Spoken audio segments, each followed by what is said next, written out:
Fala, tropinha.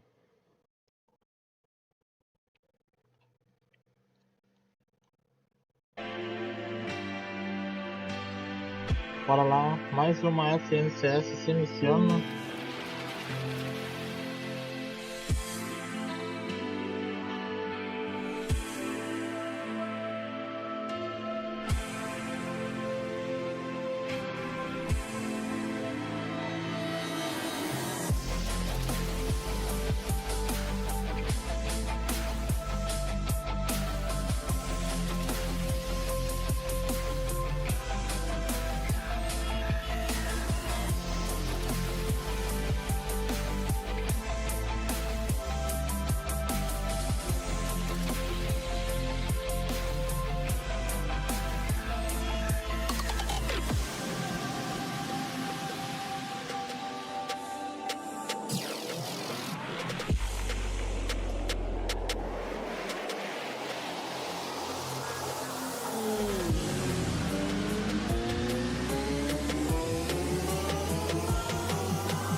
Vamos ver, bora lá, bora lá.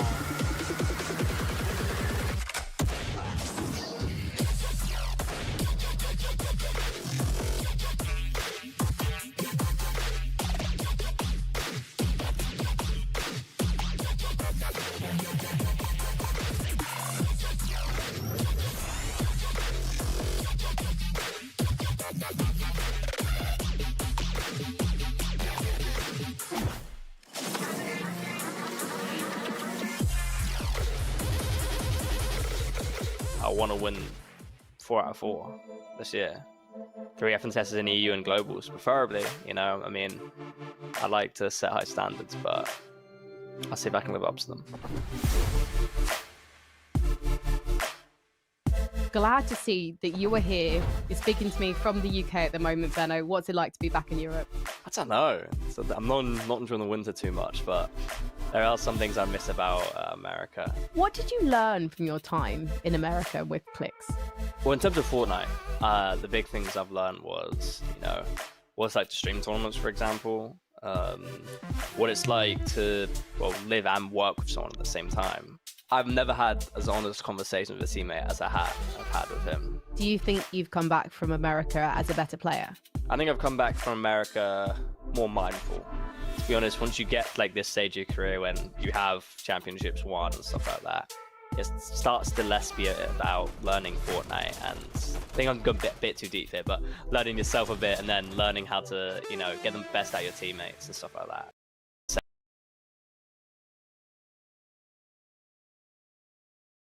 Same way, having complete trust in me. I was playing with Queasy and it wasn't working out as much because we needed a bit more firepower on the team. I was getting up there, so I went and picked up 2 fraggers and guys who tend to eliminate a lot of people. And then I was trying to bring some calmness to their game and more consistency. Did you have any misgivings about teaming up with Vico and Flixie? Because they have so much talent, but obviously you're a much more experienced player. There's always misgivings going into it, but you know, you go in on the optimistic side, and I went on a very optimistic side because I know I could get the best out of them. Have we seen the peak of this trio yet, or how much do you think you can develop as a team? I think if we don't get complacent, then this Grands probably you'll see the peak of this trio. I'll say this now in the short term, yeah, Grands will be the peak of this trio. I want to win 4 out of 4 this year. 3 FNCSs in EU and globals. How would you describe the way that you want to play the game at the moment? Because I can imagine how Vico's playing it, but what about as a trio? I've always kind of came into Fortnite with the ideology that Surge is easy and that the zone, Storm, is your friend. Something I always said to Clicks was, Storm is your friend. Don't be nervous in it, because I hear him shaking whilst moving it. I'm like, it's your friend, don't worry about it. Obviously, all eyes are on you guys to at least make it to the grand final. I'm sure you're going to be dominating page 1 of the leaderboard, but how are you going to keep things calm? I'm not someone who really gets too nervous anymore. I think it hits everyone just a little bit. You know, butterflies, stuff like that, but butterflies are a good thing. Brilliant. Thank you so much. Good luck in Chapter 6.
cheering in the stands when it's game day. Better make way. The weatherman said it's a great chance of a great day and a great game. It's big time, that's that. I get it in, no cap. It's showtime, put it on the line. Buckle up, we on fire. I'm looking like game day. I'm feeling like game day. You know that I want it, embracing the moment. Going to the band play.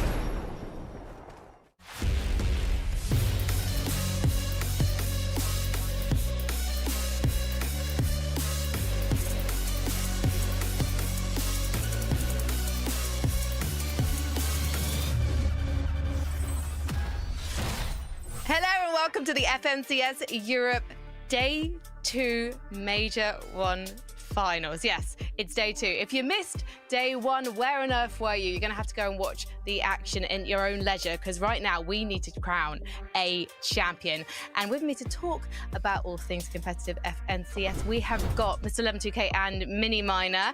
Mini Miner, you're like our resident weatherman. Are you predicting stormy skies in the lobby today? There will be a storm for sure. I can guarantee that if we're doing some predictions about the day, but it's going to be a very exciting day. Day 2 of the finals never disappoints. So yeah, very, very excited to see how the teams can do today. Levin, do you think it's going to be even more competitive than Day 1? Ooh, yeah, let's go for it. I mean, I was moved by yesterday's games, both on EU and NA, to be fair. Fortnite is on an all-time high right now, so I hope we just get more great games. Well, let's take a look at the leaderboard from day number 1, just to remind ourselves of who's currently in contention for the Axe of Champions, because Vanyak, Pixie and Marius had an absolutely ridiculous day 1. You notice that they didn't actually get any victory royales, but they were so consistent and also fearless in the way that they were taking fights. And they were really reaping the rewards, Minnie. Yeah, they were. I mean, remember, Vanya, Pixie, and Marius, they were the last team to qualify through the last chance qualifier, right? So these guys almost shouldn't have been even been here today, but they are, and they are performing incredibly well so far, Levin. The way that they played yesterday was really, really impressive. I think I certainly had a few questions about how they were going to play out of Kappa Factory. Remember, back in the group stage, they were uncontested. They didn't have a very good day there. Of course, that's what led them to get into the last chance qualifier. And I think they've sort of looked back at that. They've looked back at how they can improve, what they can do to actually get some more damage. And what they're doing is they're just trying to find a little bit more of those fights in those early stages of the game, try and find players to actually eliminate and maybe even just take some tags on up close. And that's really playing into their hands right now. Yeah, and the benefit is, right, is when they get into these sort of fights, right, a lot of the time it's soft fights. They're not fully engaging and like bringing out their shotguns and getting in there. They're able to just get some damage and then head right back to Kappa and get some of the spare loot there. Yeah. You mentioned the group stage, meaning it's such a great comparison because they were uncon in the group stage and they really struggled. The biggest difference between the group stage and what we saw in the finals games yesterday is in the group stage, there was only one team landing towards Hopeful Heights in the south, right? Whereas yesterday, there was about 3 different teams. You had Cryphos' trio, you had Pixov's trio, you had Lucia and Mona in them landing there. And so it was way more opportunities for teams to actually like fight, right? In terms of just who can you actually look at to get damage on. I think there was some micro adjustments there in their strategy in terms of understanding when they maybe look to rotate south for damage versus when they look to go north into Seaport and third party that fight as well. So they're looking a lot better, you know, uncontested than they did in the group stage for sure. Well, number 2 on the leaderboard, Levin, is Veno, Vico and Flixie. And we were definitely expecting them to be at least in the top 3, and they didn't disappoint on that front. However, despite those 2 victory royales, it wasn't entirely plain sailing for them yesterday. It wasn't, but I think the one thing that I will be very positive about in regards to these guys is when they were able to make it to endgame and Surge wasn't a worry for them, they looked like the best endgame team. They were the only team to pick up multiple victory royales. 2 wins on the day was really, really nice. They played height really well. You know, there was a game where they had some nice pulls and they were able to play for the island and were able to, you know, use the medallion. We saw some like cool plays of that as well. So what this team showed me, Minnie, is that they are still, you know, the best endgame team in the lobby for me. Yeah, absolutely. Like Frankie said, I was just carry on. You carry on. Said is the surge, right? There was a couple games where they were getting to the end game, not, you know, good enough in a position when it comes to the damage, and I think that's a real worry for them. Yeah, it is. And I think that's the sort of point for them that they need to sort of look at today is like, how are they going to try and find those damage in the early game and sort of the mid-game section? Because I remember in that first game, they were below on that Storm Surge damage. And I think it's something that we've seen from them, Levin. You talked about soft fighting. It's a team that have been doing more of that, especially yesterday as well. Absolutely, and that's their strategy, that's their strength. It's funny, I spoke to Venno and he said he didn't feel like they were actually playing aggressive enough. They weren't taking enough risks. He felt that they weren't getting enough elims, like they were playing to get damage, but not playing to get elims. But look at the numbers, look at the stats. If you look at zones 2 to 5, right, so you exclude all of the people fighting off spawn in zone 1, they actually have the most elims of any other team in the lobby yesterday, which tells me they are playing that aggressive style, but Venno thinks they need to do even more. And, you know, as much as they are number 1, I agree with him, because I went back and watched some of their games, and there were scenarios where typically Venno Vico Flixie would wipe a team, get 3 elims, and they weren't. They were playing a bit more passive, backing off a bit more than usual. Well, mini minor, what I've learned so far this weekend is the inevitabilities in life are death, taxes, and Sky Scroll and iDrop making it to the end game. And I mean, it's a fantastic result for them so far, being in this top 5 alone, isn't it?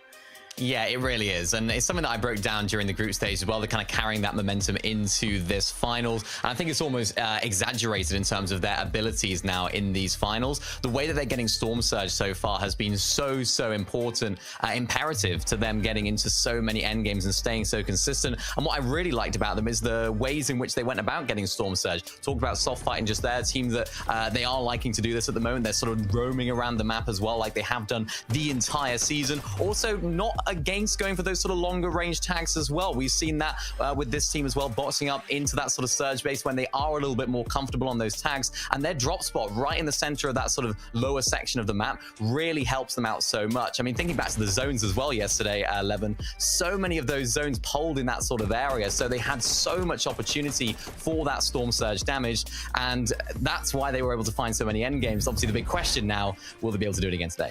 I mean, absolutely. They're in 3rd place. The big question everyone will have for them is, in this position, can they hold on? We know about iDrop's history in major finals. He's not been able to deliver, you know, a top 5 performance and really push on to win. He's not been that player for most of his career. You look at Sky and Scroll, they've never been in this position in terms of being in contention. Last year, we were all excited about them making grands and having decent results, but now you're in a position to potentially win it. Can you hold on? Can you keep playing the style needed to secure the win? Well, yesterday, Levin, you were also picking out Pixdom and Demus as being your surprise contender for this entire finals. And they really did not let you down, because they're first grands and they're absolutely destroying. I was so impressed by these guys for a bunch of different reasons. But the big thing for me when I look at them, right, as a trio, was just how aggressive they were playing for a team so new to the major finals. You know, I mentioned it yesterday. Everyone's doing like the lazy comparison of, oh my God, we got a new Cammy, Seti, and Teak from back in the day because they're a Polish trio. But these guys are playing more aggressively than Cammy, Seti, and Teak ever did, right? Back then, Cammy and Seti, they were known for being, you know, a scripted team, not getting too many eliminations, but they're going to make it to every single endgame consistently, not deal with Surge. These guys were getting ticked by Surge a bit, but they were doing so much damage. You know, in the stats I showed earlier where Vico, Flixie, and them were first in elims in the mid game, these guys were third. They had 9 elims yesterday in the mid game. They are fighting teams all around them on the map. They're playing so aggressively, and for a new team to grands, that is so impressive. I hope it continues. Yeah, it really is. I mean, particularly impressed with Demus, sort of his fighting ability when it comes to these end games. Early games, of course, they're uncontested at Pump Power. They're having to make these fights happen. And I'm really impressed as well, because particularly because it's all of their first finals performance. They've never made a finals like this before. So the lobby is just that much harder. The surge is that much higher. And of course, the pressure is that much more for each of these individuals. So the way that they're just sort of batting that aside and saying, you know what, let's just play the way that we like to play, and not trying to sort of hunker down and try and say, right, we'll try and play for Surge and try and just, you know, keep ourselves alive. They are really pushing the boat out, and I'm loving it. Well, another player who is definitely pushing the boat out, and we are used to this in Major 1 finals every year now, is Mustache Mini Minor. He's our elimination leader for day 1 of the finals. Yeah, I mean, we were looking at sort of the top 5 teams and sort of the highlights from each of those teams. And how could you talk about the 5th place team in Queasy's trio without talking about Mustache and his performance yesterday? Major 1 Mustache really showing yet again. Just look at the numbers on the screen. Eliminations leader, damage ratio leader as well. And this is exactly the sort of performance performances that you need out of your individual fraggers, particularly when you're contested, Levin, because that's the situation for them right now. Maybe they're not making as many late stage of the end game as they'd like. I remember game 3 and 4 yesterday, really not ideal for them. But if you're in a situation where maybe a couple of the teammates are going down, these sort of solo clutches are really what can keep you up on those sort of higher stage of the leaderboard. No, absolutely. You know, I'm a football fan myself, right?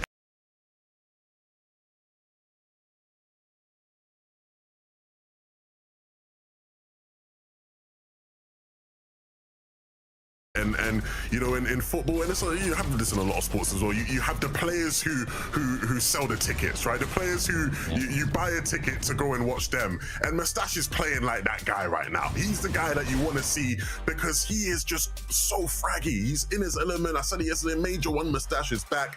Look, they're a bit behind in terms of the leaderboard of those other guys, still in contention, right? I think it's just about 60 odd points. I want to see these guys continue to push, and I think Mustache is going to be the key part of that push for this trio. I mean, there are so many reasons to be excited for day 2 of the Major 1 finals. And another reason is our commentators, Takata and the Best Taco. So let's check in with them. Hyping us up too much, Frankie. Thank you. But look, I want to give a reminder to everybody watching today of a question I've been seeing asked not only in the community, but also from pros on socials. And that is, there still going to be a 1.5x multiplier on points going into day 2 of the major finals? Now, the answer is no, Taco. It is the same point format as yesterday. So keeping that in mind, who do you think maybe can perform today? It's less about who I think can perform and more so teams that fall just outside of that top 25 on the leaderboard, because that's where the prizing is going to take place, Takata. So for those 26th to 33rd position, today is all about hustle. And I'm sure that our desk knows all about what these players actually need to do. So let's get on back over to them. Thank you very much, guys. One of the things that we saw players experimenting with yesterday was Surge. We've seen strategies change during the group stage. Some people sticking to what they know. Mini Miner, why don't you talk us through some of what we witnessed yesterday? Yeah, there was some big changes from what we saw in the previous sort of stage of the season, and maybe what we expected when you look at the landscape of the meta. You, of course, look at some long-range assault rifles, you look at the sort of hit scan assault rifles, you think, right, this is going to be a sort of surge-based meta. It is not that whatsoever, and this map right here just highlights that in particular. Look at all of those players that are sort of bunched together around that Seaport City area, around that Mars Meadows area to the south of that as well. So many teams that are coming in and third-partying, and that means there's just so much space where there's no teams in and around the middle of that area for those surge-based teams to sort of tag Levin. That's the adaptation that we're seeing from yesterday. Yeah, people are going to where the action is. They're desperate for damage, and for all the teams in the mid-map who want to sit in their little surge bases and tag away, it becomes a lot harder because there's just not as many people to take shots at. And we're seeing the impact of that really sort of almost annoy certain teams, right? Because if you are someone fighting off spawn, you're instantly at risk, right? I think instantly to my guy Queasy. Queasy always complaining about something on social media. That's what he does. But he was complaining about the fact that he's dominating the Frenchies off spawn, but then he has like a bunch of other teams looking to rotate in at Seaport as well, right? So, you know, they win against Skyjump and them, but then you have iDrop's team coming in, and then you eventually get Vanya's team that will rotate in later. So, you know, if you're on a spawn fighting team like Queasy, you have to finish your fight quicker. There's even more pressure to do that because you know there's going to be sharks swirling around the POI waiting for you. Yeah, and the reason why the teams are doing it is because they have to, right? The surge damage from sitting in bases, from sitting in surge towers is just not enough. And we have a really nice sort of stat graphic here to show exactly why that's the case. I mean, let's take a little look at some of the teams that, and this is the sort of percentage of their shotgun damage compared to their overall damage. So we see like Vico, Veno, Flixie, they're a team that are doing so much of their damage with their shotguns, literally sort of exactly as what we'd expect from that team, box to box fighting, as we talked about earlier, some of the soft fighting. And then contrast that with Trulex, Tayson, and Chicho, who've only done less than 1% of their damage with shotguns. They're trying to do that, and it's just not working out, as we can see on the leaderboards from earlier on as well. Yeah, it's funny, you know, those guys are like just sat in their bases, and we saw a couple examples of them fighting and it not going too well. But I think, again, you see the difference in playstyle there, right? Those top two teams in Veno and Teeny's team, those teams are fighting a lot more, like you said, more box to box. And then you have the teams in Vanya and iDrop who, it's a mixture of both, right? I think they're looking to maybe get the tags from a distance, and if you hit a beam, if you crack someone, if you get a knock, then you pounce, you jump in, you finish out the fight with your shotgun. So finding that balance, finding what works based off of, you know, your surroundings and the teams around you. Very quickly, Mini Miner, what are you thinking of these teams continuously, well, starting to, I guess, increasingly use the Typhoon Blade within the boxes? Yeah, that seems to be a real prevalent thing that we saw yesterday as well. Of course, we talked about how difficult it is to get damage, particularly if you are a team that likes to play outside of the box. This is an item, this is an ability that you can use that gets you right inside of that box and allows you to stay and get above the Storm Surge threshold as well. It's just so much easier, Levin. There's a clip here from Sky, which we saw yesterday, and even this next clip just highlights how important it is. Look at this in the Freezy, 400 damage below. Quickly get inside the box, Typhoon Blade in, damage dealt, easy, now you're above the Storm Surge threshold. So that's something that I wasn't expecting yesterday, but saw so much of it. Look, I don't have much to say other than teams are going to find these things, right, where they can get advantages. In these lobbies, it's so hard to go against the Typhoon Blade when someone's shing-shinging into your box. I heard the commentator say shing-shing more than I've heard it since Mongrel way back in the day, right? So, you know, that there was a lot of that happening, and I think we'll see even more of it today. Well, guys, we have run out of time because we've got to shing over into Game 7, so let's head back to Takato and the best taco.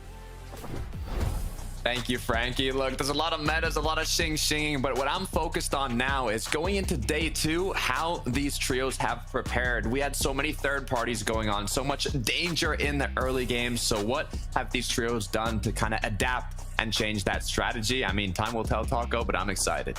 Everybody's had the opportunity, though, to go through yesterday's matches, check out what went right, what went wrong, and hopefully adapt, and we'll get to see just how that pans out in Game 7.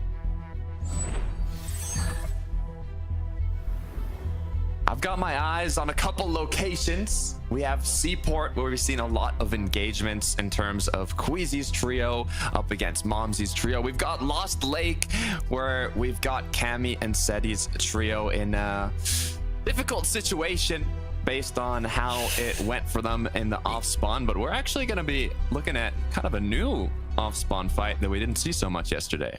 Yeah, big thing here at Shug and Solitude is that Teeny, Svi, and Hatris, they never really had a designated spot throughout the course of day 1. We saw them once or twice stepping at this engagement, but Ewick's gonna come out hot. He's not gonna give Teeny the opportunity to actually get that shield potion online. A big knock to start things off here. They're trying to fend their own territory, but Svi makes sure Ewick gets shut down. The trade comes through now, back to a 2 versus 2. Skavi not even finished yet as he wants to find more. Haris is getting multiple angles as well, trying to just connect that singular pump shot needed, but Haris has to be careful. He gets cracked, he gets knocked down, leaving it all up to Skavi as he has 7 shots and a dream now, looking to see if he can come out on top in this 1 versus 2. This would be so detrimental. You want to start things off on the right foot if you're a team that's already sitting in that 8th place position on the leaderboard post those 6 games from yesterday. That's the case here for Svi with that Typhoon Blade stand. He might be able to look for an escape, but instead he's going to wager it all on himself, but it's just too much firepower coming out of Unzone and Domtat. They're going to be able to defend Shogun Solitude, and this could be a moment here for Teeny and them to reconsider, but a lot of action taking place here at Seaport still with Queasy. Ooh, okay. This is interesting. Merstash has already been eliminated, it seems. Swizzy and Queasy are left as a duo, and there's a few problems from this because even if they continue, you know, trying to make something happen here, they know the potential third parties that are going to come through. So the more time it takes, the riskier it gets. But having one of our top teams that were more successful in terms of the early game engagements at Seaport now going down so early, this is going to set them up for kind of a difficult recuperation that they're going to have to go through to come back from this game.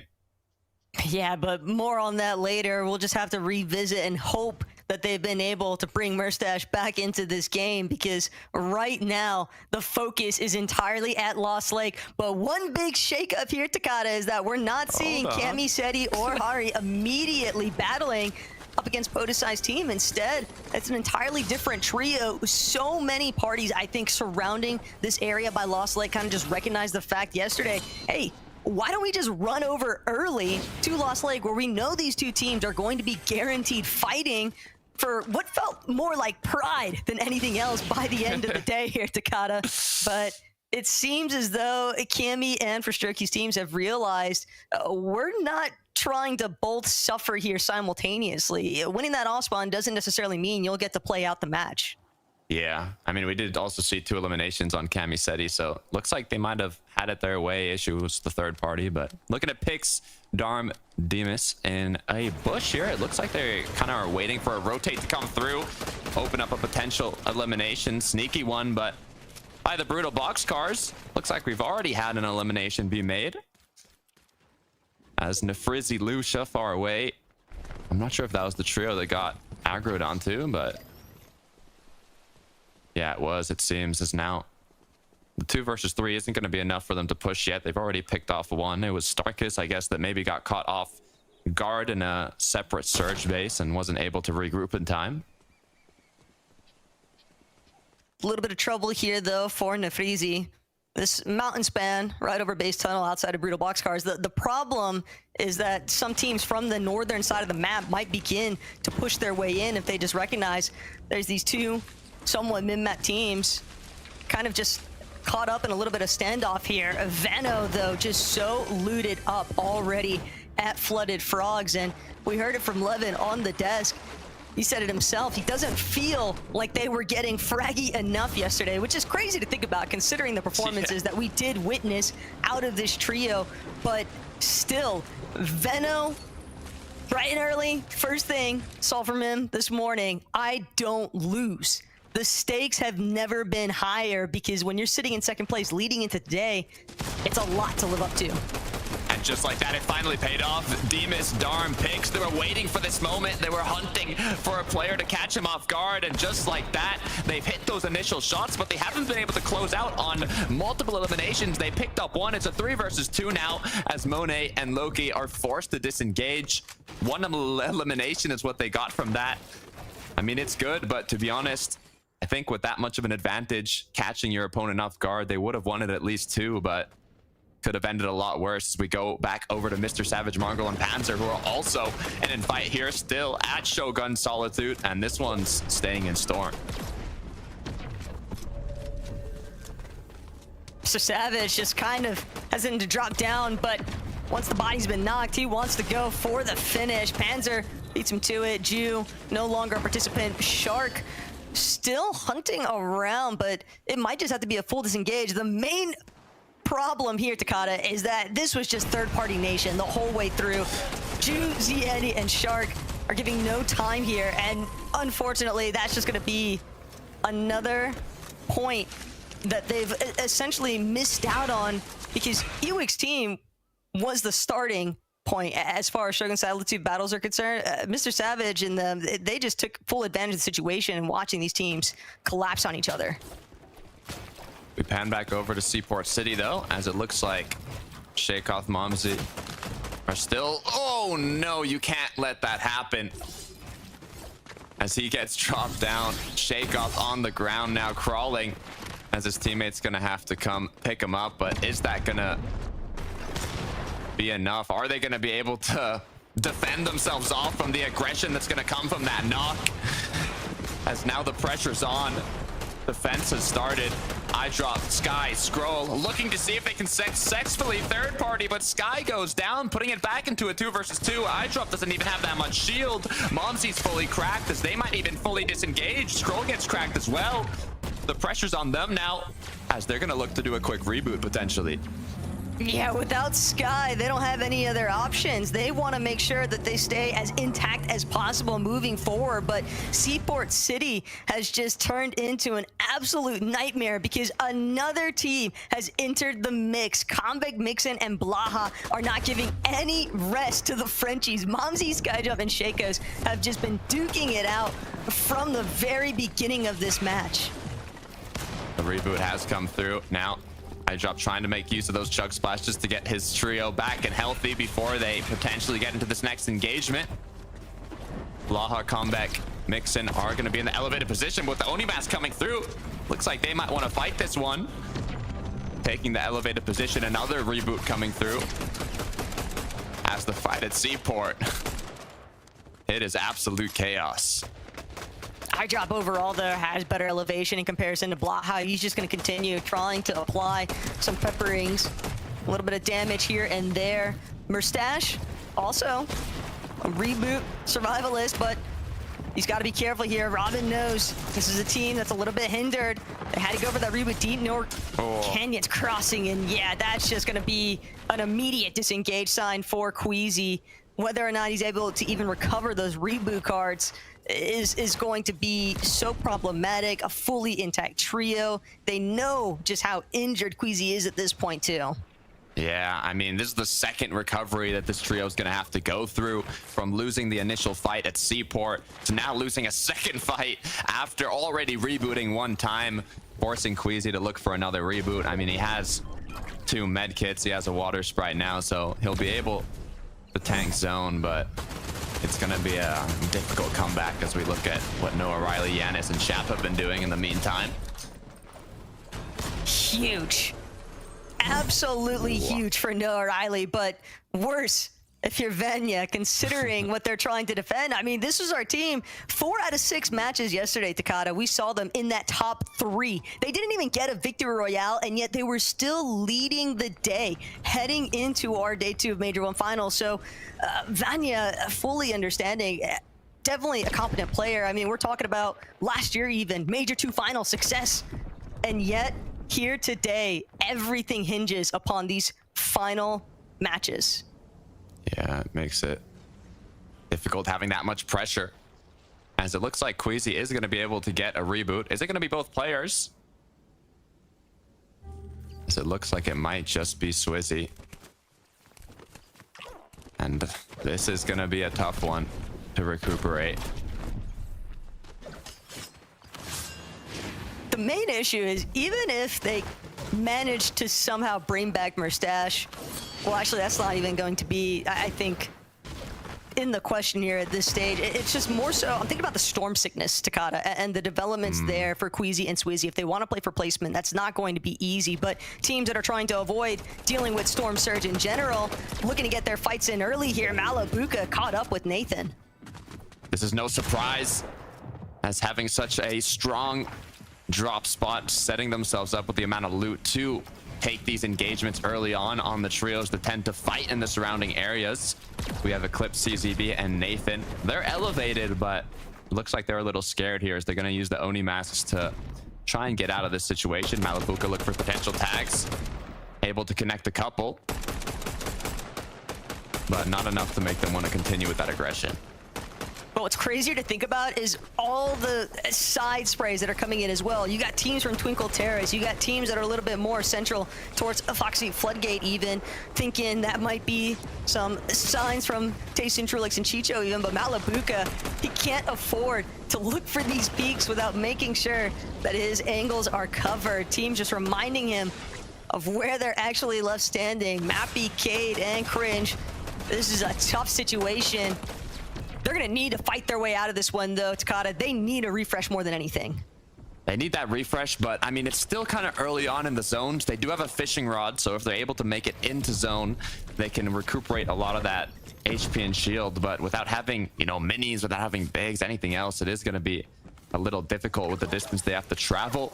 But it looks like after using the water sprite, it's going to put them back at a healthy position. Their worry now is getting enough mats and somehow making it safely into zone, avoiding those trios that are going to be holding them back, which then allows them to kind of fish their way in. But it's going to be more of a long match for that trio, as we look at Marius, Pixie, who lost Vanya, as we saw not too long ago. Now Marius, with 0 materials, gets knocked down, leaving it all up to Pixie, as he's getting shot at as well. 6 shield to work with, and the medkit's gonna be popped, and this is just looking worse and worse for our leading trio going into day 2.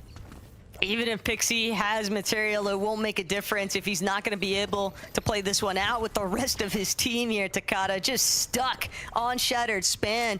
2 teams separating him from his ability to even try and toy with the idea of moving closer to zone, much less being able to recover those reboot cards. And again, considering that we are looking at our first place position team now essentially shambles for the mid game, that's got to be a huge boon, I think, to Vico's overall game plan with Veno. As now, Malabuka once again continuing on with his engagements. You can tell they've been hungry to not only do damage, but also pick up some eliminations. But you have to be careful, Malabuka. 2 pumps. It's going to be enough to knock him down. Ping now forced to play the defensive here and try and pick him back up. Meanwhile, Walks doing what he can to assist as Akira is cracked just 1 shot away, but so is Walks, as now he has to make the decision. Do I get into the box with my teammates? Can I help them out in time? Yes, he can, as they are going to pick up those 3 eliminations. Akira, Podesai getting fully elimed, and now Malabuka, Ping, and Walks are going to have time to continue back to zone, not having to worry about damage as much. And hey, we were talking about strategies that teams are trying to employ for today, but Shogun's Arena still seemingly a big part of that for Veno's trio, as they do manage to claim not only the height positioning, but with all the action that's taking place towards that west side of the map, this is going to be ideal opportunities for them to sit on top of that Shogun's Arena now and just look to spray all these scattered teams around the edges of the map, really prevent anybody else from coming close. Yeah, and speaking about scattered teams around the edge of the map, Pixie still in zone, now going to look for the reboot onto his teammates, as it's going to kind of open up that vision for the other trios that are close by. Most likely will hear this reboot, and it could cause them to kind of hold them once they do make it to zone. So they'll have to keep that in mind when they're planning their rotate. If they need to take extra time to, you know, spend more in zone, get those materials, get that extra loot. But with Yanis close by, with Noah Rayleigh Chap, we know the fighting power of this trio, and now that they've spotted the reboot, I don't know if they're gonna let it slide. It's 2 players though, not even just the one, so they know just how limited the loot is currently for Pixie's team, and they're really just trying to look to set up in a zone engagement where they're just not going to allow this team to enter. Already getting held by teams on the mountain as well. Everybody has just got their eyes on Vanya, Pixie, and Marius's current positioning, and this is it's something that they can recover from to potentially build more placements later on, but I don't think that this is like a winning position by any means. No, definitely not. As we can take a look at, speaking of the top teams, what Quasi has been up to. From having to go for a reboot as well to once again getting into another fight. I mean, to be fair, to give them the props, they made it pretty far from all they had to go through in this match, so. But it's the fact that it's against Momsy, Skyjump, and Shakos, the team that's contesting them initially, and now all the way through 5th zone even, still continuing to haunt them, continuing to just be a restricting factor, or attempting to at least, but they'll have to wait and see what Game 8 has in store for them. Veno, very happily though, starting to poise in prime positioning compared to the rest of the lobby. With the way the zone is pulled now towards that northern side of the map, Takata, we are getting closer and closer to teams just being so prevented from actually crossing these small points of elevation. Yeah, I mean, you talked about it earlier. Veno was saying he wants to be more aggressive, but they literally had the most eliminations in zones 2 to 5. So the mid game of yesterday, as it's continuing on forwards with Pixie, we can see how this continued. Low-key, he's not able to hit that initial shot. Marius is now left alone as he's trying to clean up the rest of this engagement before Pixie gets finished, but Pixie is at just a sliver of HP. The clock's taking seconds before he gets eliminated. Loki does get knocked, but Marius has lost Pixie in the process, as Vanya is also just seconds away from getting fully eliminated. We are in a 2-tick zone here, Takata. Marius is also underneath the surge. We are witnessing total desperation at this point. There is still another player above him. Lushi is not intending to let this one go at this stage. You're going down with me, seems to be the mentality.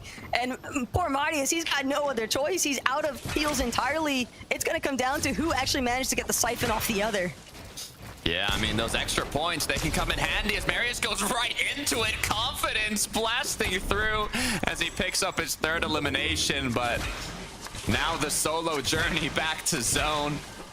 I mean, he's got the loot, now a bit of damage, got the mats, as I believe he's even gonna be looking for a potential...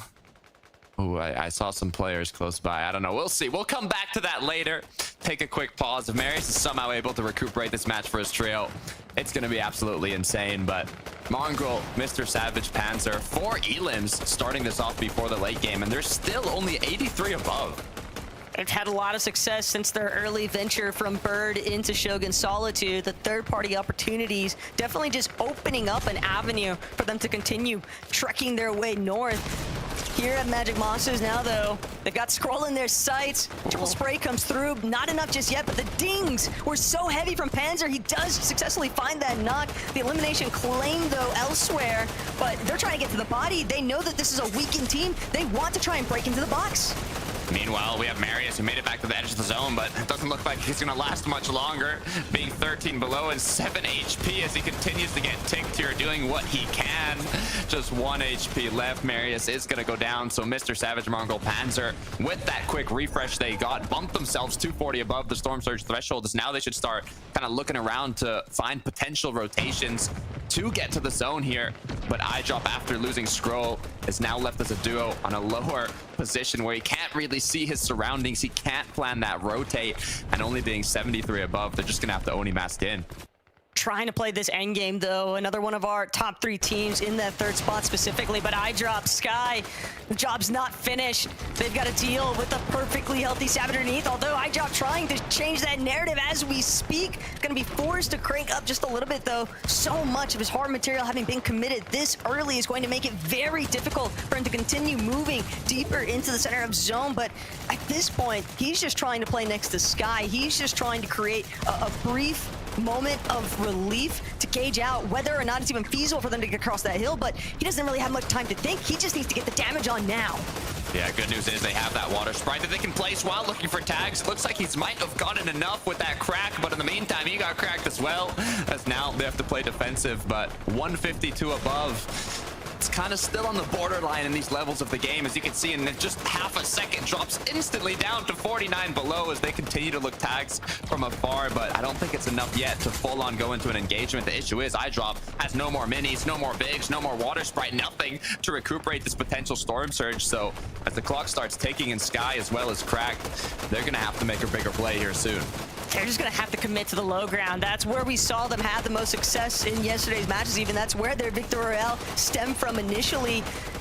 I'm not saying that this is a repeat opportunity here necessarily, but at least in the low ground, they can look to try and play backside, try and pick off somebody who's worse for wear than where they currently sit. Because right now, in the secondary height position, they're just drawing in the focus of teams that are already based up, already looking to try and ensure that nobody else has the opportunity to try and challenge them.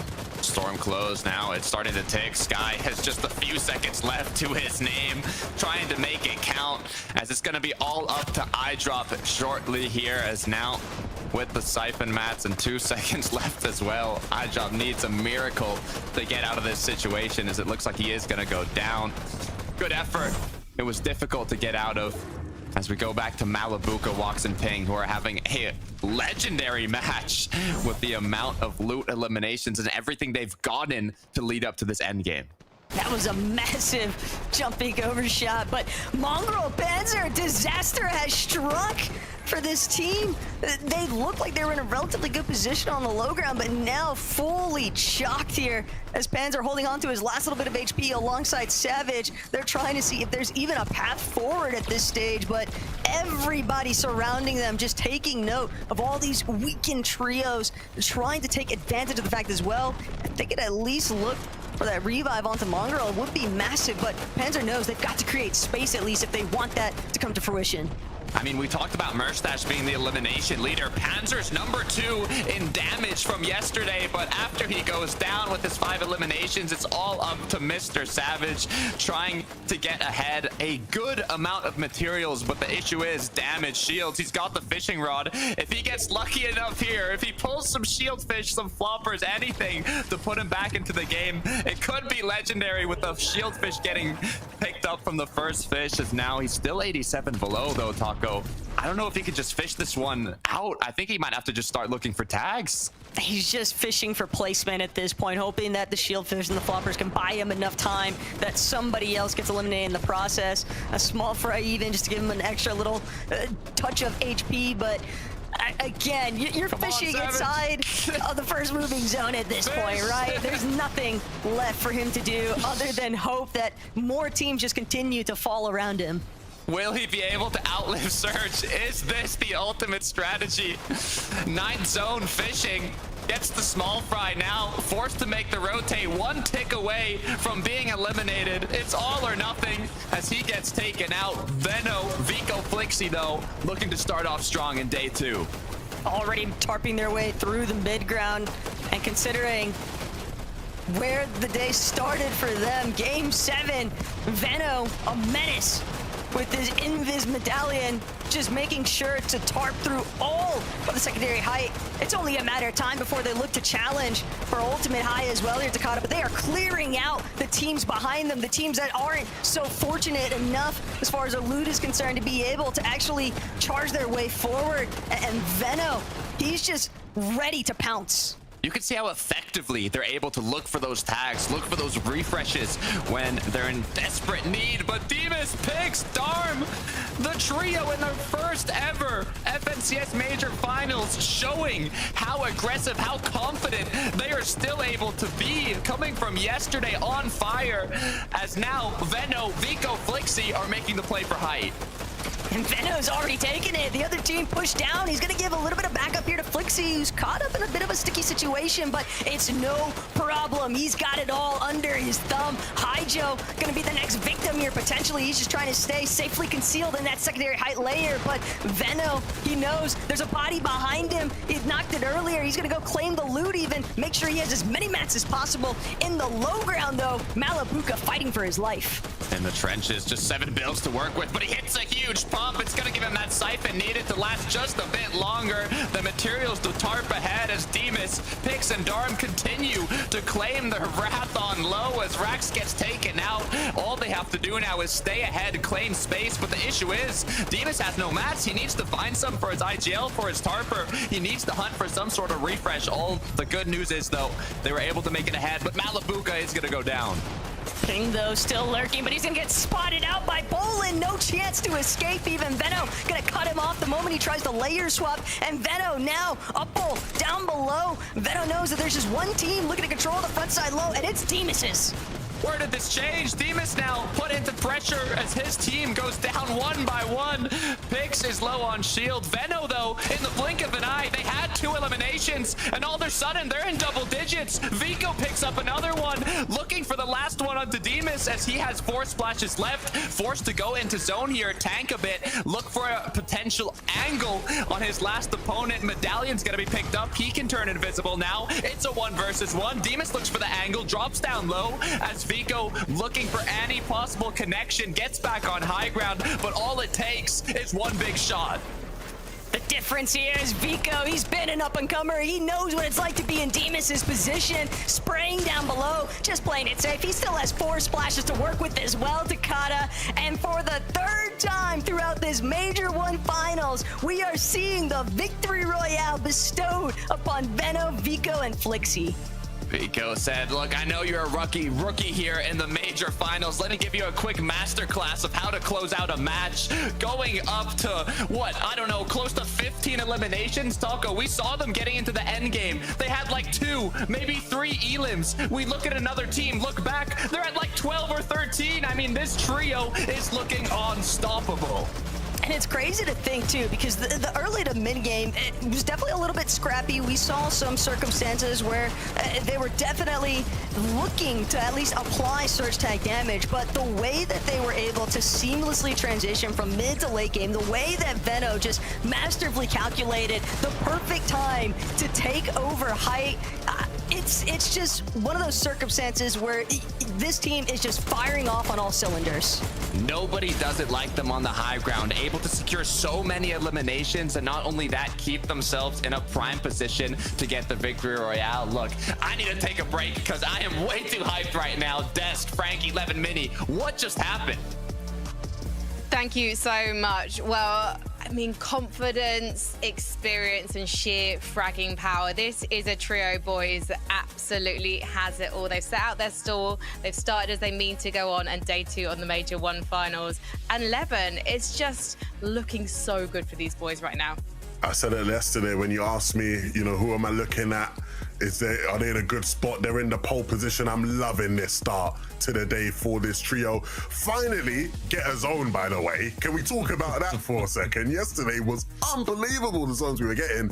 We finally see them get a zone. They're able to play for Ireland as a result of it, Mini. And then you see the way the rest of the game plays out from there. Venno with the medallion, the best in the world when he has that win condition on him. And then the 2 other players with him, Vico, Flixie. Vico doing the big 1v1 at the end to get the job done. Very, very happy for this team right now.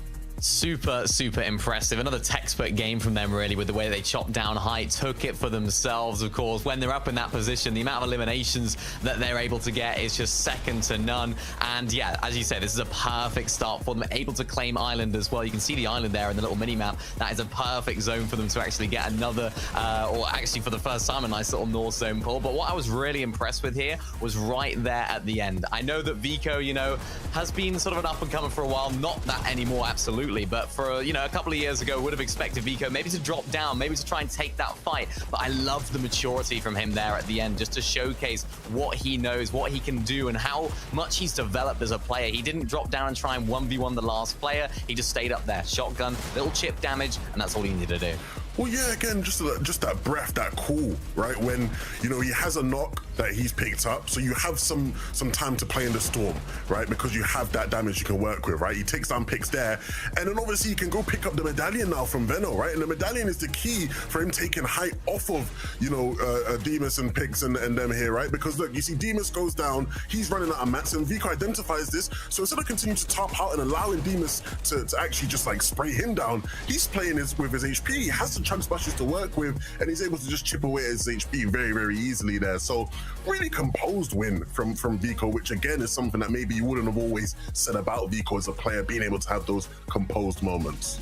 And how fantastic to also see Vico, who had his breakout year really in 2023, versus Demas, who we're witnessing have his breakout right now. I have a feeling this is a rivalry that's gonna run and run, and there's so much more to come after this break.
Welcome back to day 2 of the FNCS Major 1 Finals, and Europe is truly representing today because we just witnessed the greatness, the fitness of Flixie, Veno, and Vico. What a 1v1 between Vico and Demas, and there's plenty more to talk about from this game. One of the things I want to draw people's attention to very quickly is that the top 5 is surely left wide open now, because actually 3 of our trios who were in the top 5 at the end of day 1 actually went down early. So we lost Queasy's trio, Sky's trio, and Pixie's trios, and as you can see, that's clearly had an impact on the standings, Vinny Miner.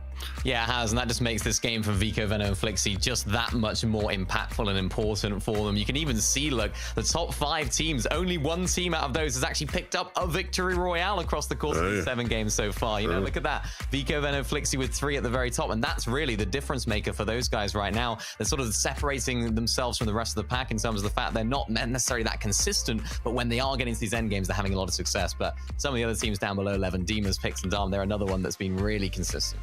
Yeah, it's funny, right? Because if you had told me that Vico, Veno, Flixie at the start of the season they're going to be in a rivalry in FNCS with one of the best Polish trios, I would have agreed with you. But I wouldn't have thought it'd be this Polish trio. Oh my goodness, these guys are lighting the world up right now. And again, I've spoken so much about them, so I won't repeat myself.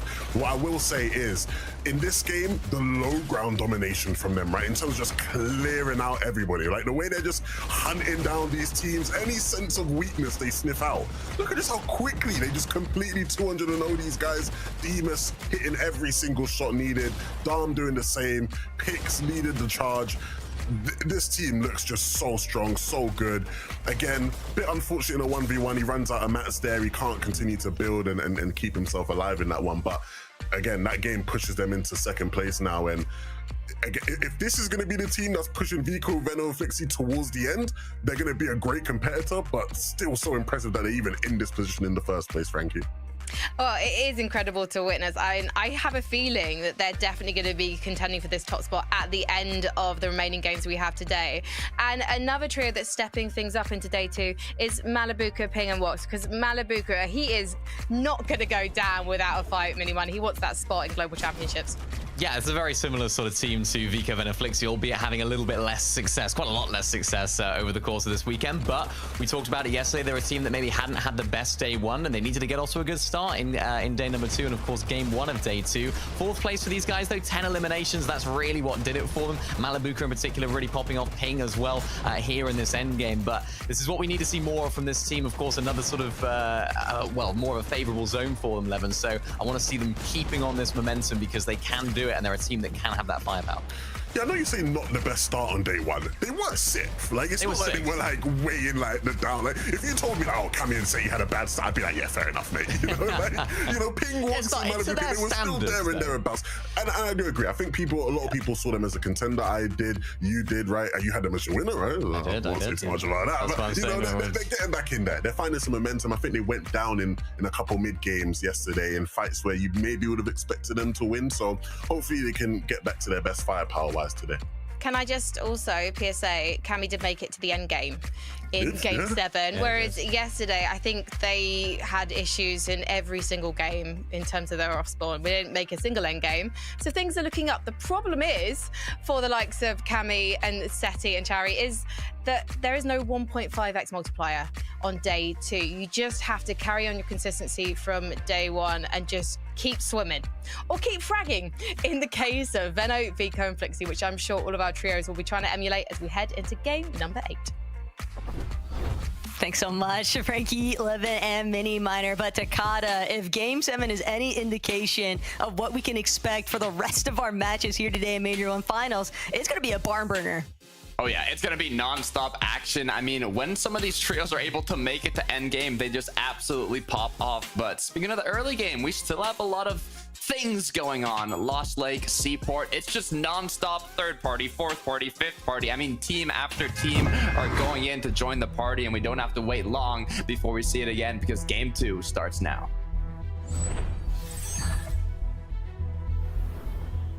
Yeah, game 8 is going to be our secondary match of day 2 here, but the scene has been set.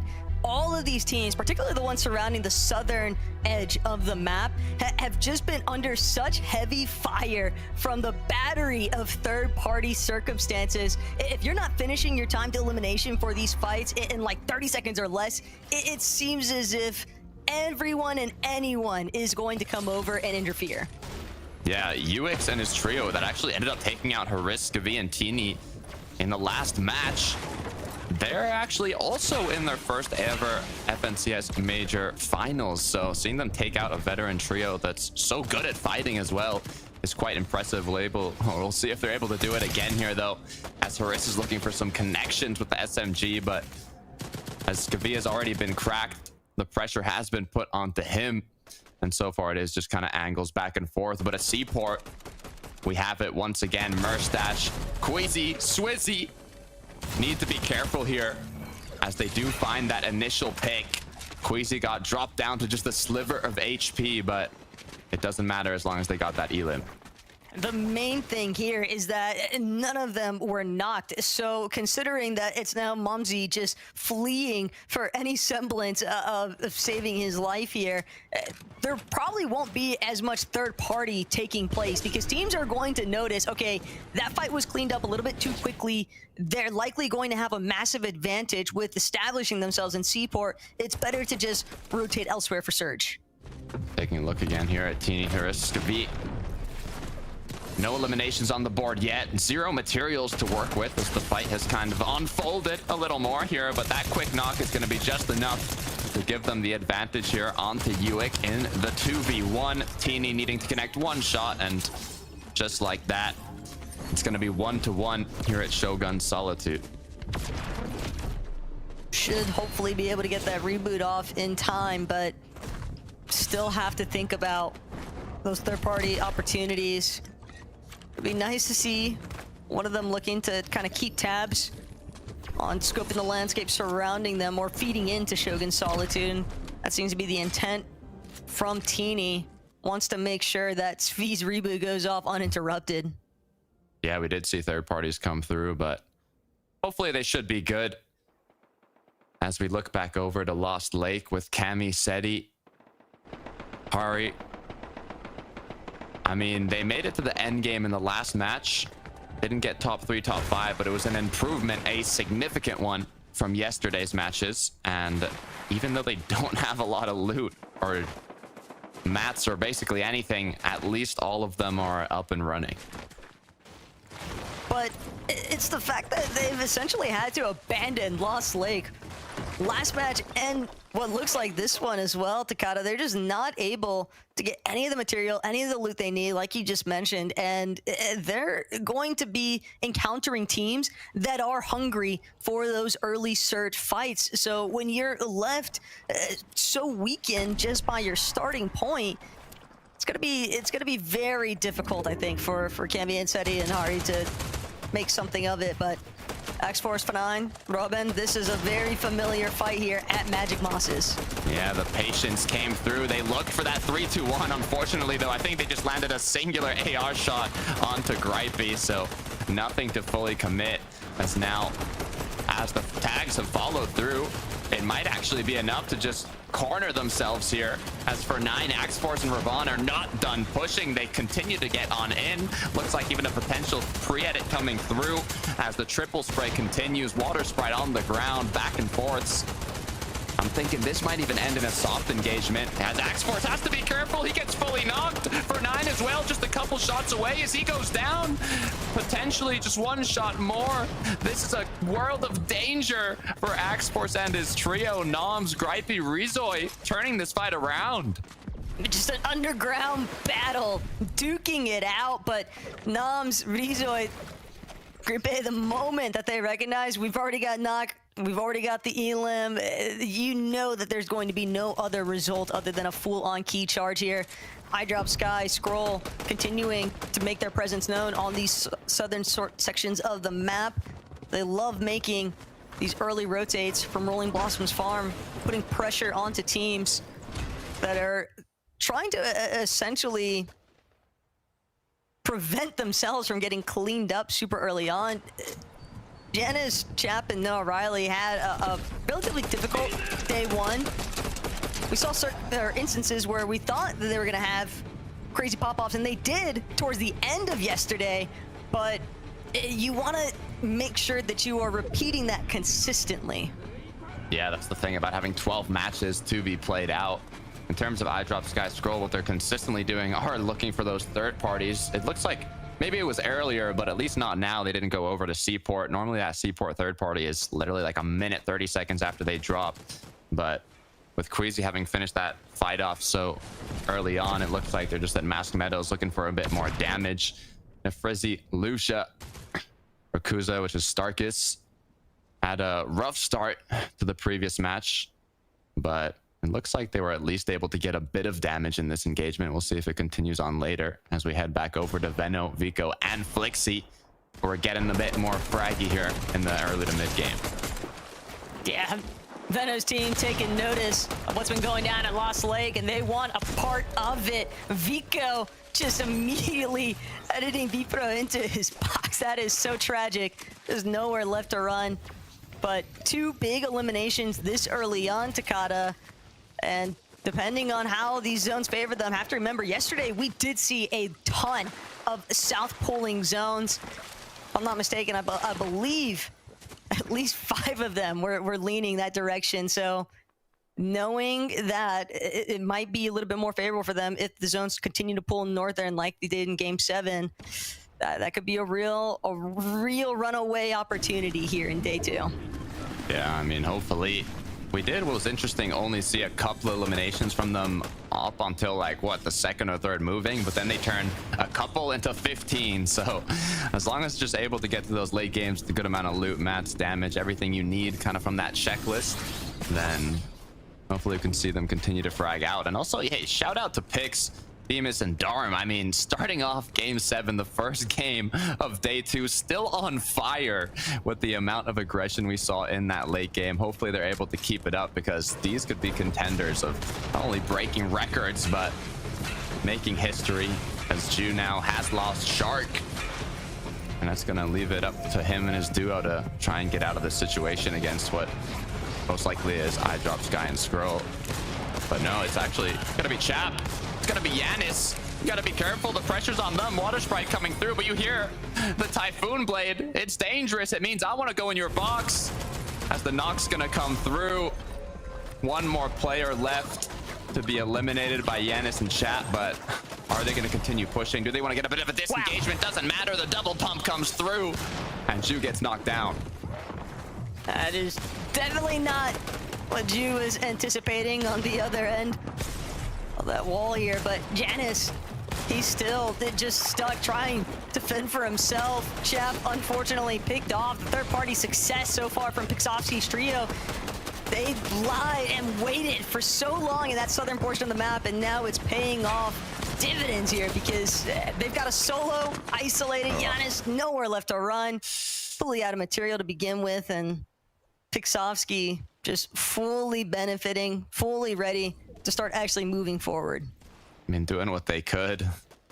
Or, well, Yanis was doing what he could to survive, but you got 3 players playing full aggro onto you. It's only a matter of time. Pixie, Vanya, Marius, hopefully able to make something happen here in Game 8. Not the best start to the day, but with 2 eliminations on the board already, our higher hopes for this trio so far.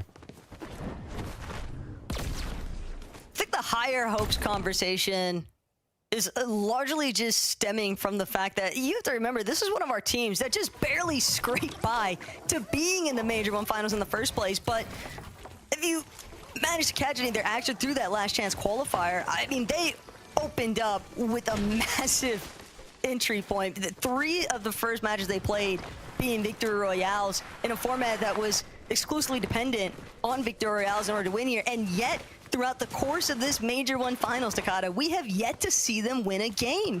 We know that they have the firepower capabilities, but the fact of the matter is they just haven't managed to connect it all the way through. Just shows the difference of play-ins, groups, and you can see Major finals as iDrop Sky and Scroller looking for a chop here. a potential opening for some shots on the trio up above. Have they pre-placed the Orni masks? Hopefully they have, because if not, it's a world of danger for them as Sky continues to find an angle here. Gotta be careful, as now eyes are going to be on them from all the trios in the surrounding area, but all they need is a bit of damage, even a knock, to give them that entry point to continue aggressing forwards. Shots coming through, but nothing big connecting yet. Couple of tags onto Morbic's legs, but Sky knows. Just want to stay on layer above. Scroll also gonna make sure to try and take over, but height completely cut off from him. Other teams still surrounding the area by Lost Lake just refuse to allow Scroll, Eyedrop, and Sky that leverage, because it's gonna be Radion and Rax for Dodge. The Italians holding them steady, not going to allow this actual full Vox fight to take place either. Sky, Scroll, they know it's better. Let's just disengage. Yeah, better to play it safe here. They did get a bit of back and forth anyways, so half of a soft fight is going to be enough to withstand a little longer. I mean, how central they are as well in terms of the zone, the amount of trios around them. There should be more opportunities here to find those tags as they continue to make use of their time refarming builds from POIs or just previous structures. As we look back at Vico, Veno, Flixi. What's going on over here? Just clearing out the area. They've got great bush coverage as is, just natural map environment doing them a solid here, but Vico, Flixi, Veno, they're definitely still hunting. They notice surge bases off in the distance, so they're trying to make sure that they keep a wall constantly blocking off that angle from other teams to try and take advantage of it. But with the way that the Shogun's Arena is just coming into our viewpoint, Takata, this team has one thing in mind, and it is tackling Shoguns for sure. Already marked on the map. Vico just saying, hey, you know, we're taking a little bit too much time here, guys. Let's clear the bushes in front of us, make sure we've got a direct path, and try and make something happen as this appears. But it's going to be Nefrizzi, Lucia, and Starkus who are under the island as well. Will they make a play for it, though, is what I'm wondering. Don't forget about Queasy. Yeah, they know what's about to happen, as it looks like Swizzy on the opposite end. You said it yourself. Queasy and his trio want this. Nefrizzi wants it as well. We got a lot of trios contesting it this time around. A lot of action taking place shortly here on top of Shogun's Arena. Veno's team will at least make use of some of these barrels lying around, but more importantly still, they can never feel comfortable. Whether or not they recognize the fact that it's Queasy's trio, you can probably get a good read on the fact that there's just more than one team up here with us. And until at least one of them gets pushed down, at the very least, though, they're not caught between. So the sandwich taking place potentially for Lucia is a really difficult position to be in, because getting off the island is next to impossible, especially when you've got two teams full of sharpshooters. Maybe you won't want to get off the island anytime soon, though, because due to the zone, I mean, I'd say there's a decent chance that this island actually does pull towards the later zones in the match. So they might be able to use that to their favor. But the issue is now, you know, getting aggression from the Shogun boss is going to cause a world of chaos around any trio that gets it. So in the meantime, it is just going to be look for tags and kind of wait for an opening if they ever do want to try and take on that boss with the other trios around. Shogun just waiting for an opponent, waiting for an enemy. Imagine somebody accidentally manages to crossfire him in the process of looking for tags on the others, but Swizzy just keeping steady tabs right now on Vico and Flixi. It is nice, though, all of the valuable resources, the material that's actually provided, and obviously the viewpoint as well from being so far up in comparison to the rest of the lobby. Mongrel and Panzer specifically are going to need to be really careful in that surge base, because Queasy knows exactly where they're at. I love the angles that Merstash is taking too, under the ramp edits, trying to just close as much off as possible to keep himself safe and secure, while still having openings on the opponents rotating through. But it seems like the zone is pulling further away from this Rift Island, so Shogun's Arena is going to get started here. The battle is going to commence for the boss fight, but who's going to end up taking it? Right now, it seems to be in favor of Swizzy and Merstash. They're trying to prevent any tags coming out of Vico's team so that the Shogun doesn't teleport over to their side as well. They want to limit its movements as much as possible. Savage still having to be incredibly wary, not just of the team up on the Shogun's Arena, but also the teams directly surrounding his area. Teams that are trying to cross over into the zone, pushing from those southern sections up towards Edge. That's pulling just a little bit over Twinkle Terrace. But Savage, they've got ample amounts of damage above this threshold right now. They're not in a rush necessarily. Yeah, but maybe there's some trios by them that are, and those are the ones they want to capitalize on, but the Oni-Masks are going to come through as Flixie has gotten into a fight. They said, I'm not going to give you this Shogun's boss for free. I drop Sky and Scroll joining the party as they are 131 above, looking to see if they can finish off any player. Flixie got knocked, it seems, on the feed. I think Vico or Veno as well. Looking not too great for our leading trio so far, as Vico seems to be the only player standing so far. And iDrop might have just found him. The Danes just heisted Shogun's Arena from both of these teams. Veno never saw it coming. He was so fixated on Queasy's team that he didn't have an opportunity to actually defend himself there. iDrop, what a beam. More importantly still, they might have that Shogun's Medallion Takata, but what they don't have is Matt's teams continuing to collapse directly underneath this arena. And now it's going to come down to whether or not Queasy Merstash even let them leave the island. Gotta be careful as the shots are big from Merstash. iDrop dropped to a sliver of HP as he's trying to run away, do what he can to escape, but they're in the storm as well, getting ticked second by second. It's a 2-tick. Merstash, Swizzy, Queasy, are they gonna let this one slide? Are they gonna try and finish it off quickly? That's the decision they have to make. There's so many trios directly below them that are gonna be looking back at this island. It's not gonna be a simple rotate. You have a full trio in front of you that originally wanted to fight you, and now it's going to continue as cracks are going to come through, but no full-on get in yet. Merstash just trying to find these separate overhead angles, but they might not have time to stick around. Only one splash left on Merstash, and Queasy knows they can play the barrel for a time being, but they need to get off the island. They don't want to get caught up for much longer than what they need to.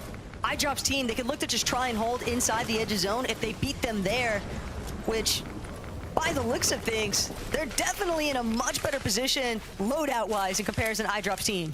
Yeah, well, actually, they might not even have to get off the island. I mean, it is going to pull back towards it, so with the amount of heals, I mean, it could be a potential just stay put situation, but iDrop Sky Scroll 138 below 18 HP. It's looking a lot more grim for them compared to Queasy and his trio. They have waited long enough, but now they really have to hit their shots on all the trios rotating in, but Sky has already been knocked down to the storm. Malabuka knows this now as he's got the knock. They can choose to just play aggressive here and take them out. Queasy and Swizzy, they weren't able to get close enough in time. iDrop Sky Scroll forced to make their way closer. Scroll on the other side of the wall is the only healthy one realistically from this trio, and it's not even by much. Merstash nearly managed to find a big shot onto him, but Scroll's gonna keep looking for that right side peek. Tagged one more time from behind, looking to just try and break down into their boxes. The wind tunnel's working against him, and so is Surge. They can't let them take damage here. They know iDrop Sky and Scroll need the tags, but they are going to be able to eliminate them. Merstash, Swizzy, Queasy, get the medallion, get prime positioning on the island, the triple refresh, and now everything needed to close out the rest of this match. Merstash with that medallion too is definitely a frightening sight. Vico all the while, this poor man just getting held outside a zone. The odds of him being able to build up placement from this position is so heavily against him, but he might be able to make something work. We all know Vico is definitely capable of picking up frags in clutch situations. It's just everything kind of stems, and the future of the zone just gracing him there. Marius on the other end of his build had a similar plan in mind. As now they're kind of roommates here down below the bridge. As more players come through, and one of the teams is going to be Merstash, Swizzy, and Queasy. If they find out Vico's a solo, could be tragic, but so far the triple sprays are going to come through on the backside of zone. Merstash gonna pick up that eliminated player. Marius, Pixie, Vanya just doing what they can to stay ahead. This is big though. Looked like Chicho and Trulex definitely trying to get involved in the action underneath that bridge. Uppull as well. Gantry, Fincheck, another one of our teams. Considered a bit of a dark horse, bit of an up-and-comer scenario. And they've had a pretty solid performance stemming out of day one. They even moved themselves up a couple of places after match 7 on that leaderboard to be in the top 5. But Fincheck, he's got to defend it now. Blaha, Mixin on the other end. But currently, the time is just not in Fincheck's favor. He has to get into the box. Yeah, it's looking like a fighting angle. You can't get tags when you're 308 before. You got to get on in here. Shotgun shots connected, even a pre-edit, anything to play aggressive onto Blaha and Mixin. But Cammy said he's taking shots from the side. The eyes are on them now. Fincheck gets knocked down.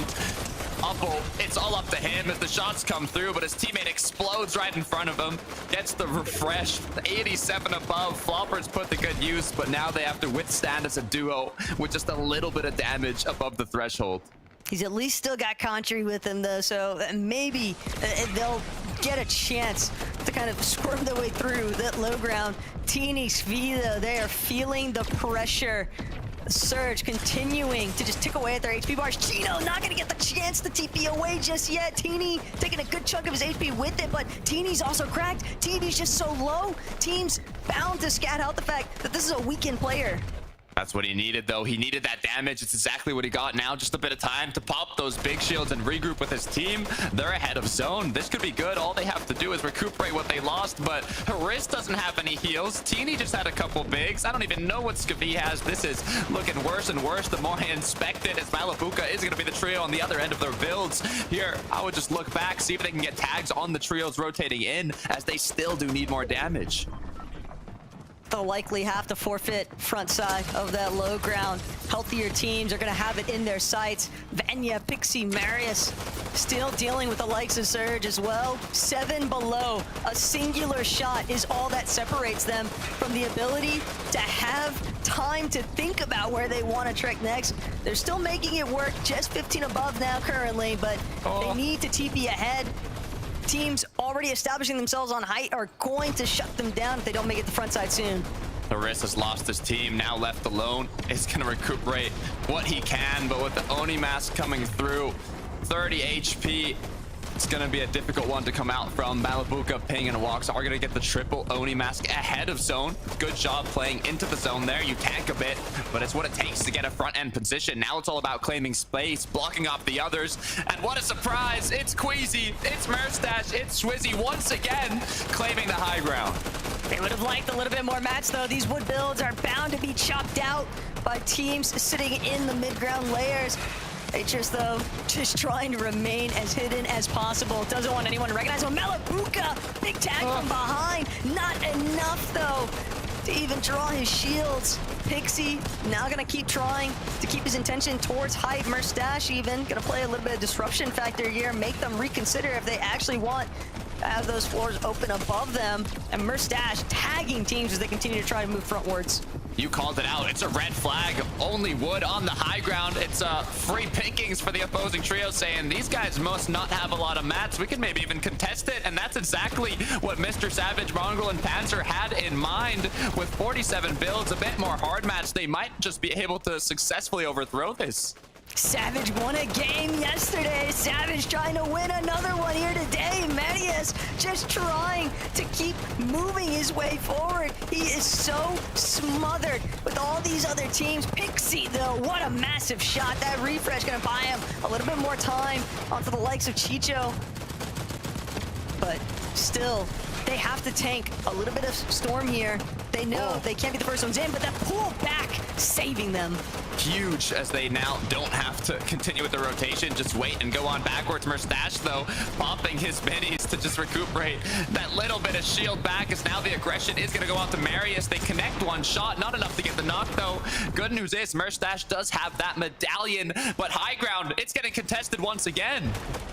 And Savage, he doesn't have the HP to continue the fight. He's been knocked. Pixovsky's team looking to clean up the pieces. And Savage knows he just lost Mongrel. He's going to be forced to drop here instead. Nam's going to catch him on that rotation out. Spotted the fact that it's a solo. Malabuka, Ping, and Walks, though, still a fully intact trio. Decent amount of mats, and they continue to control the low ground. Look above, though. It's Cammy, it's Seti, it's Harry, all from yesterday getting annihilated to now. The comeback in day 2. Everything's on the line for them after Merstash goes down. Noms, Gripey doing what they can to hold low, but there's still more players down below. There's Malabuka, Ping, and Walks just on the other side of these walls. That was who their real contenders are going to be for this low ground all along. You can hear the feet stomping all around. Malabuka might have the angle, but Eclipse looking to get involved. That's a solo looking in for a battle of 2 duos and a trio. Malabuka trying to find another angle to stay ahead. He needs to find an opening onto Eclipse here. They need to get him out of the match. The shots come through. Trying to play a bit defensive, but Walks is going to hit a massive one onto Noms, taking him out. Eclipse still is up. They're stuck in the dirt now. They have to find a way up, but on top of them, it's going to be Cammy. It's going to be Seti. It's going to be Harry just waiting for them. And this is huge, though. Malabuka, Walks, and Ping. They've still got to deal with the likes of Bull and dropping underneath. Hari gonna open things up here. Massive engage. This is so favorable. This is the massive game that we were expecting to see yesterday, and now Hari trying to bring it to life. Got the water sprites, can play this one defensively. Malabuka looking like the last player left in zone. He hears the chug splashes coming through. Looking around, the shot gets connected. And just like that, Hari, Cammy, Seti are going to be able to close out this 8th match of the day. Despite how awful things looked at the start of this game 8 here at Takata, Cammy, Seti, and Hari finally reign true and showcase exactly why everybody would have had this team in a more favorable position heading off of day 1 yesterday. But the recovery tour is alive. I'm not going to say it's well just yet, but it's there. We have signs of life from our Polish team. It's looking promising from getting annihilated off spawn yesterday to now changing things up a little bit. They're going out of their drop spot with not a lot of loot, but somehow, Taco, somehow, even though they don't have a lot of loot, don't have a good kind of start to their game, they're still able to close it out and get that victory royale, which is exactly what matters. So, Frankie, you gotta let me know if I missed anything. I think you've just about covered it. And a fantastic commentary from you guys, and congratulations to Cammy, Seti, and Shari. I've always called them, since joining this desk, the day 2 team. And yes, we don't have the 1.5 times multiplier, but they're still showing up and showing what they can do on day 2. But interestingly, as Takata just said, these guys, they had to leave Lost Lake early. We thought that was probably the last we'd seen of them, and yet there they were in the endgame 11, taking it by force. Absolutely taking it by force. A different type though, right, than what we've seen from them maybe in the past. I will say it's nice to see them finally announce themselves to the lobby, to the region here in FNCS with this game.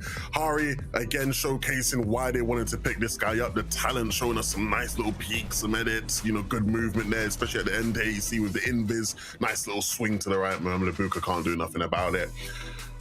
Yeah, a good win, Mini. I guess it's just good to finally see them do something in the lobby, really. I'd almost forgot that they were here because they just had so much troubles off spawn. They just didn't announce themselves in the end game whatsoever. It's nice to get a reminder as to how good this team are, how good they can be. As you mentioned, Hari there in the end there with the most amount of eliminations in that team.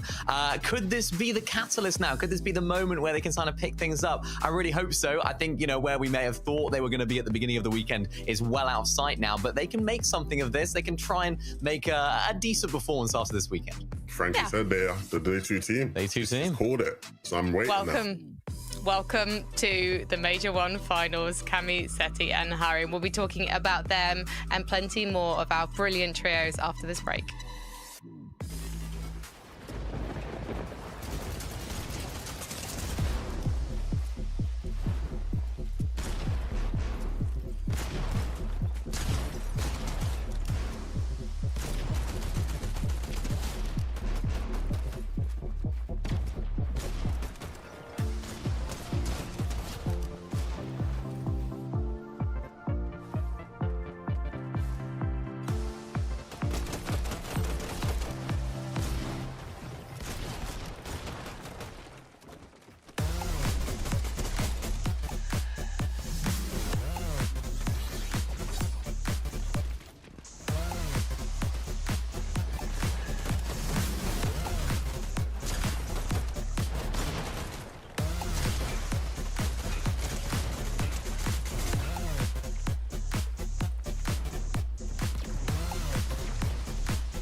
Welcome back to the Major One Finals of FNCS Europe. I'm Frankie. I'm joined by Mini Miner and Levin2k, and I feel so ready to crown our first champion of Chapter 6. But we've got a little way to go before then.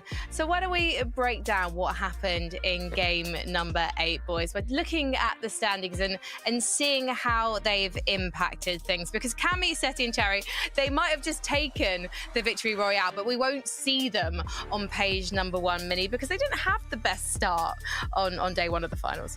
No, that's definitely not the case at all. They didn't have a very good start at all. 19th place for this team. Really, really nice for them. Boosting their way up. This is exactly what we know that they can do. Nice victory route from them. That was probably the most messy game we've seen in terms of high ground takes. So they were able to sort of take advantage of that really well. But I'm just looking at this sort of top 5 right now. Look at how close it is. Vico, Veno, Flixie went down very early there.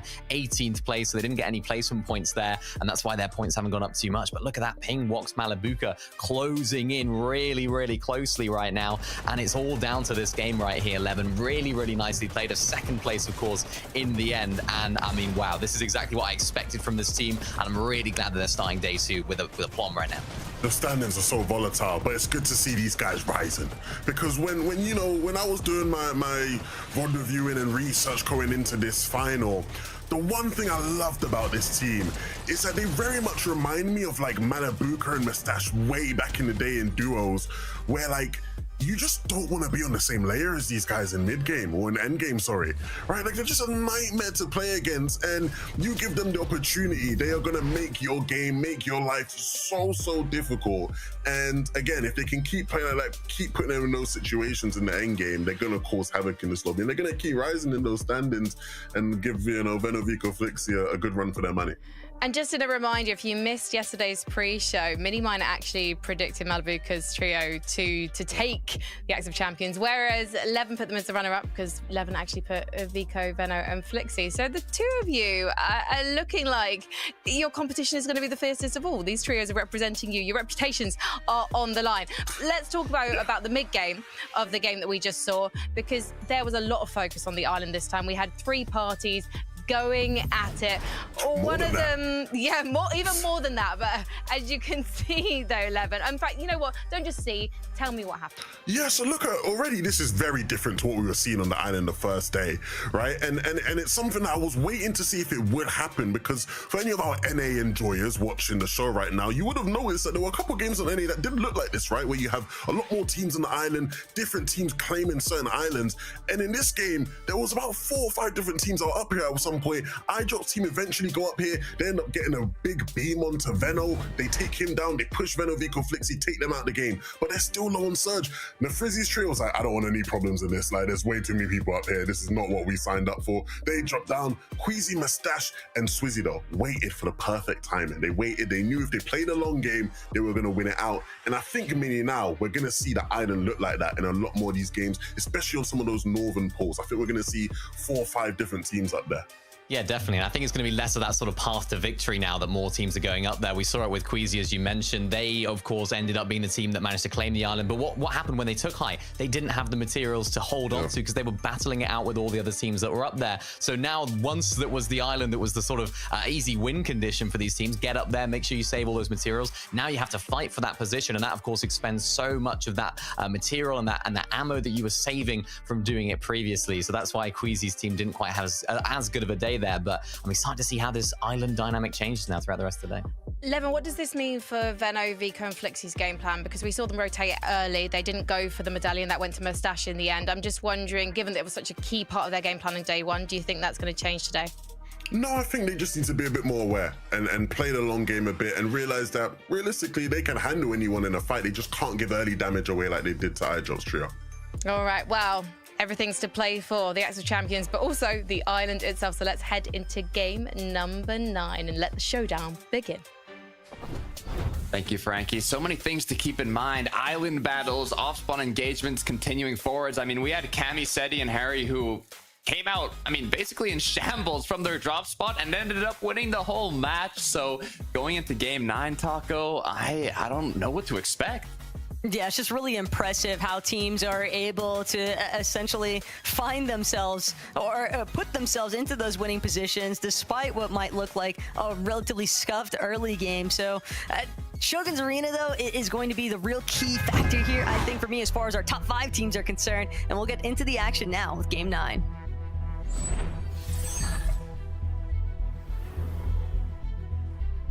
Enis, Kavi, and Haris have had a bit of trouble at Shogun's Arena. The good news is, in the last match, they were able to come out on top. Looking at the bus path, too, it is going to be a quick battle, having the bus landing so close. But for Lost Lake, we'll have to see what does end up happening. If you're Cammy, if you're Seti, if you're Harry here, I'm trying to think, you know, what can you possibly change? They're just such in a difficult position with the third parties that come through, that even coming from that victory royale, knowing how to, you know, successfully play these last matches of day 2, it's a tough one.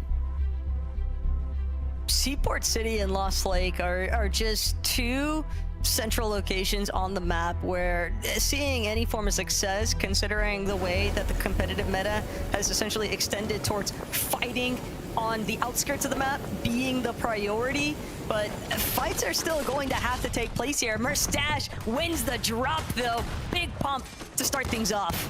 Another pump coming through from Queasy as well. That's 2 on the board already. 1 left to finish it off, but Merstash has been eliminated. The good news is that Swizzy's not gonna miss that shot.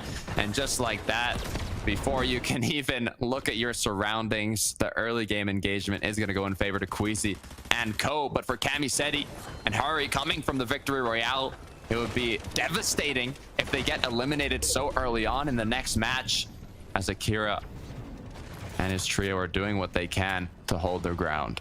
But if they get third-partied here yet again super early on, I love the fact that we saw them in the last match just full-on disengaged. Don't even bother trying to extend this fight. Podesai, though, he's got a force to be reckoned with here, but doesn't stand a chance up against Ari. It's gonna bring him down. Cammy, though, from behind Akira with a surprise factor, and Ari now left to defend just barely a sliver of HP.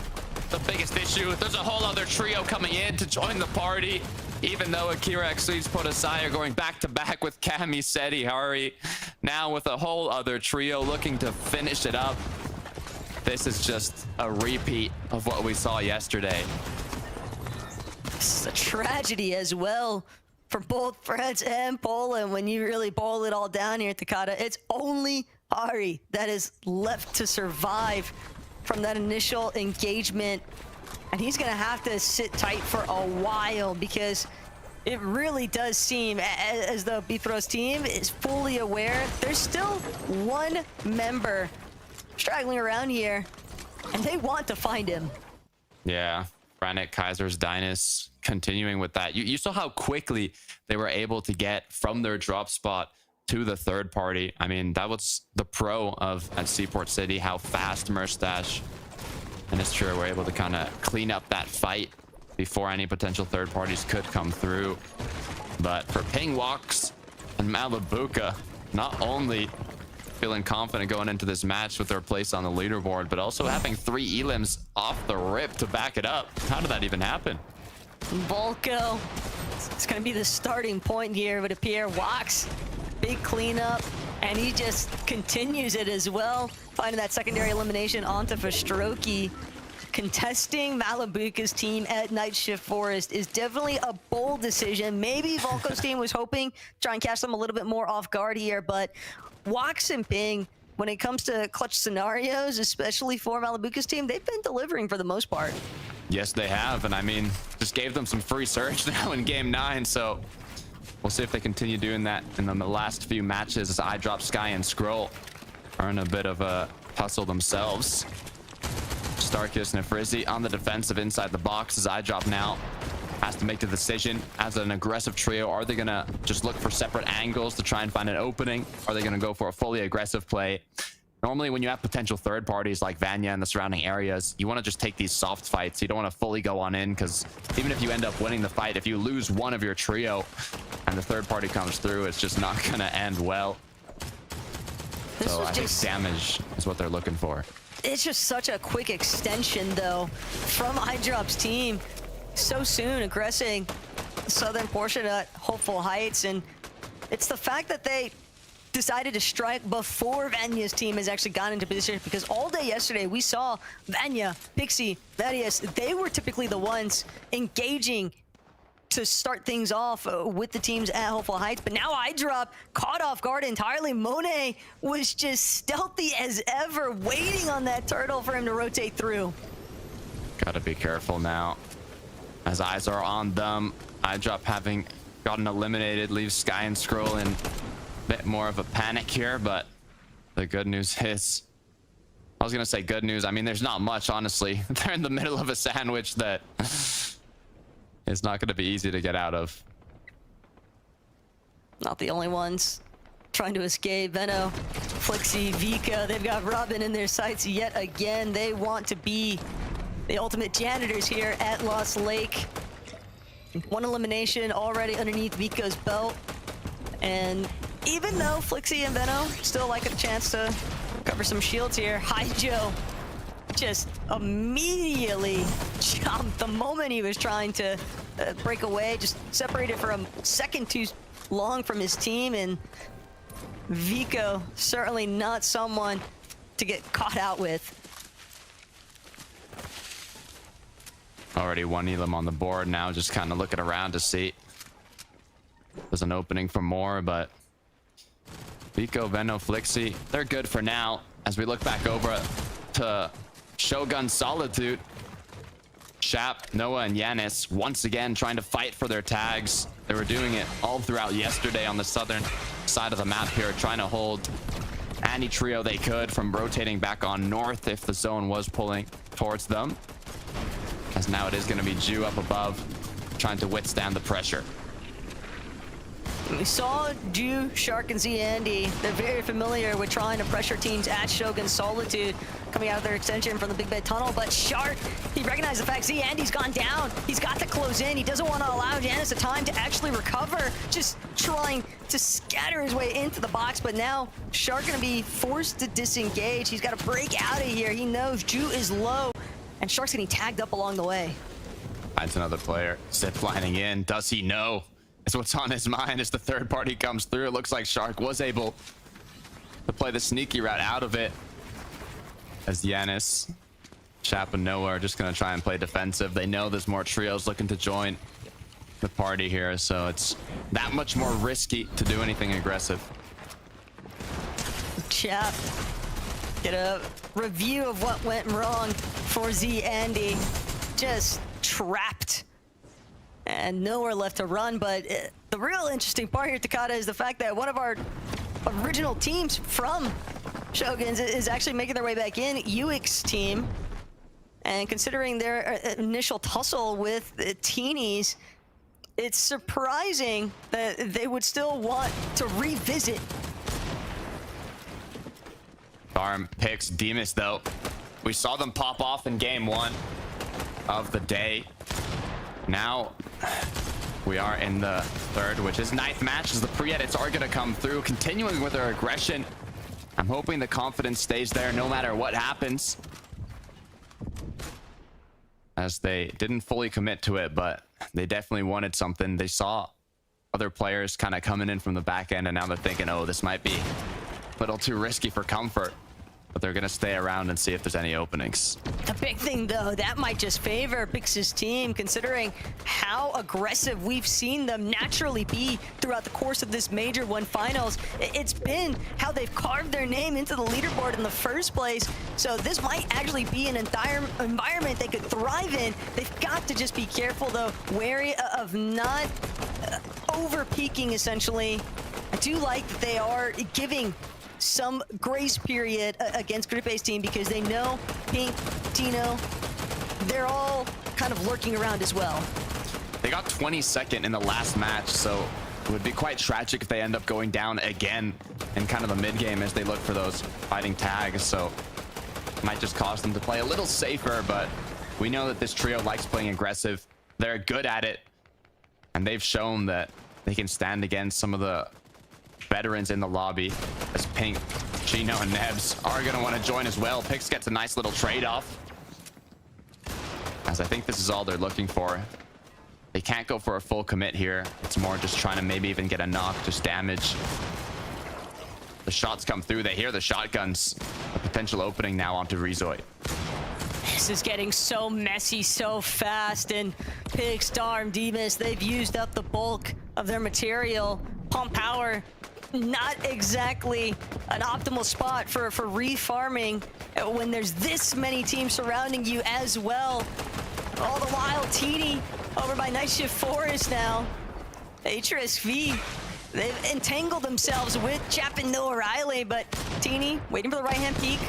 Might have an opening, instead loses his shields. Uh-oh.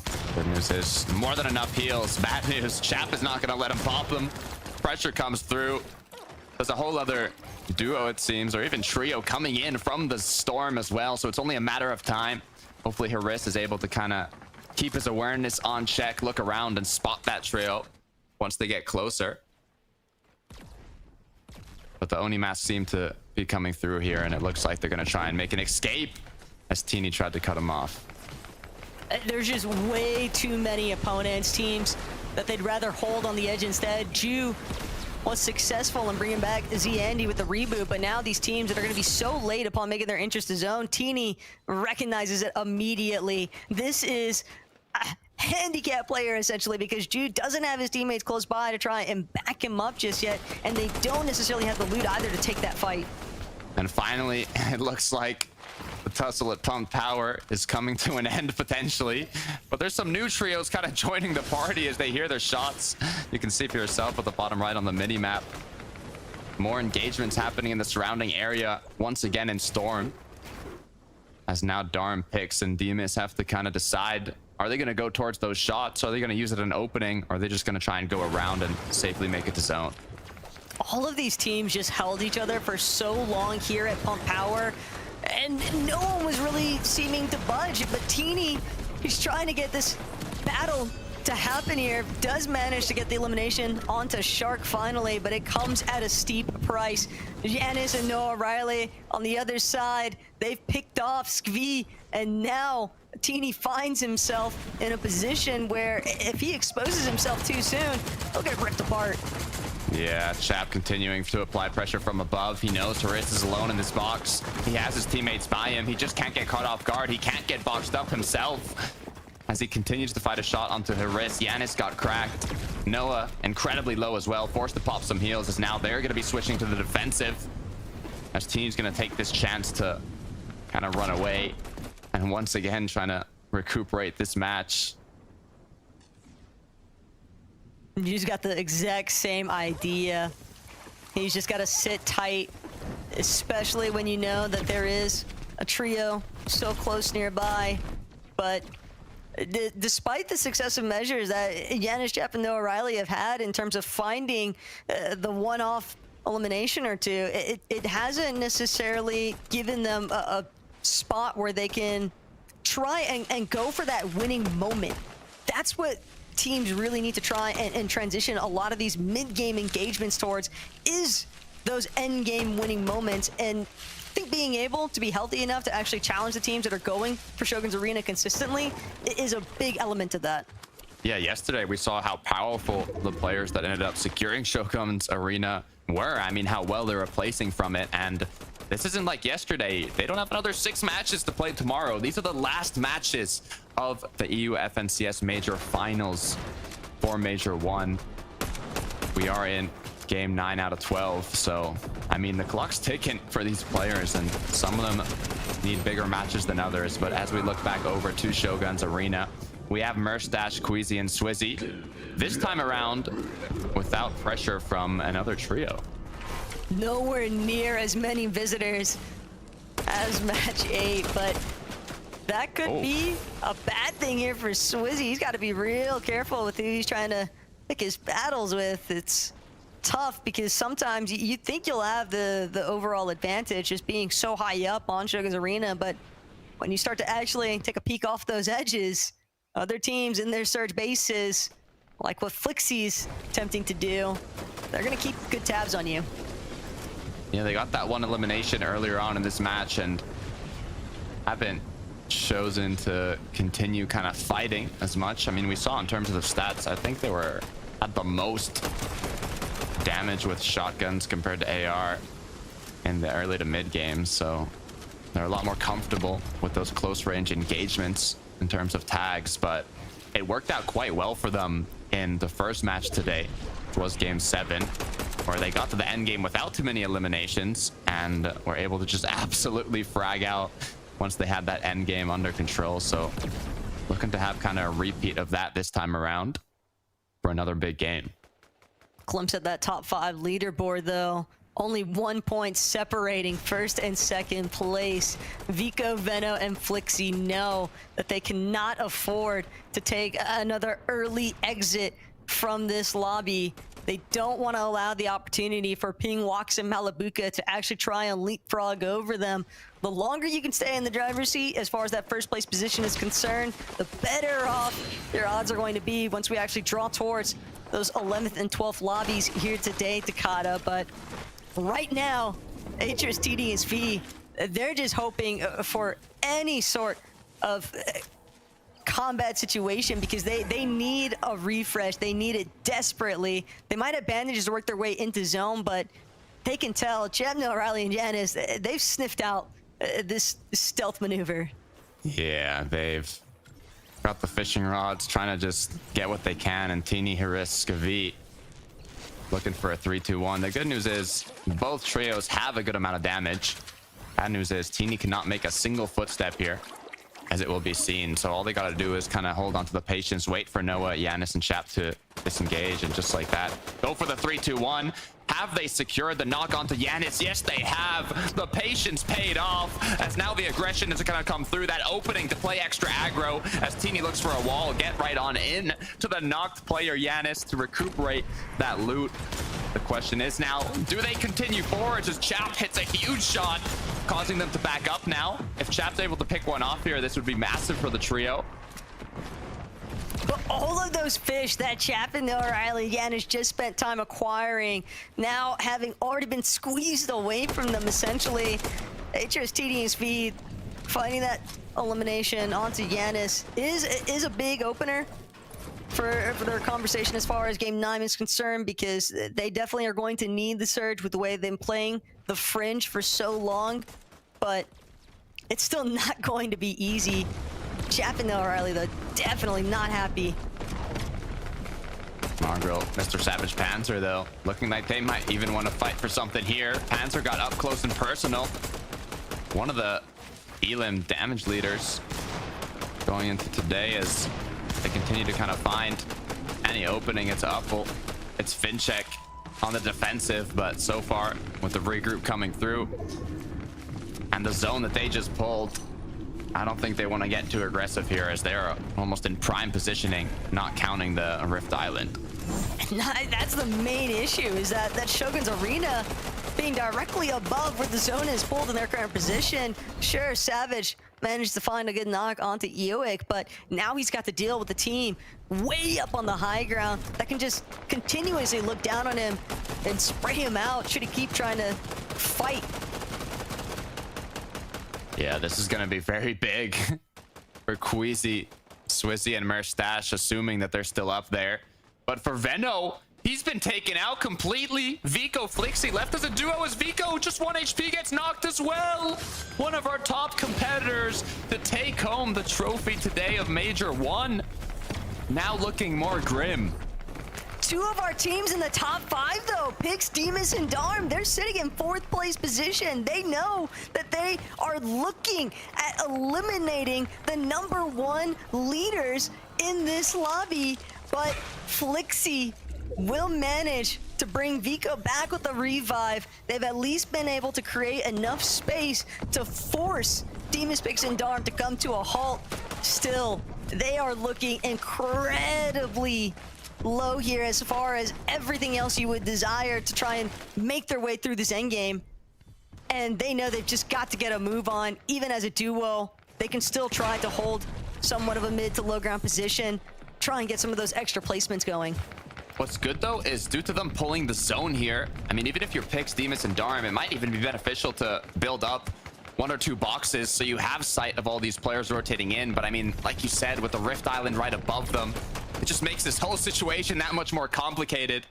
But for Veno, well, Vico and Flixie, after Veno got eliminated, they are in a good position to take a lot of shots. So even though they're a duo, they should have a simple enough time getting enough damage, as Swizzy's trying to do what he can to stop people from getting close to them. Swizzy, though, working off of that Invis medallion. He's got the ultimate peekaboo in store for teams that sit directly underneath, but it's more so the fact that we are witnessing Queasy about to enter 8th zone here soon enough, Takata, and practically cap mats on everyone. And the number one thing that the analysts have already addressed even is if you give Queasy cap mats heading into your end game, everyone else in the lobby is about to have a real bad time with the way these guys look to control height. And last time, nailed high every single end game zone, all the moving zones. And looking at how this zone is pulling out, I mean, if it pulls to the west side here and closes towards everything else that Marius is doing here now is just trying to extend their lifeline. They've got a little bit of low ground control here, but only 70 above means that they are fully aware of the fact that they're going to need to take on another fight. They're going to have to find some more damage. Flixie, Veno, Vico. Veno likely just calling the shots at this point, trying to help his team make their way through, but Flixie, smart enough IGL in his own right. He can definitely scout out where their shots should go next. Trying to see if he can get some attempts onto iDrop's trio, but unfortunately nothing to build of steady use just yet. Everything just boiling down though to our team on height, Swizzy, Queasy, and Merstache. It comes as no surprise.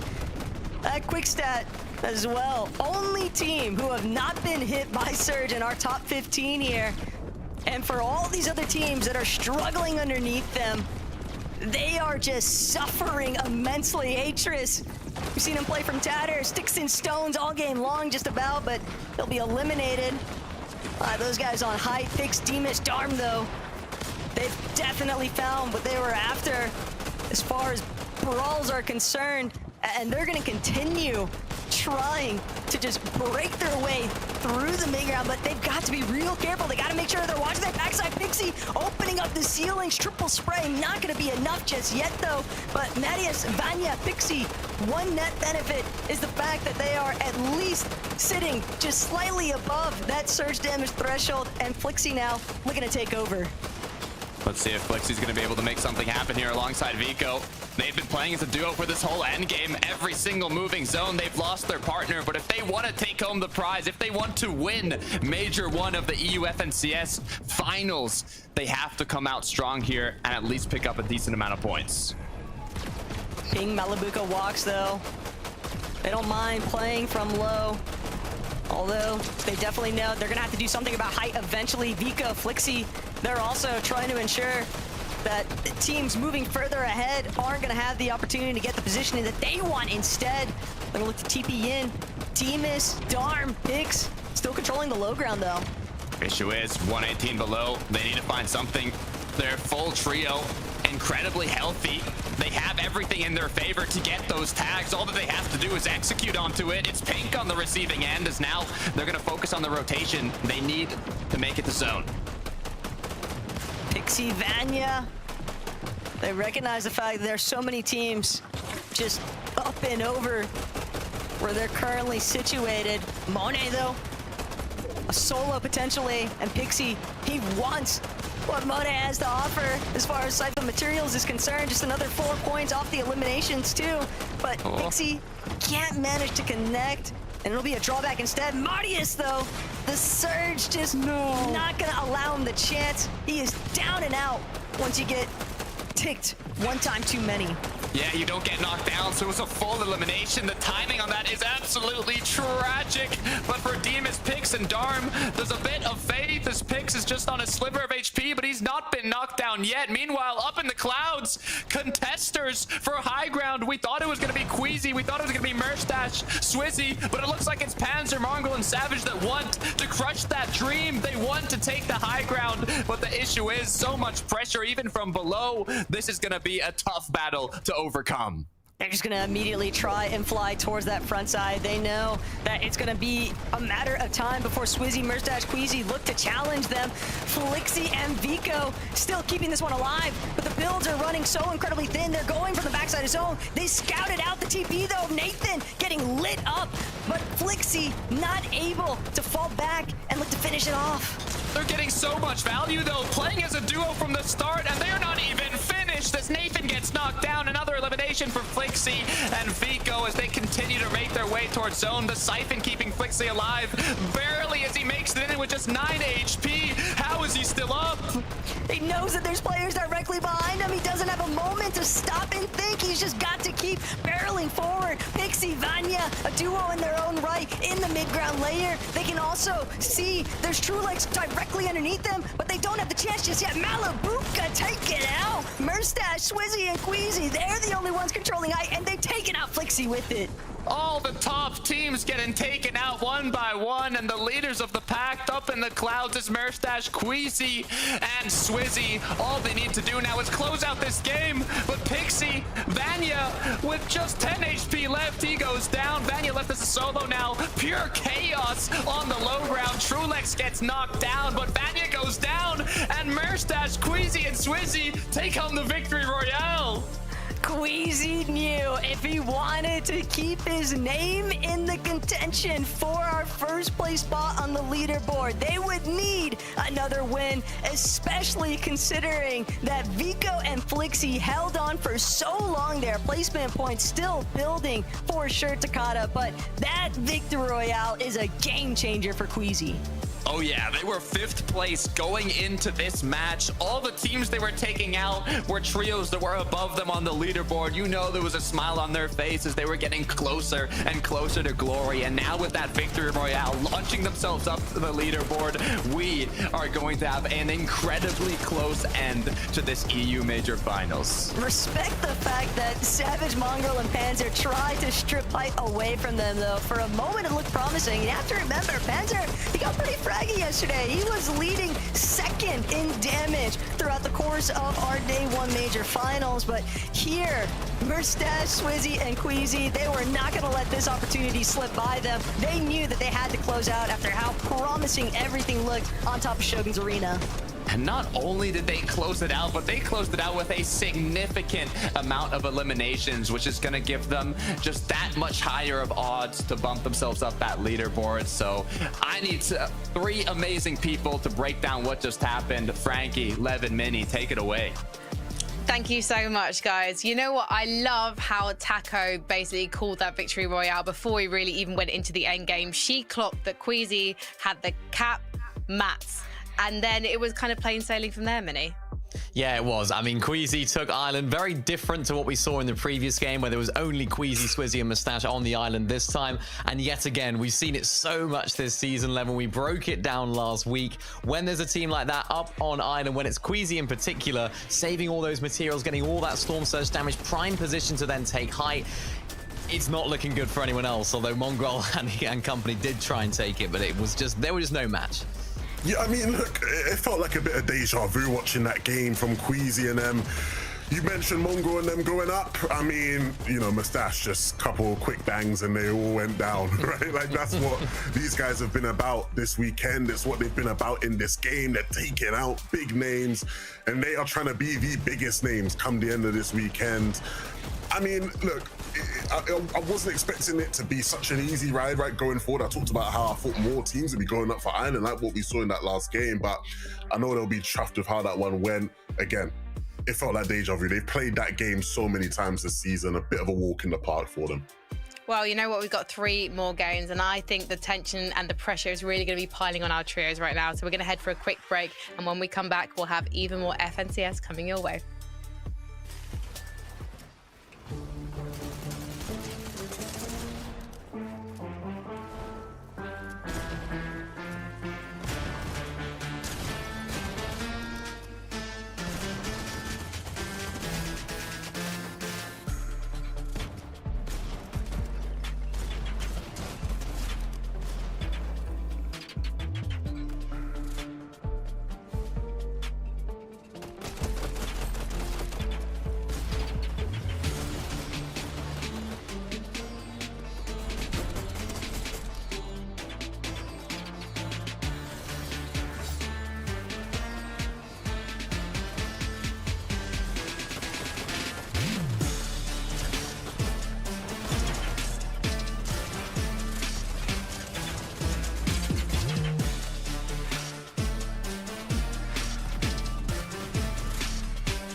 Welcome back to day 2 of the FNCS Europe Major 1 Finals. And we only have a few more games before we crown our first champions of the year. But you know what? It's all change on the leaderboard. So let's have a look.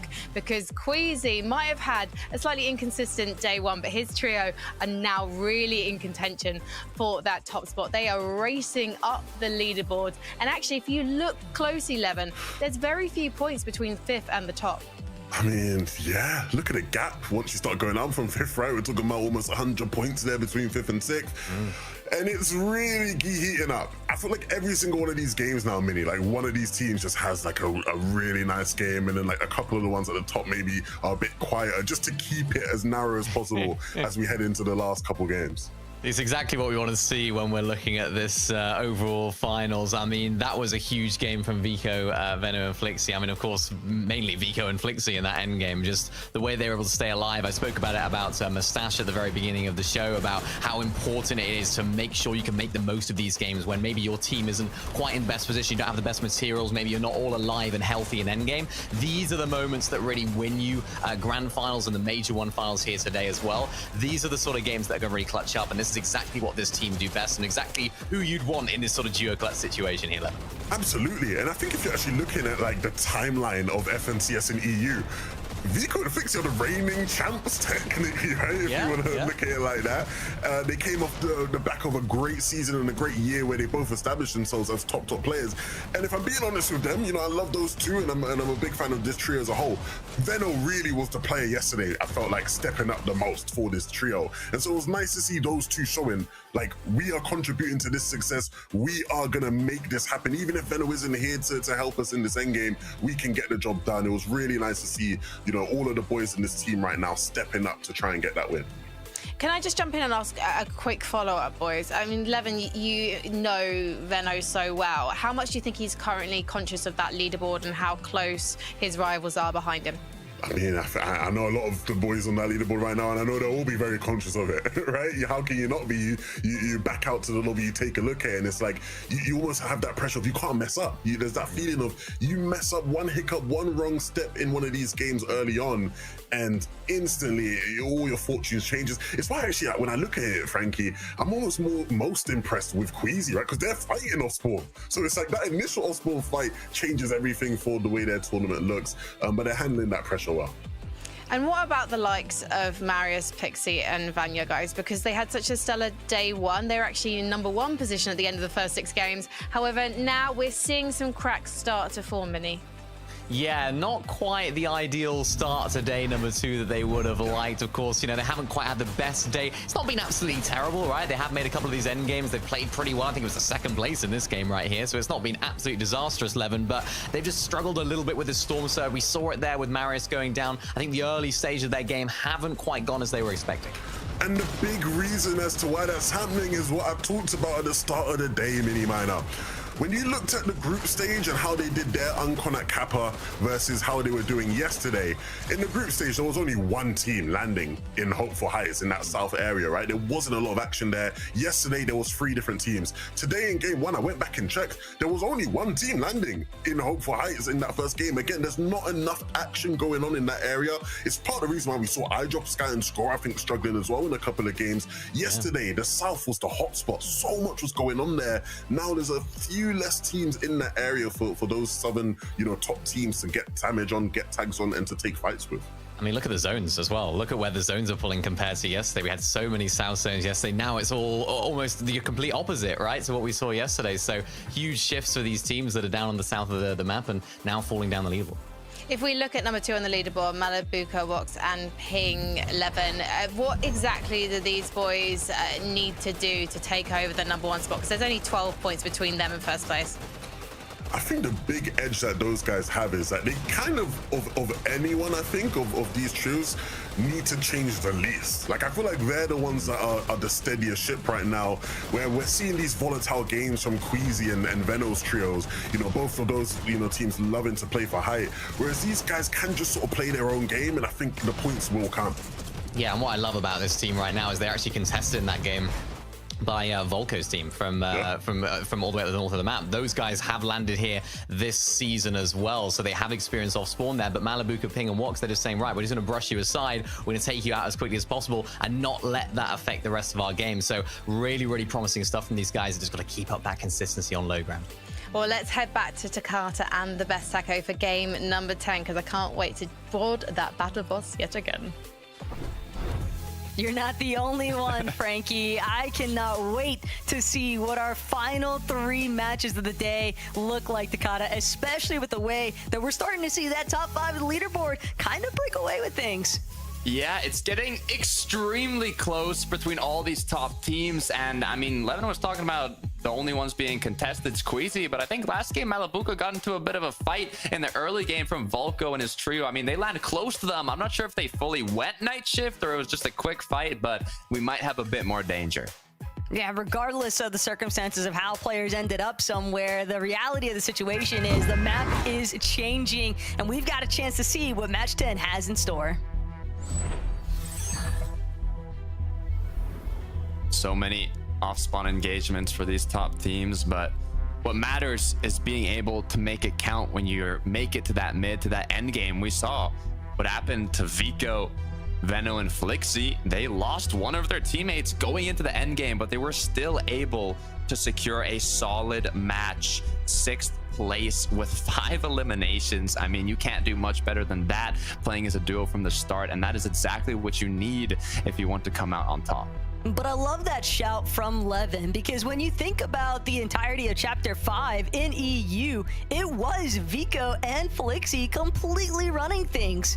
And knowing that, even they're still able to kind of channel that same energy in a trio scenario, working as a team. Impressive stuff overall, really. But Merstash, Queasy, Swizzy, they found their entrance and realistically trying to attempt to take over that first place position. But this fight in Seaport City, it's got to be quick. It's got to be finished nice and tidy. Otherwise, other teams are definitely going to make their way over. Yeah, last match they were able to clean it up quickly when both trios contested main, but this time around, Shakeoff and his trio just gave main to Swizzy, Queasy, and Merstash, so they were able to land and get looted up, and now that's going to cause this fight to kind of delay itself a bit. Question is, like you were saying, Taco, is that delay going to be enough for some trios to start wandering on in and seeing, hey, why is there no shots going on yet? What's taken this trio so long to fight? It's largely a team like iDrop, Sky, and Scroll that really enters the conversation here, because we already saw them, don't want to say desperate, but they did extend rather early into aggressing that turtle section south of Hopeful Heights because they wanted the fight. They're trying to establish their surge early on, and more importantly still, they're trying to prove, iDrop especially, that he is capable of a high place, if not a win entirely, holding that Axe of Champions here. But if they want to even retain that position from yesterday, they're gonna have to earn it back at this point, Takata, because one by one they've just been dropping in the leaderboard. Take a look at this though. Fincheck thought he was just gonna go get a quick refresh on his sprite as Vico, Veno, Flixie didn't want to let that one slide. Good for him though. Upple was able to take some shots back at Veno, cracking him and kind of halting that engagement, as now they're going to be forced to disengage once again and not continue the pursuit. Vico and Veno now though, but the team so close. Well, that doesn't matter. As far as Darm, Demas, and Pigs are concerned, they love when it's only one team that they've got to deal with. Cringe Kate and Mappy, they're not going to be able to escape. Demas finds that first elimination to really crack things open here. Mappy now getting completely keyed down, rolled over. Doesn't even get a chance to try and escape. He's the last surviving member, essentially, and it's not going to be enough here, as Demas and Darm are just doing everything they can to capitalize on these early fights. This is big though, because they were able to get elims in the previous matches earlier on, but they were still struggling a bit for Surge and Damage. They went down 22nd place. In the last game, they got 9th place, so it was an improvement. But now starting off so strong with a quick 3 eliminations, hopefully they're able to get a match to kind of bounce them back, because they've dropped down to 5th place now, as they were almost leading the pack going into today after the first match. Now with a big game needed to kind of put themselves back into check. For Queasy, Swizzy, and Merstash, though, coming from that victory royale, I mean, all you got to do is play like you did in the last match. Hopefully, Rift Island's at their favor. Aristini, though, trying to do something as a duo here. It's crazy to think that designating a drop has almost seemingly worked against Teeny's trio at this point, because they've had issues with this early off-spawn battle in the sense that they're just not closing it out fast enough, and that's opening the doorway for other teams like Giannis, like Shark, Juicy, Andy, to then come and pressure after the fact, third-party them for easy pickings. And UX team is also left in a similar note where we've oftentimes just see them either running to try and get a reboot or just barely surviving. Yeah, we've seen a lot of matches that have been kind of, you know, trying to just clutch from reboot after reboot. But, I mean, as long as you're able to secure a decent amount of points to kind of stabilize your place on the leaderboard, sometimes it's just enough. As Shakeoff, Momsy, be careful here. They've decided to go towards Blaha and his trio and actually already got one. Caught him off guard at the bird to go, and Momsy, Shakos, they're still lying in wait. We're gonna look back on what went wrong here for Blaha. Just wrong doorway, wrong house, wrong place to be. But unfortunate. That's a big come up for our French team, especially considering the situation they've been dealt last couple of matches. Eland off rip essentially from Queasy's team, so anywhere they get something going is always going to be better than the nothing they've been left with. Speaking about nothing, Walks, Ping, Malabuka, no quick eliminations this game compared to the last, as now they're going to most likely go to their surroundings once again to see what they can find. Vanya, Marius, Pixie, though, elevating themselves by the Shattered Span. Triple Onimax going to come through. Looks like they want to get extra aggressive here. It's Comeback. It's going to get caught off guard as the pressure's right onto him, directly into his box. He fears that danger as he gets knocked down. And now Marius, Vanya, Pixie, they might not even be done yet. Chasing Comeback all the way to the Overlook Lighthouse is insane work. And not only that, but Queasy, Merstash, Swizzy, they definitely taken notice of the action that's unfolding east of Shattered Span, and they want their own slice of the pie here. Queasy setting up a nice little surge base on this hill that overlooks that direction entirely. Swizzy as well from a separate angle here in a bush. They've got total bridge coverage here right now, Takata, and they can definitely get a firm grasp on teams in the surrounding area as well. That overhead view doing an excellent job to really shape just what kind of advantages they have. Yeah, I think they kind of forced Momsy, Skyjump, and Shakeoff out quite early from their drop spot, having won the main building, and then from then kind of followed them to their surroundings to see, hey, you're gonna go for damage? Well, I'm gonna follow you there for the third party. But luckily enough for Skyjump and his trio, nothing kind of turned out from it. Veno, Vico, Flixie, still no elims on the board. Kind of playing edge of zone here, just rotating through, seeing what they can potentially find. They might get exactly what they're after if it's Surge that they're looking for, and considering that Veno's already directly made notes of the fact that he didn't feel like this team was getting aggressive enough. And we saw a big moment from that, but Clownski, Gudenbri, Moneymaker, they've got to be careful. How many times have we seen Veno's teams just crouch walk up to a Surge base and chop them out? So if nobody is looking back to recognize this rotate from Vico's team, it could be disastrous.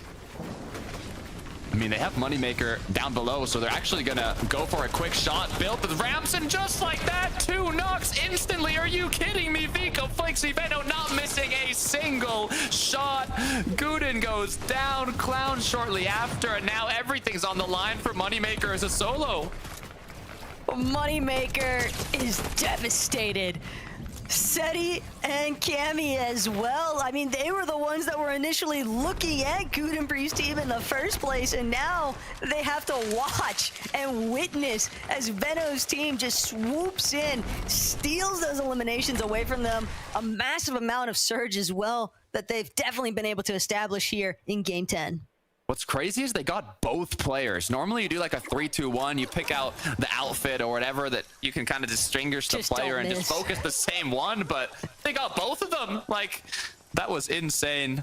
As we look back over to Walks, Ping, Malabuka, who are also on a surge base, luckily enough. Vico, Venom, Flixie aren't in the surrounding areas looking for them, but might just be as dangerous as Walks gets knocked down to 68 HP. All things considered, though, Walks, Ping, and Malabuka have had a relatively consistent time throughout the course of Major 1 Finals in comparison to Scroll, iDrop, and Sky, where they need some kind of engagement to be the catalyst. And they're not the only ones. Seeing Tayson, seeing Trulix, Chicho try to get active this early on, just kind of recognizing the fact sticking by in a surge base for Foxy Floodgate is not working out for us. We have to get involved in the action early on to get our surge tags, because all these other teams, they're being pushed towards those outskirts of the map. So teams that are center map like Tayson's, they're not having opportunities to actually get surge tags like what we've seen in the past. Yeah, I believe Levin was mentioning exactly that. There's just not enough trios rotating through, and Tayson and his trio were dependent purely basically on AR tags for surge in the mid game. So now seeing them opting for more close quarters combat, it's a change up that they might desperately need if they want to make a comeback. And if you get into the real nitty-gritty of it as well, Tayson, Trulix, and Chicho, they even had struggles where even when we saw them in endgame moments, Foxy Floodgate just did not bode enough ammo for them to be able to consistently try and actually challenge players on height. So they didn't really have anything that could generate those winning moments, so to say. All these teams, though, still looking to try and get a clear grasp on Game 10. Darn Pigs, Demus, we saw them get those 3 eliminations early on, as now they're just going to look for the AR aspect of it. I mean, being kind of on the edge of zone here at Pump Powder, all those teams that are east of them are going to eventually have to rotate on in, but it is a hill, so it's not like they have... I mean, they have a good amount of vision, especially how high up Darm is, but I'm wondering how many tags they'll actually get as their eyes are just set locked on Fastroki and his trio. Crazy to think, though, that Darm's actually got that Mythic AR for once. That it could be a very menacing weapon to put into Darm's hands, considering just how technically mechanical we've already seen him be. When you hand him the best weapon in the game right now, his firepower just increases tenfold. Marius, though, put himself in a slippy situation by Demons here. What's going on? The pressure all around them. It's Yanis, it's Chap, it's Noah, who wanted to find a way to get damage. This is a trio that always goes close for their surge. They fight for it when they need it. As Vanya looks for an angle on the outskirts here. But so far, not enough damage has been done from either trio to fully commit. So it looks like a soft fight is how it's going to end. But while we're at Demon's Dojo, I have to start to wonder, where's Pink? Where's Nebs? Where's Chino? Surely those guys are still hanging around somewhere, and that's also another discussion entirely. I mean, Pink, Nebs, Chino definitely had a pretty rough time so far, but leading off from day 1 into day 2, they were looking at, you know, that top 25 still at least. Pixie, Vanya, and Marius, though, they are clearly trying to create some form of surge. Speaking about surge, Malabuka, Walks, Ping, we haven't seen them fight yet. I mean, on con night shift, what they tend to do is just loot up and look for kind of third parties in the surrounding area. Last match, they kind of got a free gift, but this time around, curious to see what they end up doing. They haven't really had too many struggles with it. They've been very consistent throughout the day, and hopefully that doesn't change in these last matches. Just trying to get a couple spare shieldfish where possible.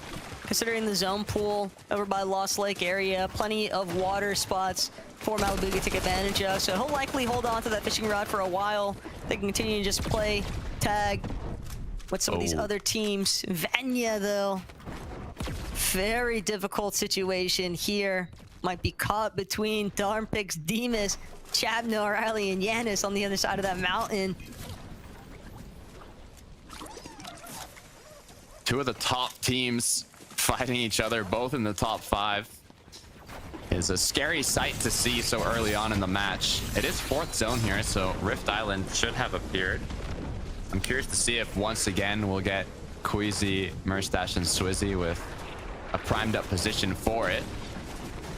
But in the meantime, Pix, Darm, and Demas got out of that potential scare and now can continue getting a bit more into the zone here. Vanya, Marius, and Pixie are probably looking for more hard material, which is why they were by that bird to go in the first place. But what they don't know is that it's basically just bones at this point. Demas, Darm, and Pix surely wiped it clean of most of the metal available there, and gas stations having already been slightly reduced in terms of what they have to offer for hard material. It's going to make things very tough for that mid to late game approach, especially considering that I've had a chance to actually take notice of what's going down over by Shogun's Arena, but Panzer Mongrel and Savage, everybody should be so happy. If you are a Savage or Mongrel fan, a newfound Panzer fan as well, these guys are in the top 10 currently, just trying to hold on to that position. When you consider that so many people counted them out, so many people were saying they didn't belong, and yet here they stand tall, 7th leading into game 10. The damage count is crazy too. The most damage in the lobby. I mean, Panzer's got 19 elims throughout these major finals. Merstash has gotten 30 elims, and Panzer still has more damage, which is insane. Look at this zone as well. A full north pull. Half of the zone being water, as Vico, Veno, Flixie were quick to rotate on in, having already 500 damage above the threshold. Scary stuff for anybody that has to actually trek their way into this territory. Vico, though, getting some friendly hellos from across the pond, essentially.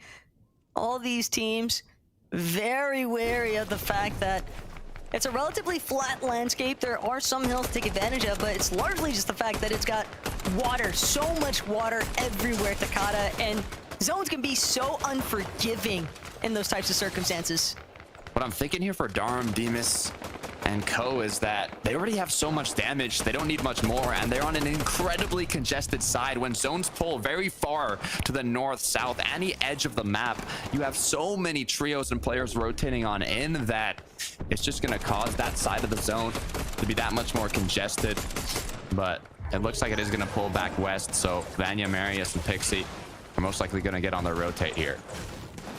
Yeah, these guys made fast work of moving to where they needed to be, considering the last position we just saw them at, and they are wasting no time with trying to get ahead of the pack. But they've been trailing ever so slightly behind Pix, Darm, and Demas for some steady time now, Takata. They've got to be real careful that this Polish trio doesn't decide, hey, maybe we want to come to a pause for a second. Maybe we want to just take a direct fight with these guys instead of keeping them on our backs the whole game. Honestly, at this point, the position that Demas, Pix, and Darm are in, they have chug splashes, they have mats, they have loot. You can see they're just kind of playing placement. They're holding out their zones. They don't want to risk anything. They just want to keep themselves in a prime position for that late game. And once those moving zones start, that's where it all comes down to play. As we look back over to Swizzy, Queasy, and Merstash, who are still in the storm, but have to figure out a way to rotate themselves back in here. If they go more towards to that side of the zone that's already in the storm, they know that once it starts closing, there will be less people there. So you can see they're kind of making their way over to that side to have a safer rotate. They've got to get a move on, though. Tick zones are very unfriendly, and especially when there's teams already kind of based around the edge. At the very least, Queasy definitely trying to path a dead side pool, but they're going to definitely be well out of sight for everyone else. And look at this elevation, Taco. The zone is pulling towards an already elevated build fight. But if they end up pulling the half and half, I mean, it's going to take quite a lot of luck. It's going to take a lot of RNG, but hey, it's possible. In the meantime, waiting for those zones that unfortunately do end up pulling west for them. Not the corner that they were hoping. They still should have a pretty decent rotate through, but Demas looking for a quick shotgun shot, unable to connect. Oni masks are going to come through, and the rotates will continue for these trios. Ooh, shut down there though. Vanya happy to collect that extra elimination. Impulse team maybe sweating a bit. Not sure if they were in as tough of a spot as Gantry just now, but Malabuka ping walks. Again, really steady, consistent throughout the course of Major 1 Finals so far. And Swizzy, Queasy, Murstache, they didn't get the immediate pull that they were hoping for here at Takata, but at the same time, they're definitely trying to clear out the team on elevation across from them. They want to take over that position. They're also making sure to keep their line of sight as clear as possible. That's why Swizzy shooting out the trees. They scouted. There is a surge base way off in the distance, and it might belong to Veno. Veno, Vico, Flixi still leading the pack, but there's only a 20-point difference between first and third place. So although they're in first going into this match, everything can change depending on how this one concludes. Marius, Pixie, Vanya, 114 above. It's not safe enough as they're trying to just find any opening on trios rotating in. But so far, unable to find many connections. Swizzy definitely doesn't want to have to deal with all this pressure. My man's is just trying to make a humble fisherman life. Still looking to extend, but Malabuka from out of nowhere, completely doused. Now it's Walks and Ping. As a duo, the second place trio put into panic as they've lost one. I mean, they're in zone here. We saw what Vico and Flixi were able to do as a duo in the last match. They clutched it up. And it looks like we're going to need the same thing to happen from Walks and Ping if they want to maintain their spot on the leaderboard. Shaco's just barely managing to survive for the time being, but Veno, Vico, Flixi hot on their heels, looking to just chase them down, looking to also establish themselves with solid positioning. And Veno gonna safely tarp his way through. Shaco's body loot, wants to make sure that he claims as much of that as possible. He knows he's going to need that material for this endgame. Marius, on the other hand, he knows that they need damage. This trio has struggled today, Takata, with getting their surge online and well above that damage threshold. Issue is for Vanya, Marius, Pixie, zone pulled to the literal opposite side of the map from when they were. So they're gonna have to be quick on their feet to get their rotate on in. Demas picks Darm in a similar situation, but Demas loses all of his shield during the rotate. Now his teammates are gonna have to play the defensive to give them a bit of time to use any heal possible and continue once again with their rotate. It's the fact that they were forced to ultimate low. They were forced to stop their rotation. They were trying to claim front side, if anything, and now it's not going to be a pipe dream just yet, but it's definitely going to be tough, difficult to re-establish. Vanya even getting a chance to look back, see Savage off in the distance. A little bit of elevation, and that's Vanya's intention as well. They're underneath that damage threshold now. They need to aggress heavily onto a team. They've got plenty directly underneath them, but all these trees as well blocking their line of sight. Yeah, they just need a bit of damage. They're primed up in terms of positioning. If they can maintain that, it would be crucial for taking home this match, as so many of the top trios are still up in contention. But Vanya now, as Storm Surge is active, 124 below. They have to wait for the rotates to come through, and they cannot miss their shots here. They're hoping that there's going to be teams looking to poke their heads forward, like to try and get ahead of where everybody else is at, not get stuck in that low to mid-ground congestion. But Vanya is not finding any sort of openings. Teams just taking too much notice of what's going on up above. And Marius instead watches, tries to provide some cover up, as now CZB, Nathan on the other side of height. They might be the openings, but it's still just barely above. Demas, though, he's lost one of his teammates. Darm has gone down, leaving it up to him and Pix. The good news is they're together. The bad news, only wood left over, 18 builds, as they're forced to recuperate what they've lost. But Vico, Veno, and Flixi, they're looking up above. They know high ground's a possibility. The Oni masks are going to come through. But so far, it was just to get ahead as they continue to keep their eyes and stay aware. Venom still knows he wants to move ahead further. Pixie on the other side, gonna block him up for the time being. He needs to shoot them out first. Swizzy trying to help aid with that endeavor. Swizzy, Queasy, Murstache though, they're on an opposite side because they don't want to let anybody else take height from them. Mongrel trying to see what he can do. They are not done with the high ground retakes. Time and time and again, we see Panzer, we see Mongrel Savage go. Will this be the match where they're able to fully secure it? Panzer leading the pack in terms of damage. They've not been missing their shots, but they haven't been able to close a game out on height as Mongrel's gone down. It leaves Mr. Savage and Panzer to clutch it as a duo, and they're forced now to drop down. We can respect the dedication, but the intentions may have been sourly put. Vico, Flixie, Veno, they're going to take advantage of the chaos up above. Back shot onto Queasy, and now Veno, Vico, but they're left in tatters. Something has gone horribly wrong. Veno's still trying to claim height. What's happened? Vico was left on a sliver of HP, but he's able to recuperate it now as a duo. They can hold on to height. Panzer still looking strong as he takes down Tayson. They need to get ahead here, though, but there's just so many trios, so many players on low ground. It's absolute madness. Somehow through all the chaos, Veno has managed to tarp his way up above. Walks, Ping, they might have the heals advantage here though. What they need is build. Murstache gonna fall. Walks getting credited for that. The Siphon playing such a big part in keeping his HP alive, but no! Tag from the side, didn't get a chance to actually block his way off. Ping left as a solo, doing what he can to scavenge the last points of the match, but Veno and Vico continuing to rain down from above, taking player after player out, tarping on ahead, but they are running low on mats. The issue is, I don't think there's any trios that can contest them yet for high ground.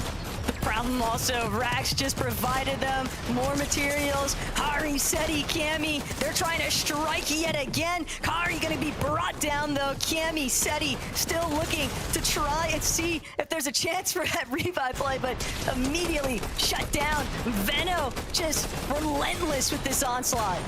They're hungry. It's time to get fraggy. Vico, Veno know this. To close this out, they pick up Cammy. They pick up another elimination. Vico has 6. Looking unstoppable as now it's all up to Noah in the 1 versus 2 against absolute titans. Noah, you have to pull off a miracle to come out on top here, but it's going to be impossible. Vico, 7th elimination, closes the game, and our #1 trio continue to hold on to the throne. 4 victory royales in a single Major 1 finals is pure insanity here, Takada. We are witnessing something so great here with Veno, Vico, and Flixie, and now everybody else is stuck playing catch up.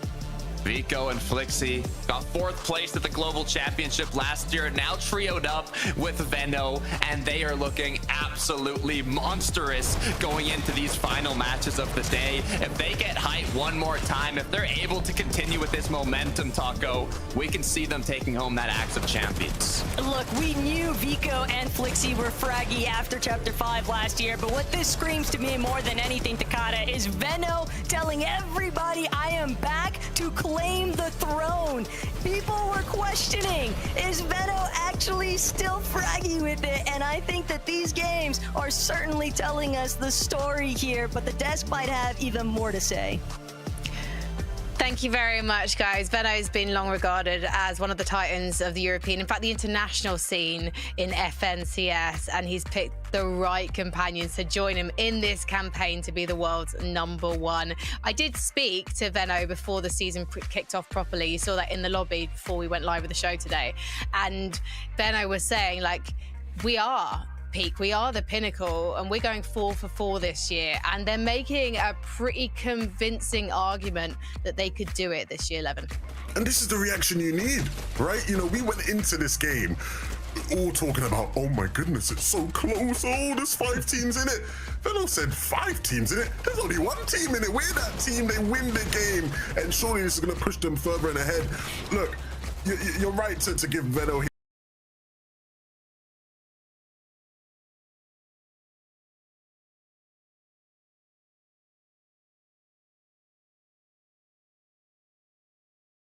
his praise, right? You know, meaning when we look at this trio, I think a lot of people look at Flixie and Vico, especially coming into at least as like the stars, right? Veno had a bit of an up and down year at times last year.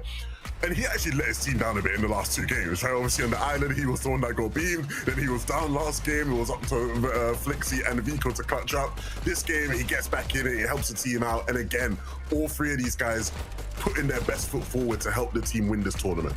Yeah, and I think what's most impressive about the way that these last 2 games have gone is that it was Vico and Flixie. Now it's Vico and Veno. It just seems like you put 2 of these players together, one player goes down, they're an FNCS winning duo entirely. So it just seems like they have that power in their tank. If one of their players do go down, it just doesn't seem like you can write them off when they are in that duo clutch situation. This was just beautiful stuff. The way they took high ground off of Queasy was amazing. There was a couple of moments in that end game where they were actually looking for height. They had the materials for it. They kept looking up. I think there was a moment where they tried to TP up and they actually just cancelled it. They said, right, okay, we're going to go back down. We're going to retry another time. That just shows so much maturity and so much experience there. I remember last year in duos, we had so many like great FNCS wins that came off of the back of like great solo clutches, right? When Swizzy and Vanya won, and Vanya and Swizzy individually both had great solo clutches. Here in trios, we're seeing great duo clutches, right? You know, that's what makes FNCS champions, teams who can win when they got a man down, or maybe even 2.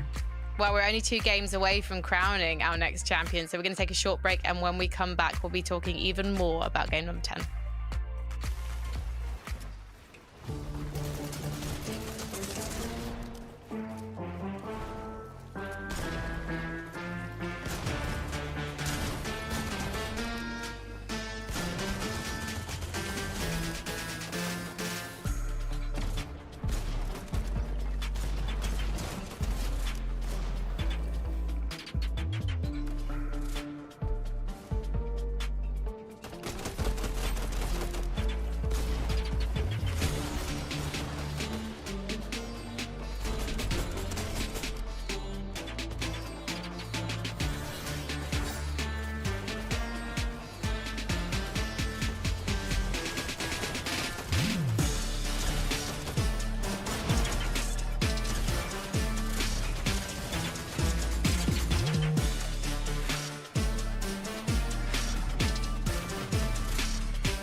Welcome back to FNCS Europe. We are nearing the end of the Major 1 final. So we have just 2 more games to go before we crown our first champions of Chapter 6. And if you missed it before the break, Veno, Vico and Flixie, they took their 4th victory royale of the weekend. And when you look at the names in this trio, it's kind of obvious that this had to happen, boys.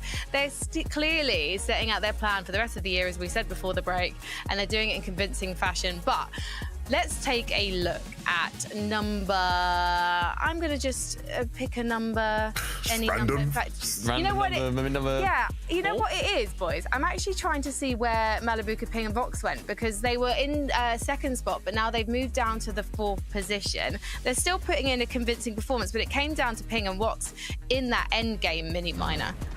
Yeah, I'm glad you picked number 4 because that was the team that I picked to win this whole weekend, and it hasn't been the greatest performance, particularly in that last game. We were going into it saying, right, it's a 2-horse race, very excited to see who is going to come out on top here. It's very, very close. And they did what Vico, Veno, and Flixie what Vico, Veno, and Flixie did do, which is duo clutch. We saw Malibuka going down very early on. Ping and Wox 11, they couldn't make it happen, and that's clearly been the difference here. It just didn't work out for them in this particular endgame, and that's clearly been the difference in that game.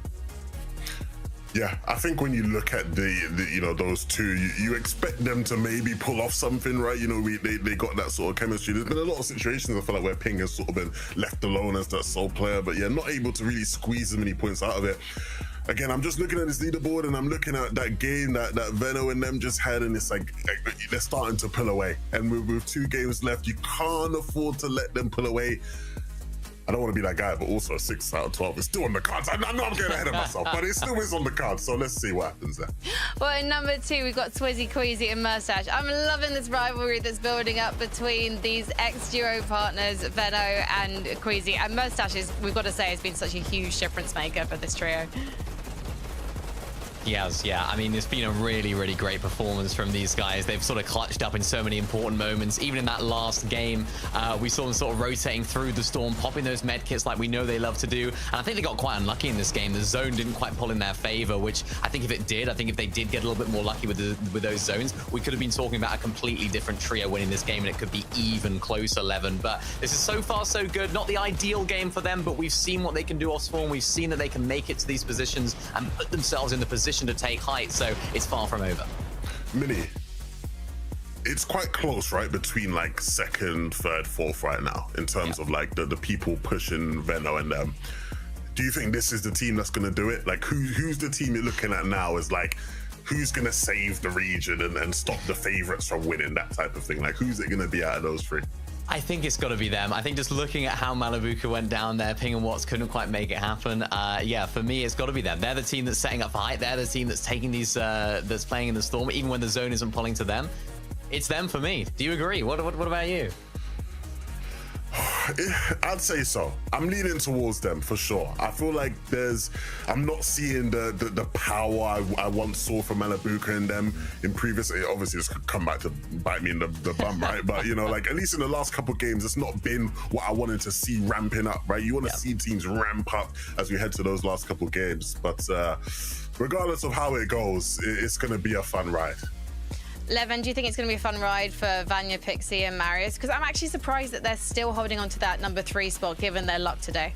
Yeah, you know what? I don't want to sound like a hater, but I kind of was expecting them to have like fallen out of the race by now. If I'm actually quite surprised they're still like really in this. I know I'm talking about them like they're not in this. No, like they are well and truly in this race, and they're sort of overcoming a lot of the like problems they're having in earlier parts of the game, and still managing to like clutch up big points out of these games, right? Like this clutch from Pixie and Marius in this game. Again, you're just getting squeezing so many points just to keep you in the competition, and that's what you need sometimes in these tournaments to be able to come out on top and win. Well, sometimes we get our champion decided in game number 11. Not always, and it is so close this time that I have a feeling that is not going to happen. But I have an other feeling that Veno is going to want to make this game in particular count. So let's head to our casters, to Carter and Taco. Thank you so much, Frankie. Look, everything is on the line now. We've got 2 matches left, Taco. Vico, Venoflixi leading the pack in first place, but there's only a 6-point difference between second and fourth. Any of those trios have a chance to overthrow them and take home that Axe of Champions, but will they let that happen? Will Levinstream come through of the 6 victory royales in major finals? Time will tell as game 11 starts now. And the big thing about that record here, Takata, is that Veno and Queasy set that finals record together. They were 6, and the craziest thing to imagine is that potentially here today in day 2, Veno could also look to replicate that same record he once established, as long as he's able to close out games 11 and 12 here today. But you can't count on that just yet. It is obvious, though, that Veno, Vico, and Flixi are here to make a statement on Europe. And we don't have to wait long, because it looks like it's going to be a quick fight once again at Seaport City. Swizzy being quick to the action to pick up that chest, gets a weapon, gets chug splashes, but no quick knocks are going to come through. And looks like once they saw that Swizzy, Murstache, and Queasy were going to win the chest, win the loot, shake off sky jump, Momsy decided, maybe it's not a good idea to take that 50-50 once again, especially after it didn't go our way. The drops have been really solid so far from Queasy, Murstache, and Swizzy, but France is not going to make this one easy. They're still just heckling Queasy's team at Seaport City. Doesn't want to let it go for free, but after a certain point, Momsy, Skyjump, Shakos, you have to also consider top 25 is where you get the payout. Playing for the payout, playing for a spot at the Global Championships. So much is on the line for these trios competing here today. Teeny, Haris, and Skavi have not had a perfect playthrough at Shoguns with all the third parties that come through.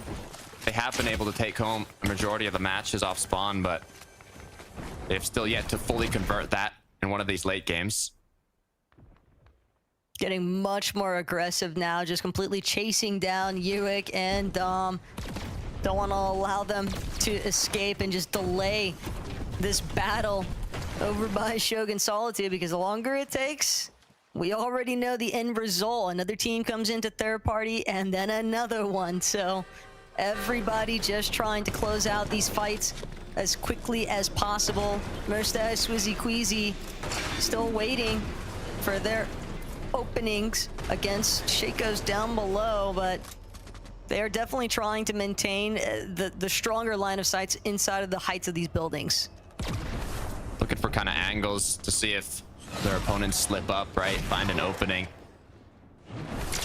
But it looks like Swizzy... Oh, what a shot from the Fire Oni Mask. Even almost getting a knock here onto Sky Jump. As that's already a good amount of damage. But as you can see from Murstache, Queasy, Swizzy, they don't want to fully commit. I mean, going down off the rip in game 11 on day 2, being already so close to first place in the second place spot. I mean, well, I say so close. They've got quite a lot of points they got to get to overthrow Rico, Venoflixi, but they're in second place. They're literally the position behind them, so they cannot afford to go down in the early game here. Murstache still kind of peeking underneath. See if Momsy's trying to pop his head out anytime soon. Queasy also, what a great teammate. Perfect money shot, just throwing the shield potion to make sure that Murstache is going to be able to keep that fight going, even if he does get tagged up a little bit here. Flixi, on the other hand, trying to maintain this first spot position on the leaderboard, Takata. There are huge implications if they walk away with the top 3 placement here in game 11. I don't want to say it'd be impossible for anybody else to catch them, but it would clearly establish them as a top 2, and that's perfect circumstances for the Global Championship. What I love about Vico, Veno, Flixie is even if they have a hurdle where, for example, Veno goes down, it shows how strong it is to be trioed up with a solidified duo that had previous success and being able to just clutch it out themselves, even in fights. If one of them gets knocked, they can still turn those fights around. They can take a lot of these situations where some high-skilled trios would just not be able to make it out of and turn it into a comeback to the end game, still getting a good amount of points, which is why they're leading the pack currently. Well, you gotta be careful because Queasy has been knocked down at Seaport City. It's the shake-off. This is now putting a bit of panic onto Swizzy and Merstash.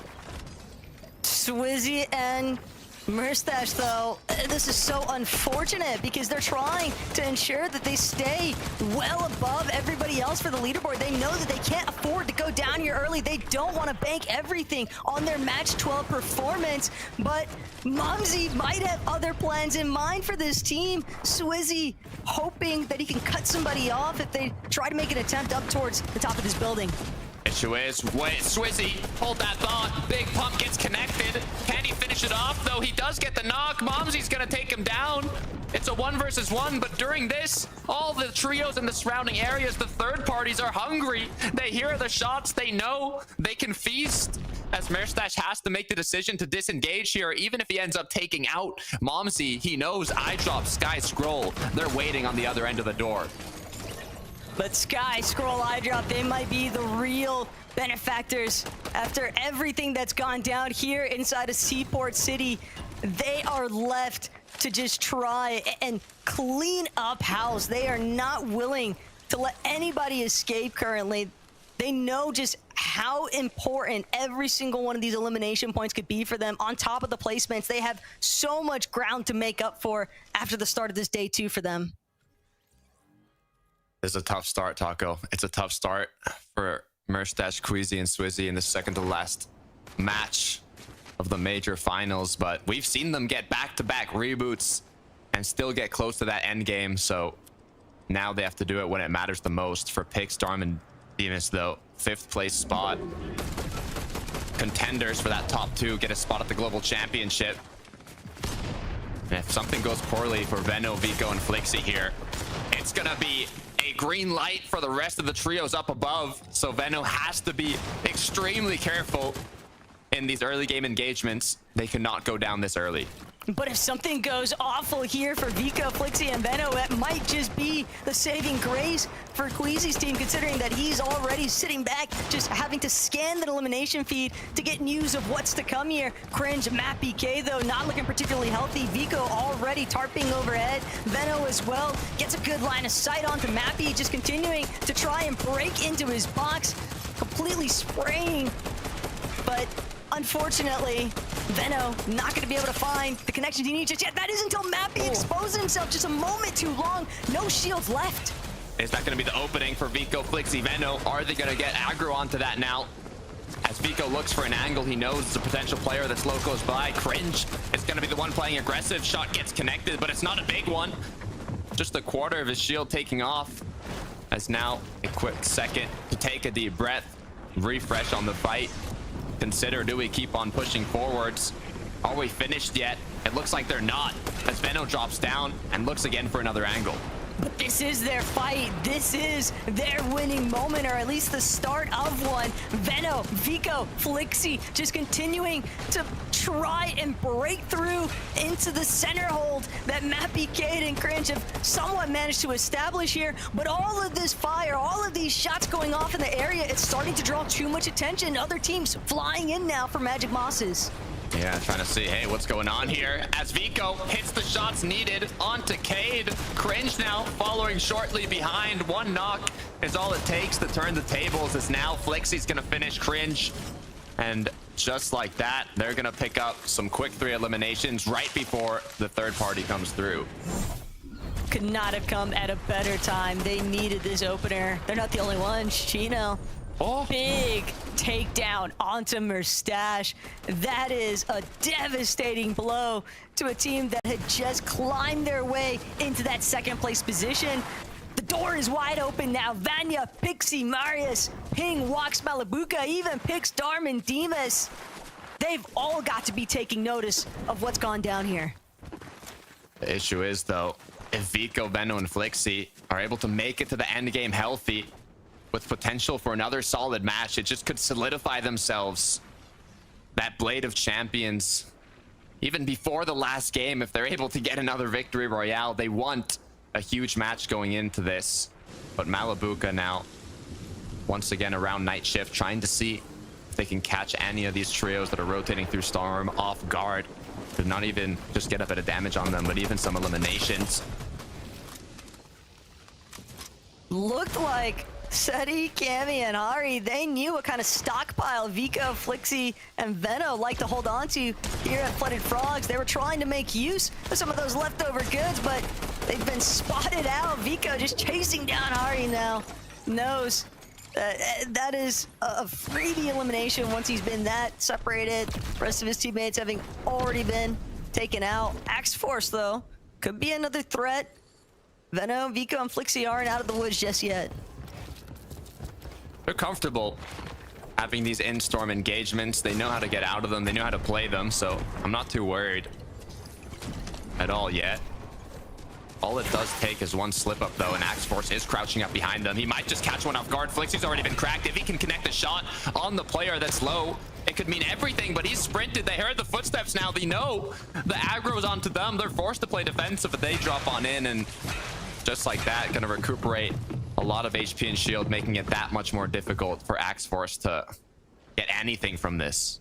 But this is unexpected company. Veno, Vico, Flixie, this is not what they were anticipating to encounter when they made their way back over to Flooded Frogs. Roman, though, tries to escape, but when he looks to follow up with his teammates, Axe Force and F9 just shot down from the skies. One thing about this trio, you are not gonna have an easy time looking to soar out away from them. 5 eliminations, 6 eliminations on the board already. Starting this one off in the third zone before Rift Island even appears. This is not looking good for the rest of the top 5. As we look back at Ping, Walks, and Malabuka, Walks already got cracked. Has more than enough shield to recuperate it, so it must have just been a beam from afar. I don't think it's any danger yet for this trio. Definitely very familiar with playing from inside the storm here, but knowing that Queasy's team has been fully eliminated, knowing that they are right on the cusp of being able to overtake that position, it's bound to cause them to consider every single engagement from this moment on. We've talked a lot about the top teams, but Vanya, Pixie, and Marius are one that's a full trio, already looking healthy, already in zone.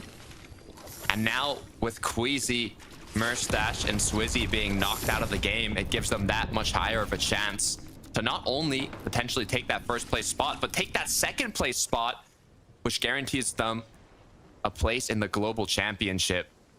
So it's not just playing for that first place spot, but if they're able to qualify themselves to GC in Major 1, that's gonna put some relief in their mind. Uh-oh. This is trouble. Pix and Darm just trying to glide into the zone at this point, but no Demas, Takata. Another one of our top 5 teams, and a team that has just done so phenomenally throughout the course of this Major 1 finals. You would not think that it is their first time in a Major 1 finals. No, not at all, but I'm getting a little scared myself being in that 5th place spot. I mean, what, they are incredibly close from 2nd place, and imagine in your first FNCS Major Finals, you qualify to the Global Championship. That would be unreal for this trio. But it looks like iDrop, Sky, and Scroll are going to be the first ones to Shogun's Arena and potentially even be able to take it here. They've had so many issues throughout the course of day 2 in comparison how day 1 went, and a lot of it just exclusively coming down to the fact that that southern section of the map changed so drastically overnight. So many teams looking to try and be adaptable, be flexible, work around the areas that didn't work out for them. But with iDrop Sky and Scroll in control of that Shogun's Medallion potentially, and Shogun's Arena in general, it's going to make things all the more difficult for our teams that are also fighting to maintain their position on the leaderboard. Veno, Vico, and Felixi just trying to stay one step ahead. That one step's all you need if you want to solidify that place. They have such an incredibly strong start to this match. All that's left is closing it out. They can't get too greedy here, as now all they need to do are play these rotations, play these zones. And looking at Mr. Savage, Panzer, and Mongrel, this is a trio that's constantly went for that high ground. They've gotten so close, but it's been the trio after them that has ended up securing height from them and finishing off the match. So hopefully this time around, they'll be able to take it at the correct time. But just from the blink of an eye, we look at Mongrel's trio for a second, and Veno gets eliminated, leaving Vico and Flixi once again to play this out as a duo. This is such a tragedy. In the middle of 5th zone here as well, Flixi, Vico, they'd have a really tough time trying to make any sort of reboot opportunities, but they can't even think about that just yet. They're still being held. Podesai, X-Squeeze, they're not trying to give them any sort of wiggle room. Podesai, in fact, already starting to just run down Vico and Felixi, doesn't want to even allow them the opportunity to try and finish up some heals for their Storm adventure.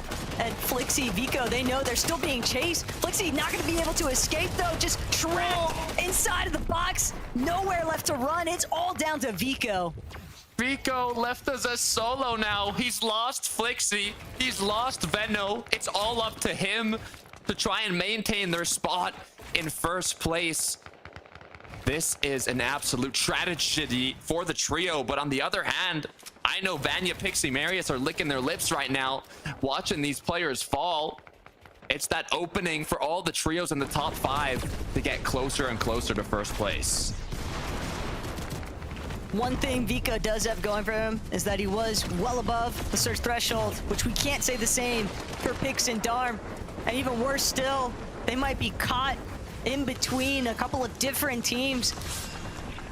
And since they're soon to be desperate to get a little bit more surge online, they won't have the luxury of choosing if they want to fight or not. Marvik immediately trying to make his presence known, but Pix doing a great job at pushing back. Playing the defensive here, but even so, is Pix going to be able to clean this one up? The issue is not only cleaning this up, but finding a way to get back to the zone after.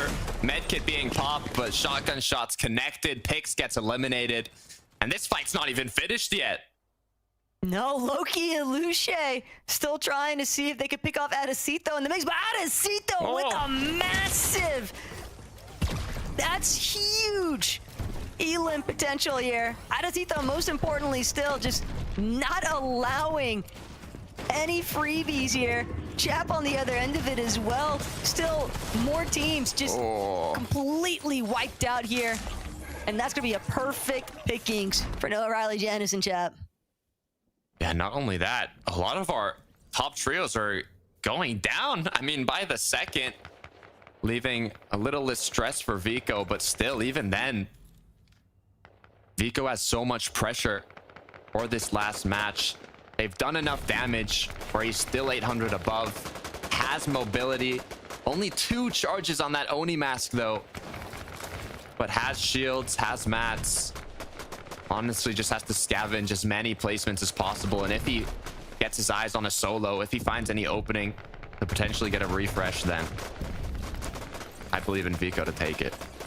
Keeping in mind just how much surge he had at the starting point, it is so heartbreaking to know that if his teammates were just alive with him still. But Vico, he's got to be real careful about where he's boxed up at. Another team might have recognized the fact that he is currently in a solo situation. Malabuka, Ping, and Walks also taking good note. Teamed up in their surge bases above, but Malabuka without a Void Oni mask, only this Kinetic Blade to work with.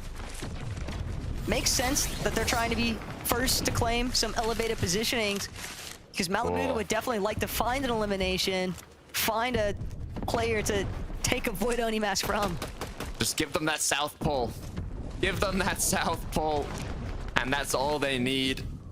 to close this one out. But on the contrary, whatever trio is able to get on that mountain that Ping was looking at could also be a prime position here.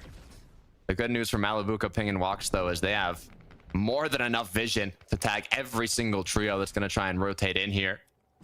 As another healthy trio is going to be Mr. Savage, Hands, or Mongrel, but even though you're healthy, you might not be good on Surge, just 96 above. As now players are going to start looking more aggressively for tags. They could quickly get dropped below, as Savage knows this, and now he has to find some. Not only that, but with the way that the zone is pulling up onto elevation like the mountain range, having only a Typhoon Blade, it's going to be very difficult terrain for Savage to actually charge his way upwards through. So he's going to have to be very cautious with how he proceeds once they actually leave their current base situation. And if Panzer and Mongrel can't provide those necessary cover fire, the rotations are only going to get more difficult, and Vico already experiencing the woes of that. So many eyes are on Vico, not only getting cracked, just doing what he can to make his way back into zone.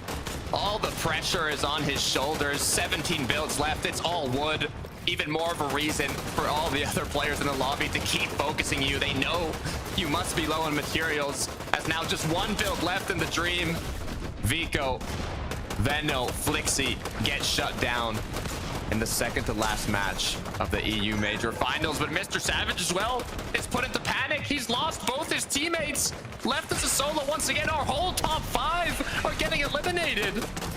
This elevation range is no friend to any of our current teams trying to break through. Sky taken out. Malibuca walks and Ping on the other end of it. That's going to be Shogun's medallion potentially in their hands now. Whether or not they're able to clean up that trio successfully, they do have 3 eliminations in total, but Takada, this is massive. They might be able to have a breakthrough game here. I want to know where Vanya is. I need to know how healthy they're looking, as Taste and Chicho Trulex are going to be the ones up above. But I believe the only trios in the top 5 is Malibuca's trio, is Vanya's trio, and they're looking quite healthy as well. It's all or nothing for this trio now to set themselves up for the last match. Vanya knows it. He's spotted out the fact that Shark alone, but not going to be able to commit to it just yet. Don't want to leave their perch position. No real reason to either. They know ultimate height. Trulex, Taste, and Chicho watching their every move. They're just trying to punish those who are split from their teams. And sure enough, Malibuca, Ping, Wox with the team wipe against Eyedrops. They do have that Shogun's medallion. They will be able to try and make good work of it. Also a healthy amount of material here from Malibuca, practically capped mats. The difference between Malibuca's trio and Vanyak's trio going into this game was just 1 elimination, less than an elimination in terms of points, both neck to neck. As we look at Gripey, Rizoy, and Noms taking a good elevated position here. Edge of Storm now, as the zone even pulled towards them. Potential to try and take height here. Taste and Chicho Trulex, they've lost it as they're down below now. Tayson, Trulex, and Chicho, though, this is a huge moment potentially for Trulex specifically. We're talking about somebody who had back-to-back 3rd place finishes at Global Championships and now struggling to even carve his way into that top 5. Rizoy and Noms also trying to catapult themselves to frontside height, but Malibuca, he's found Nathan. He's got the knock. Should be able to collect the body loot as well, and just continuing to really just assert full dominance on this mid-ground layer. Ravage every player in sight. They have more than enough materials, and the issue is Vanya, Pixie, Marius, they are incredibly low. It's only wood left over for Vanya. He's got 8 builds, and the other trio holding that top 5 is looking more than healthy. Vanya, Pixie, Marius, they need to find a solid refresh. And Vanya, though, just trying to commit to an area where he'll be able to find somebody running underneath his builds, hopefully. But Malibuca, he's taking notice of height yet again, just barely managing to prevent themselves from getting chopped out entirely. Malibuca, though, he's not content to wait. Marius as well, also looking to try and make that same tackle for height, looking to bring down our players, and Shark to be one of the first. This could be it. Is that going to be enough of a refresh for them to get more ahead? As Gripey, Rezoy, and Noms are doing an amazing job of applying that pressure onto second height. They don't want to let Malabuka, Ping, or Walks retake it from them. They have enough mats to hold it as Malabuka, Walks, Ping forced onto the low ground now, getting incredibly low. Walks forced to use chug splashes as the zone is going to make its second to final pull here. Thought for a moment that their intention would be to go for the high ground eventually. Instead, they're totally content to just control that frontside low. Marius, on the other hand, still smothered. Vanya falls directly behind him. He has no other choice but to keep moving forward, trying to break through these builds without avoid Oni mats. He's only got the kinetic blade. He's just got to sit still and listen, wait for that opportunity to get an elimination. Still so many placements to be made. Malabuka is cracked, trying to get back into zone. Dropped to just 29 HP. Gets knocked down onto his knees as it's all up to his duo now. Marius left alone as a solo gets absolutely beamed out of the sky. Ping Walks now playing it as a duo. And Ping and Walks as well from the low ground. They're fully aware of the fact that they don't have a real way to try and challenge for height, so to say. Right now, they're even focused on just trying to stay alive in general. Ping does have that Shogun's medallion. All he has to do is sprint. He's running around, trying to get as much momentum as possible, hoping that nobody scouts him out just yet. Gonna even drop that medallion the moment that he realizes he couldn't hold on to it any longer. Walks, though, won't be able to pick up anything after the fact. Got the medallion, but got it eliminated shortly after as Gripey, Rezoy, Noms want to close this one out. There is a full trio. It's Tayson down below that want to put a stop to the high ground chaos, but Rezoy isn't going to let that one slide as he drops down, and he's looking to get fraggy. Catry as well, directly underneath where Chicho currently sits. But Gripe, Rezoy, Noms, with this control of Aitakata, they've got the real star-studded seat to close this one out. I see Nako down below, though. This is a match that means everything to them. They haven't been able to make it too far in these end games, but as they try and climb the mountain, Gripey putting an end to it. Rezoy, Noms, just one more shot connected, and they close out this match, taking down Nako and taking home that victory royale. A hard-earned lobby finish there as well from Group A's team. I can respect the celebration in that webcam as well. It was not easy necessarily, Takada, especially when we think about some of the teams that were also looking to break their way through those elevation shifts, but maintaining that height position, just ultimately proving to be too good. Yeah, I mean, that's gonna boost them up the leaderboard. They were in the midsection going into this match, I believe in 19th place. So now with that victory royale, hopefully it bumps them up enough spots. But I'm also thinking in the back of my head, you know, the last trios that were up in the top 5, we got Vanya's trio, Malabuka's trio. They were 3-point difference getting into this match. How much is that going to change now that both of them made it to the end game after the other top 5 trios had gone down? There's so many questions I have, Taco, but there's only 3 people that can answer them. So Frankie, take it away. Thank you very much. Rezoy, Noms, and Gripey fully took hold of the situation on high ground after the usual kings went down early on. 11-2K, how likely do you think that victory royale was at the start of the game? Were you expecting to see those guys take it? It was not something I was expecting, to be completely honest with you, Frank. I like to be honest around here. Sometimes I put in a little white lie here and there. But if I'm being honest, it wasn't something I was expecting at all. But it was nice to see, you know, a sort of almost reset game. I feel like we get these every once in a while, many in like these FNCSs where like we're all waiting for the winning moment to happen, like, and someone to just do it in game 11. And then, you know, everything goes out of the water and we actually now get the close game 12 we've been wanting. So big thank you to Noms, Rezoy, and Gripe for providing us that. I've already been bigging up Gripe a lot this season because he's, you know, doing great things outside of competitive in the world of UEFN and whatnot. But thank you. You have saved this grands for me. Yeah, I mean, I first sort of heard of Gripe when he actually played with Flixie, and they got 5th, I think it was sort of Chapter 4 Season 2 in that season, and I always sort of had a bit of admiration for him. He seemed like a good grinder, good player, could never really find a teammate that really worked for him after Flixie, and of course now Flixie's gone on to do amazing things, so it's nice to see these guys picking up a nice victory royale here in this game, and of course for them it's going to boost them up in the standings.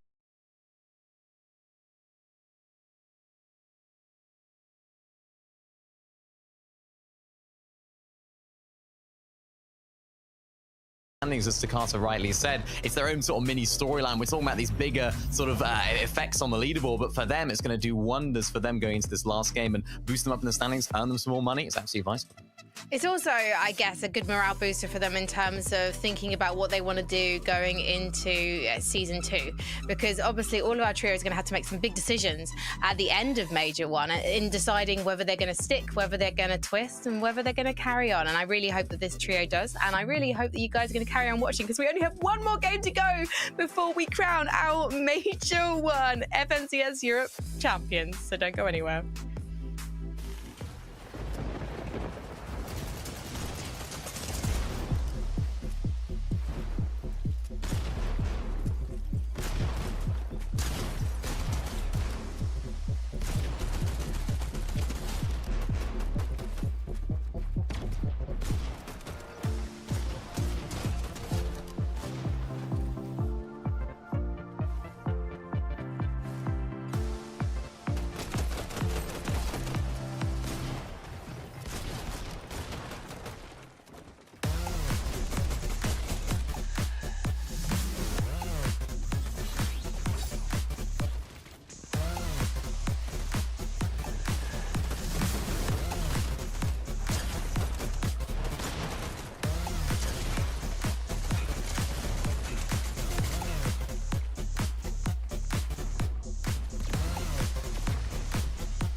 Welcome back to FNCS. We just have one more game, and then we're going to find out who our first champions of the year will be. And it is incredibly close at the top of the leaderboard, especially after some of our biggest runners in this race had an early exit in game number 11. And in fact, there's only something like 40 points between a lot of our teams in this top 5. It's absolutely wild, Mini Miner.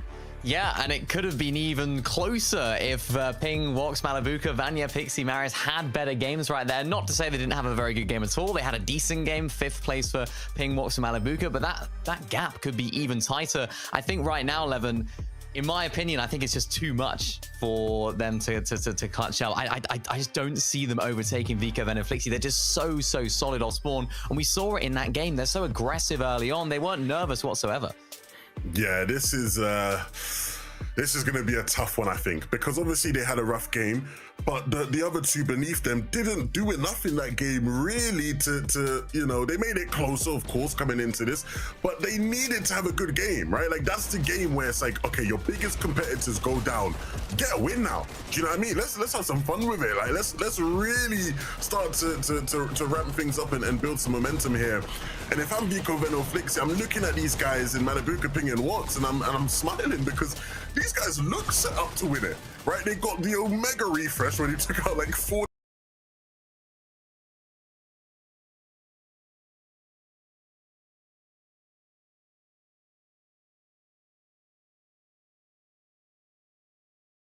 different players and had just cap mats, cap everything, and you're thinking, okay, now you just play out the game from here and surely you just win, right? Or at least, you know, get a top 2 for us. And then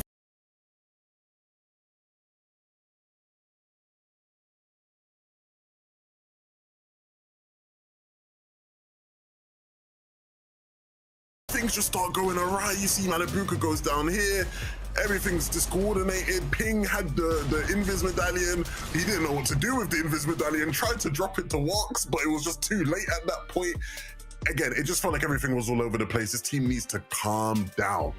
Yeah, and to be honest with you, 11, if you're looking at the leaderboard, if you're looking back at the 11 games that we've had so far today, they haven't won. They haven't actually managed to pick up a victory. So should we really be surprised that they haven't managed to pick up a VR in that game? Because they haven't been doing it all day, and that's been a key for them, of course, finding some consistency, but they haven't been able to win. So for them right now, it's definitely now or never in this last game. Another trio without a victory royale to their name is Vanya's trio, and they did make it close towards the end game, but they had some serious issues with their mats, Mini Miner. Yeah, they did. Very, very similar situation to Ping, Watts, and Malibuka. It was almost like a mirrored performance, if you like, from both of these guys, playing these low to mid-ground layers, albeit with a few less eliminations on this team's perspective, but a very, very similar endgame, Levin, to where they just ran out of steam there towards the end, and they also needed to have a massive game. They needed a win in order to close that gap to Vico, Veno, and Flixi. So for them right now, I think they need to set their sights on second. This game is going to teach me a lot about Marius and Pixie.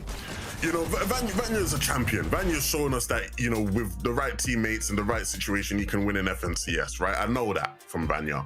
When I look at Pixie and Marius, I look at 2 young stars who have lit the world on fire over the past year and haven't quite had, you know, the best opportunities maybe in an FNCS to actually go out there and win, right? And compete to win. This game 12 tells me a lot about who these players are going forward, especially in the case of Marius, right, with all the hype he had last year. A lot of people counting him out. They said, oh, he's got to get away from Sandguild and play with people better, right? You know, all these things, all these narratives that we've had over the course of the year for those 2 as talented players culminates into this next game. I want to see them go huge.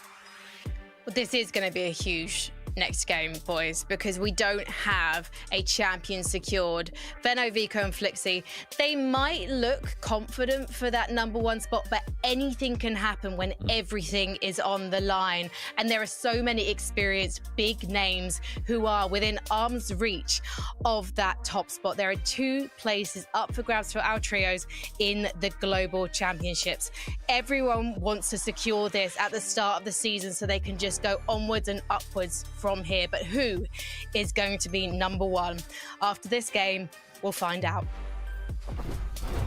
The prestigious Blade of Champions, a guaranteed spot on the battle bus for the global championship taking place later on this year at Takata. There are some huge implications that could potentially pan out here for our final match in Major 1 Finals. The pressure is on the line. Will Vico, Veno, Flixi be able to hold on to the throne and claim that Blade of Champions? Will they get overthrown by either Malibuka's trio, by potentially Vanya's trio? Will another trio in the top 5 make the comeback? That question will be answered in this final match of the EU FNCS Major Finals. I could not be more excited, Taco. And considering how we left off yesterday, we get a chance to seal it all up once and for all because we have Game 12 underway. Thinking about early games, though, a lot of these trios in the top 5 aren't contested. One that is, though, is Queasy, Murstache, and Swizzy. We've seen this battle time and time again at Seaport City. How will it shake up in this last match? They didn't have a chance to to make something happen in the end game last match. So it's all up to them now in game 12 to do it.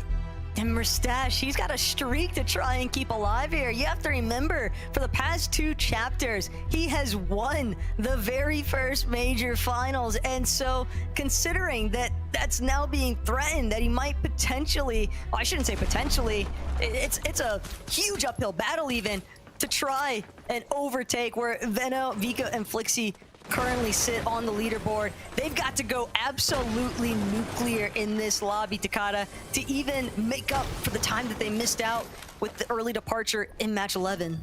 Now, the main issue with this off-spawn engagement is that even if Queasy, Swizzy, and Mustache do end up winning this battle, if it takes too long, they're going to end up losing it to the third party. So it's either they take it very quickly or they just loot up and disengage. And it looks like both trios right now are trying to take the safer route for this last match. For Queasy's team especially, they know exactly what's on the line here. Teeny, Svi, Atris, a battle we've been watching all day long taking place at Shogun Solitude.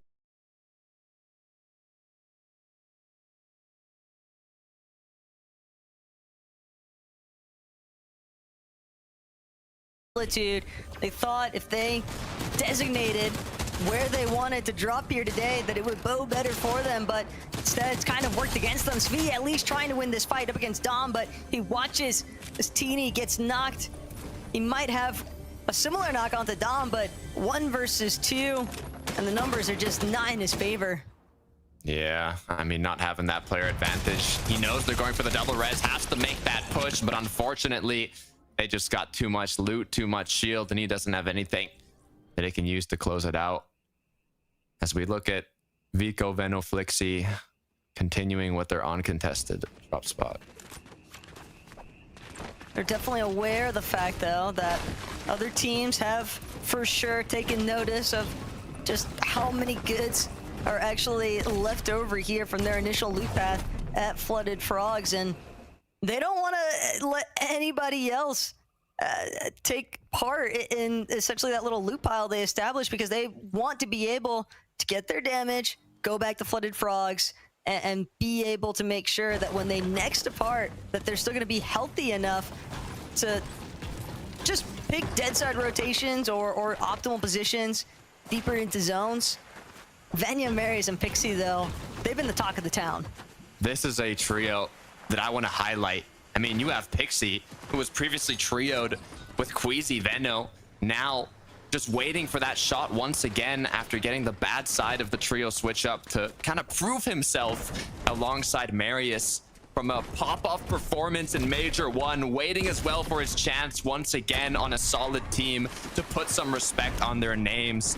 And like Levin was saying, Vanya, he's a champion, had an amazing year last year, but he couldn't show what he was made of on the global stage, and all it takes is a top 2 today to qualify all 3 of them to the global championships and finally put some respect on this trio as we look at Chino, Pink, and Nebs, who are starting off in a dangerous situation. It's the other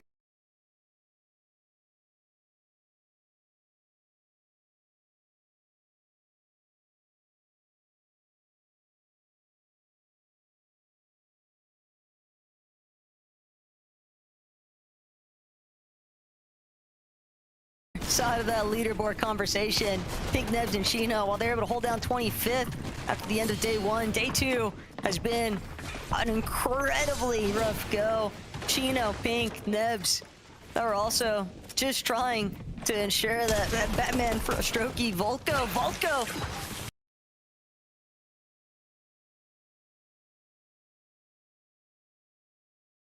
caught off guard, though. Didn't realize how exposed he actually was to Chino, but still not enough to claim the life just yet, as Marius now trying to take over. This could be huge. It's everything for this trio.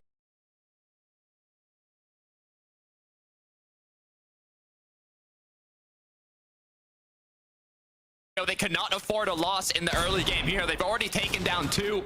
They're starting off strong, but they have to know when it's time to disengage. They've gotten a good amount of damage. They've recuperated a lot of the materials already. They're Edge of Storm here. The more time this fight takes, the riskier it gets, but Pixie might have just found one more. Goes for the edit. It is a duo, though. You don't want to get double pumped here. Frozy's gonna cause Marius to reconsider this approach, but Artis might get the better end of this exchange. Only momentarily, though. Marius, known for being such a heavy fragger, and Pixie with a huge knock, but he loses his shield in the process. Artis might just try to Xing his way through, but it's not gonna cut it just yet. Marius also with the backup calls, just in case. Might not even be necessary. This engagement for Artis trio just falling apart. This is everything for this trio, though. They now have 4 eliminations. They've started off with more than enough damage and freedom to play for that end game. Veno, Vico, Flixie, though, all eyes were on them coming into this event. Favorites in terms of taking home this championship. They're in the first place spot, but with one bad game here in the early game, they could quickly be dropped down.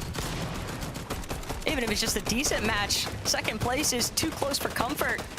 They want to make a statement with how they close out EU Major 1 finals here. Takada and Vico looking to see if he can get an overhead view onto Gudenbri. He's just created and controlled so much of the layer directly above, but Gudenbri doing a decent job at defending. Flixie also nearly finds an opening shot onto Clownski, but Gudenbri, his shield, his HP in general, it's not looking good. This is the exact same trio that they were able to take out in the last match as well. It was a surprise attack, though, and this time around, the trio's ready to get defensive. I mean, Vico, Flixie, Veno, there's a trio that's coached by the same person that coaches Peterbot on NA. These are Titans looking to not only take home this Major 1, they want to take home every major this year alongside the global event. And this is the start of it. If they're able to win this fight and set themselves up, give them that freedom to continue rotating later on in this match, all it takes is a bit of damage. But on the contrary, if they go down now, that dream could be eliminated. Huge credits to Raz as well, by the way, for his coaching capabilities, especially when you're working with some of the most talented players in EU. You would think these guys, surely they got to know everything, but Raz, one thing's for sure, his team's day 2 performances, they always tend to be a little bit better than the first, and Gudenbri experiencing that right now. Veno, Vico, Flixie just continuing to close in, refusing to let Gudenbri have a moment to even think about trying to regenerate some of those shields. Looking incredibly in favor of Veno, Vico, Flixie here. They just have to wait for that moment to strike. They want to find that opening, but you can't get nervous. Moneymaker is almost cracked here. They have the HP advantage. They have the shield advantage. You can tell, though, being this last game with so much pressure on the line, they cannot afford a mistake. They cannot get boxed up as a solo here. They've already done so much damage, but this fight is taking longer than a usual one from this trio. How far we've come since the Vico free loot days. Vico, though, he's spotting an opportunity onto Clownski. Gets a piece, but not enough. And Vico, he still wants more. Clownski, Gudenbri, Moneymaker, though, they're going to be the ones that actually turn it on to Flixie. This is disastrous. They called him out as a solo. This is what they could not let happen. As shots connect through various angles, Veno, Vico have to decide what to do now. They've lost Flixie. Are they just going to fully disengage and come back later? How many options do they have? Veno only has one build. If Gudenbri, Clown, and Money start pushing them, this could be lethal. This fight is just taking entirely too long. Teams from a distance also causing issues with commitment here, but Veno, Vico, they're getting chased out. Gudenbri has spotted the opportunity. Moneymaker as well. Vico just trying to do what he can to recover some material, but they're playing so split from each other. It's a prime opportunity for Moneymaker. On the other end, though, this could be an opportunity for Vico to get that reboot card and bring Flixie back in the game while all eyes are on Veno as he runs away. But it looks like there's still a player looking at Vico now. I'm not sure if he's going to be able to make it out either. The aggression is getting changed from Veno to Vico. It's even a different trio. that's looking at him. It's Lucia, it's Nefrizzi, Starkus. It's a whole new trio going for Vico. They know he's a solo. And poor Vico, he's left to just try and make a run for it. Veno can't get close because if he reveals himself, not only does he have to deal with Moneymaker's team, but a whole new trio entirely. That would be an easy sandwich, and that's not the kind of pinch that Veno's trying to get himself caught up in. It looks like Vico might have been able to make it out from the pursuit of Lucia and his trio, but this is still not what you want to see from our top contenders going into this last match of the major finals. Fully split up from each other, one man down, now have to get the reboot and bring themselves back into the match. The good news is, though, it looks like they got out of the aggression so far. They'll have a bit of time to potentially bring Flixie back in and look for that comeback. What's left to be considered, though, is that all our teams in that top 5 of the leaderboard bound to be paying note of what's actually going down in that elimination feed. And with that being said, if you know that Veno and Vico are going to have to make a play for a reboot. Oh, no. Oh, no. Comeback, Mix and Blaha. They caught Marius and Vanya. Another tragedy for one of our top trios. Marius, Vanya put into panic as the pressure's on them. A full trio storming on in as Pixie gets dropped to just 6 shield. They're forced to pop that water sprite. The good news is they were able to get out without a single player getting knocked. They already have the advantage of 4 eliminations to start this off. They can basically play full dead side for a majority of this mid game. They don't need to take any risks. But that was almost unfortunate with the full trio coming in, already having builds placed. The good news is they made it out, but so did Veno, Vico, and Flixie. Comeback, Blaha, and Mixon knew that they had one opportunity to get the job done, and when it didn't pan out in their favor, it was an immediate disengage. They were not willing to stick around. They knew just how heavily based Vanya and Marius were at the time. Flixie being rebooted, though, is massive. Granted, Veno and Vico and Flixie, they still have so much to make up for. They've got surge and time lost in that kind of essence, but they can still make up for it, and they can definitely still hold strong here. Malabuka walks and ping. Walks after day 1 of these major finals. I mean, we've talked about it, moving to 0 ping, looking at huge potential in terms of playing aggressive and getting those eliminations, those frags, especially in the late game. But after day 1, he wasn't even up there in terms of statistics compared to other players. But now in day 2, he's made an absolute comeback alongside his trio, dominating the rest of the lobby. Can they bring that forwards through this last end game when it matters the most? As we look back at Swizzy, Queasy, and Murstache, they made it out of Seaport this time, but not without any eliminations. Oh, Malabuka, this is a problem, Panzer. Recognizing the fact this is a weakened player, I'm going to go ahead and charge right through.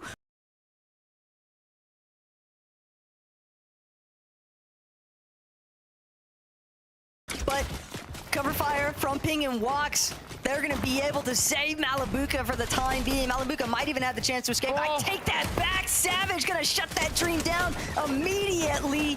Travesty strikes. Second place going into this match. Malabuka gets taken out, leaving it to Walks and Ping. We were just talking about how much value these fraggers were able to get in the late game, but now with Malabuka gone down, another of our top trios forced to play it out slower. Vico, Veno, Flixie had kind of the fortunate aspect of it being done so early that they did have that opportunity to get a quick reboot, but now Ping and Walks, it's going to be a lot more difficult for them. Queasy, Swizzy, and Murstache, though, they've been trying to set up base on this mountain span next to brutal boxcars, and Lucy, Monet, Loki, they're not looking to let this real estate go for free by any means, but Swizzy still has a good scope of the entire lobby. Murstache also trying to keep other teams in check, trying to prevent them from getting involved in their current exchange. Decide what's next for this trio. They have so many opponents in the surrounding areas. They're able to just kind of take shots at the players not only already boxed up, but the ones surrounding them. They know they can't put themselves at risk, though, as now Wox and Ping are going to be forced to go for that reboot and make it back to zone.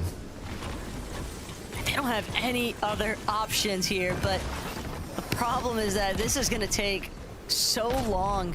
And not only that, but you could see what Ping and Wox are fighting for in the first place. Their very first FNCS title to come this close, and then watch it just slip through the cracks. It can be a tough break for anybody. The good news is they were able to get that reboot.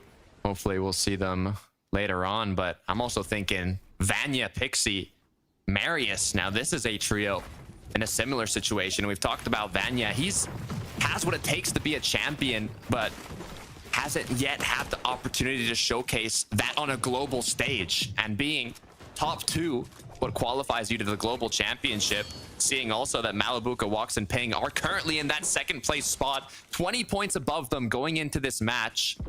They want to not only have that chance to qualify to the global championship, but potentially even just take this tournament down themselves and really show what they're capable of. Not trying to panic by any means. They just need to work it through calm and steady for this match 12. If they want to net the results that they're after. Chicho, Trulex, Tayson, though, a team that just has so much pedigree in name alone, and yet has largely struggled throughout the course of this Major 1 finals. The Surge meta just working entirely against them. Yeah, who was once seen as the undoubtable GOAT. As now we look at Veno, Flixie, Vico, who have caught Starkist off guard, but they do have to be careful as once again Veno's been cracked. Another fight in the storm. This trio cannot afford to go down again. They've already recuperated that rough situation at the start of the match. They don't want it to happen again. Nefrizzi up above. Vico's gonna go for a shot here. Box is placed by Nefrizzi. He's playing on the defense now as Vico gets some shots connected onto him. 43 shield still to work with. Veno looking back, absolutely cracking Starkist, but not enough to eliminate him. Veno's just trying to finish what he started. Flixie knows that he's got Rakuzan in his sights, and finally Veno is going to get the finishing tag there. Big elimination onto Rakuzan. That's just going to extend. Marius, Pixie, and Vanya are out of the count. Their hopes of maintaining a global championship position completely out the window, I would say. Going into this match in 3rd place, getting knocked out before the 2nd and 1st place trio. You can see the 2nd place one, Malabuka, Ping, Wox, still looking healthy. And heartbreaking finish for Vanya, but that much more motivation for these next tournaments. They already proved that they can get this close. All that's left is to finish it off in the upcoming majors. For now, the eyes are on Malabuka, Ping, Wox, Vico, Veno, Flixie. All these trios that are still in the match, looking to make something happen. Several different teams, though. Malabuka, Ping, Wox, they want nothing to do with it. Shark and Jew kind of just directly next to them, but all these TPs flying forward, bound to draw some attention from the team that's still up on Shogun's arena. Granted, Malabuka just trying to make quick work of it, doesn't want to stick around to find out what might happen next. Rift Island doesn't close inside of the zone here as Malabuka takes some shots rotating on in. But the focus for a lot of these trios is just to get in zone, but you got to be careful on these rotates. Wox gets knocked down. His team doing what they can to build on out and keep him up. Small Fry's getting dropped the double. Revive coming through, and I think I can hold my breath a little longer. The match is not over for Malabuka, Ping, and Wox yet. Problem, though, is that this time that they're going to have to spend fishing to bring back some of those much-needed heals for later on. And it's not time that Vico has, so to say. He's just trying to escape for the time being. They've been caught in too much of an exchange here at Brutal Boxcars, just looking to teleport out. It's been been back-to-back chaos from the start of this match. It's been non-stop as Vico and Venno are left to play this out as a duo. All eyes are on them. Shots coming from various angles, running lower and lower on materials. Venno gets cracked. Venno gets knocked. It's all up to Vico. 5 HP and a dream.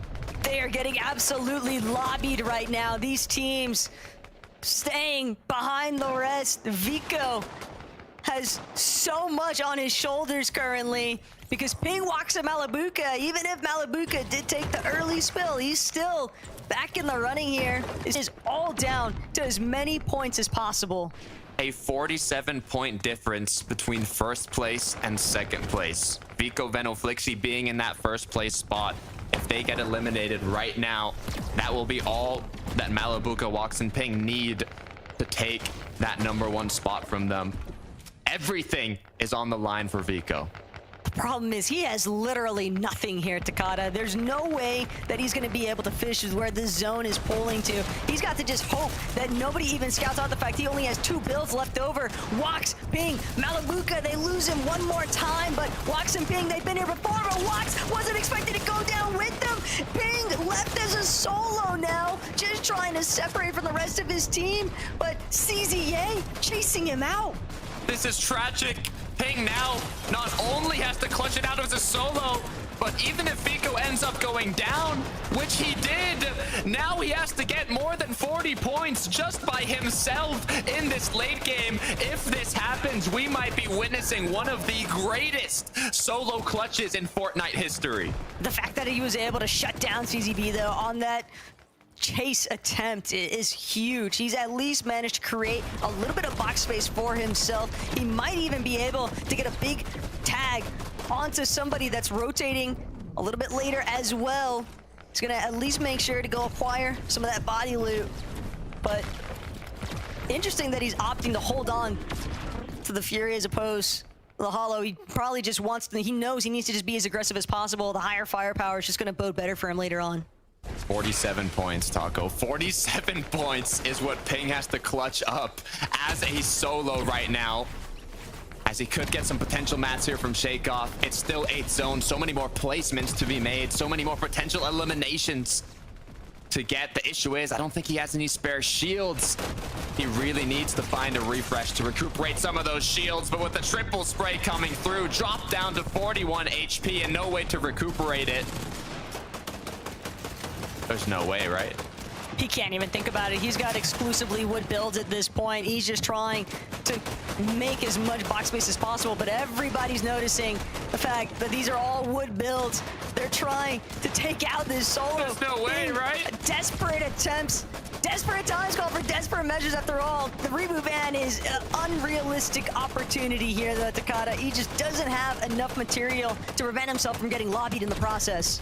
Yeah, even so, his teammates would get annihilated out of the sky the second they go on in. But in the meantime, the Kings of Height, Merstash, Swizzy, Queasy, Merstash looking to keep history, taking home all the Major 1 finals on EU. He was able to do it in the past 2 years.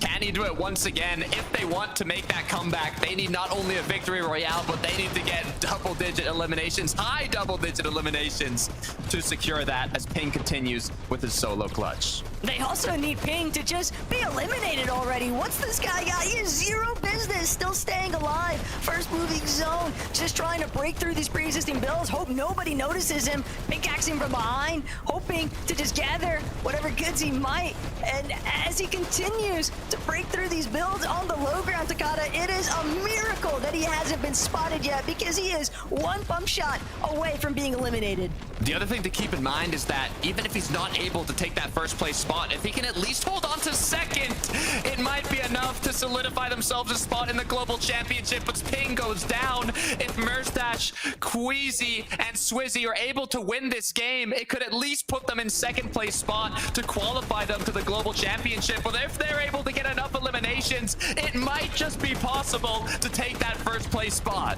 They've already started the process as well. 2 eliminations on Swizzy, but Merstash, he's just got to get up close and personal. He's got to start building up these elims. He's been building so many up to this stage. Kire, gonna be another one claimed here. That's 4 more on the board potentially if he can finish them off, and there is such a mess taking place in this secondary height. Swizzy also getting involved.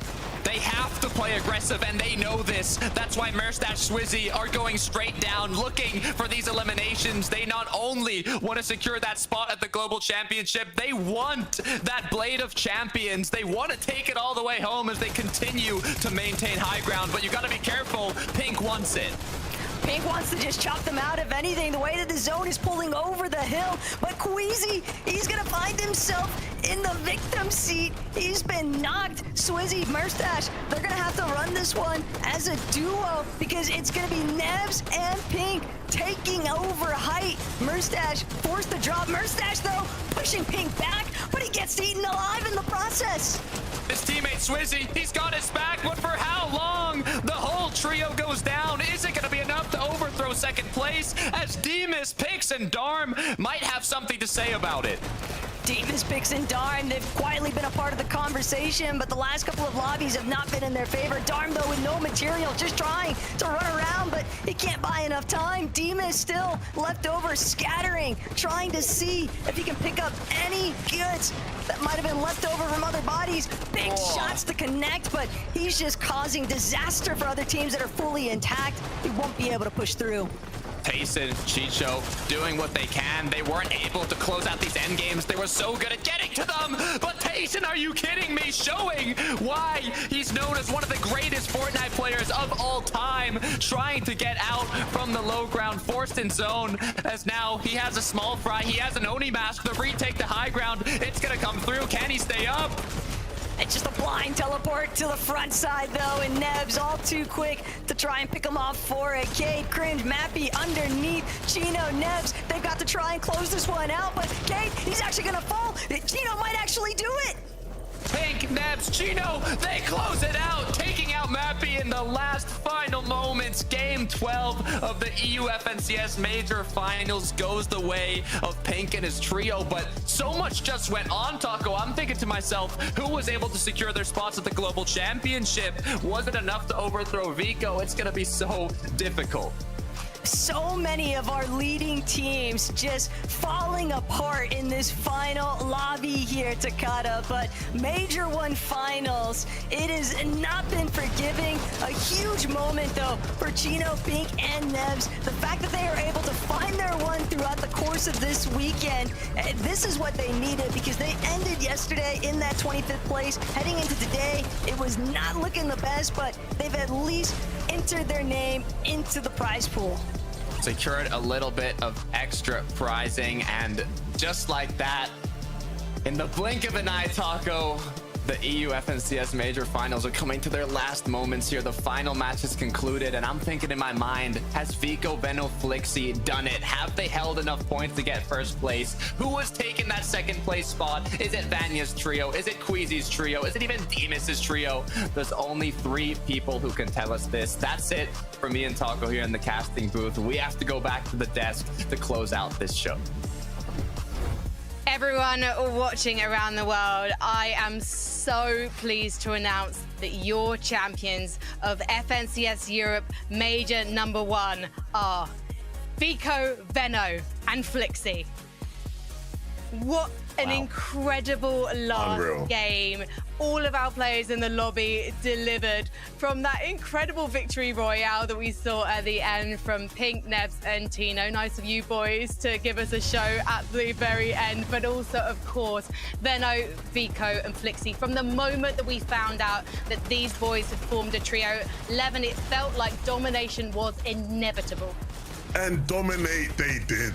All season long, they were the team to beat. And you can't say they didn't make it entertaining in that last game. But when it mattered the most, they got the job done.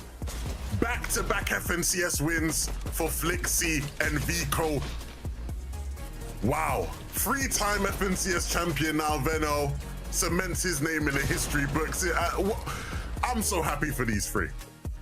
This Major 1 final proved to be full of so many surprises. There were shocks from so many different areas. Trios that have made their first Major final doing incredibly well. We saw changes in the meta, changes to height, changes to how Island were used.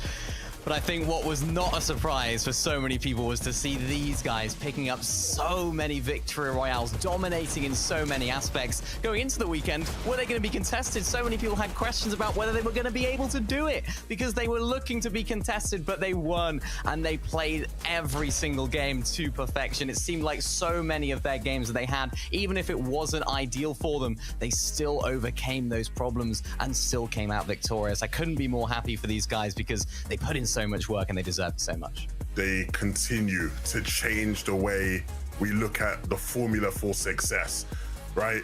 When Vico and them won last year, a lot of people said, oh, this fighting style, relying on fighting is too much risk. You can't guarantee it. They took that style into trios, into 2025. They refined it a bit. They cleaned up the end games with Veno's added touch. And boy, did they show when you have the quality advantage these three have, you can fight, you can be successful, and you can win FNCSs relying on your raw talent. Even if you look back towards the start of Game 12, boys, you can just see what sets these guys apart. Because for any other trio to lose one of their fraggers early doors, they would then go down themselves most likely. But the fact that those boys, Veno and Vico, were split up, the fact that they managed to come together, get the reboot, not freak out, not panic when they had multiple trios trying to take them down, is just what sets them apart and what makes me so excited for the rest of this chapter, because everyone has to step their game up. Everyone has to VOD review these guys now, Mini Minor, and see where they can catch up, because at the moment, these boys, their game is looking watertight. It's looking so good. I mean, that last game right there, although it wasn't to be in the end game, they didn't quite make it there. They didn't quite get those placement points they would have wanted. I think just that individual fight, the showing that that Vico and Veno showed, just to stay alive as a duo, stay together, that is kind of the story of what they've been doing all weekend. The ability to stay alive as a duo, not just rely on the full power of the trio, highlighting the individual excellence of each player when combined is so powerful. And that's exactly what we saw in that last game, and indeed throughout the entire weekend. Should we have a look at the leaderboard and see who else is going to global championships, boys? Because there was such a tough top 5, and now we can confirm that Ping, Vox, and Malabuka have secured their spot. Come September, they're going to be challenging the best of the best at the Fortnite Global Championships. I couldn't be more happy for them. Malabuka's done the back-to-back. Levin, you predicted that these guys would be the runners-up, and I mean, there was a reason why they were able to hold on to that number 2 spot. No, these guys, if you had watched them coming into this Major 1 final, they just looked phenomenal. And they showcased that in so many different ways in terms of just being able to just brute force their way here, right? You see here, just credit plays like this, they were just so devastating to deal with, right? And you look at the talent on the team, you look at Malabuka, one of the greatest players to touch this game. He's, remained relevant at the top level of competitive for so long. And you give him Ping and Wox, who were 2 players last year, who, again, showed what they could do on the world stage. I remember after Globals having a conversation with Booga the GOAT, right? And he was speaking so highly of Wox in particular as being a player who just completely popped off and completely shook up the nature of how that Globals lobby played out. And so you really could tell that those guys were on, course for greatness. And I know they won't be happy with how things sort of ended up here, right? They wanted the win. They were so close to the win.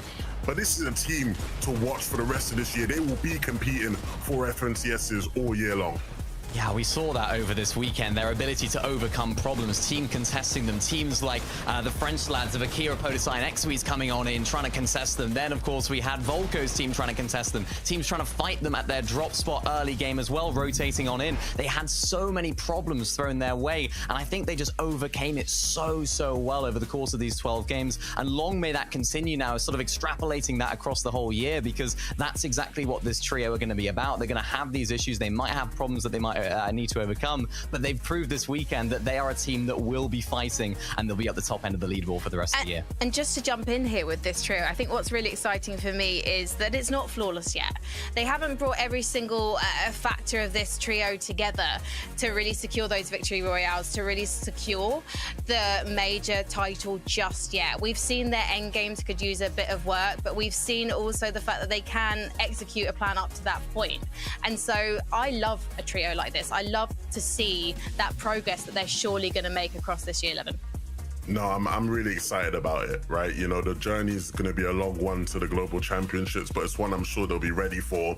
You know, the passion, the commitment, the grind has been there consistently for these boys. So I look forward to seeing how they evolve and how they, you know, fight back harder next season, right? Because that's what it's all about. Well, let's also talk about some of our other trios that we've seen brilliant things from. I mean, you've got to give props to Mersash, Mini Miner. All weekend, he's just been a joy to behold. Yeah, and that team has been really, I mean, a joy to watch as well. The way that they've been able to play height, you know, again, having issues off spawn, just overcoming them so well. In that last game, of course, Momsy's trio decided just to sort of dip off and try and split, and we saw them do what they do in endgame. Of course, there were some issues, Levin, when it came to some teams contesting them, but all weekend they've shown us how Queasy's still the height king, and if you put him in that situation, there's nobody better than that guy, and of course, that trio now. I mean, only these three could genuinely have you know, seeing them as contenders up until like the last game of FNCS while being cons, you know. Yeah. They're not by bad players either, right? Momsy and them looked great at times this season. They completely weathered that storm, and hopefully we get to see them uncon the rest of this year, because they will be a contending team when they are. All I can say is roll on major number 2. There's so much to look forward to. I can't wait to see what's going to happen to our trios, who's going to stick together, who's going to try something different as we continue in this competitive season. But you know what? Our major 1 finals aren't done just yet, because at 11 p.m. CET, we've got the North American competition, and everything has been going down. All the drama, all the action, and there's going to be so much more in the final 6 games of that competition. Before we head off though, final thoughts from you, Mini Miner. Yeah, an amazing weekend, yet another amazing season as well. I mean, just the expectations of grand finals has completely flipped on its head after these 12 games. What I thought was going to happen didn't necessarily happen. We had surprises. I mean, a team that you picked out as well, Evan, a first ever grand finalist for Pickstar Demas. They broke the record. Unbelievable performance from those guys. Shout out to Mongrel, Savage, and Panzer. Yeah. Putting the team on his back when he needed to. All the doubters, all the haters. Respect Panzer. This guy has put in the work. And respect Mongrel and Savage. The longevity from those two boys, unbelievable. So happy for them and all their fans. And another big congratulations to Vico, Veno, Flixie, Coach Raz as well. Big congrats. All the work those 4 have put in all season has paid off here. Couldn't fit it better myself, boys. Thank you so much for being an excellent analyst desk. Thank you so much to Takata and the Best Taco production for making this happen. All of our players and you guys, of course, for watching. Hold tight for North America. But for now, from us here at FNCS Europe, sound that horn.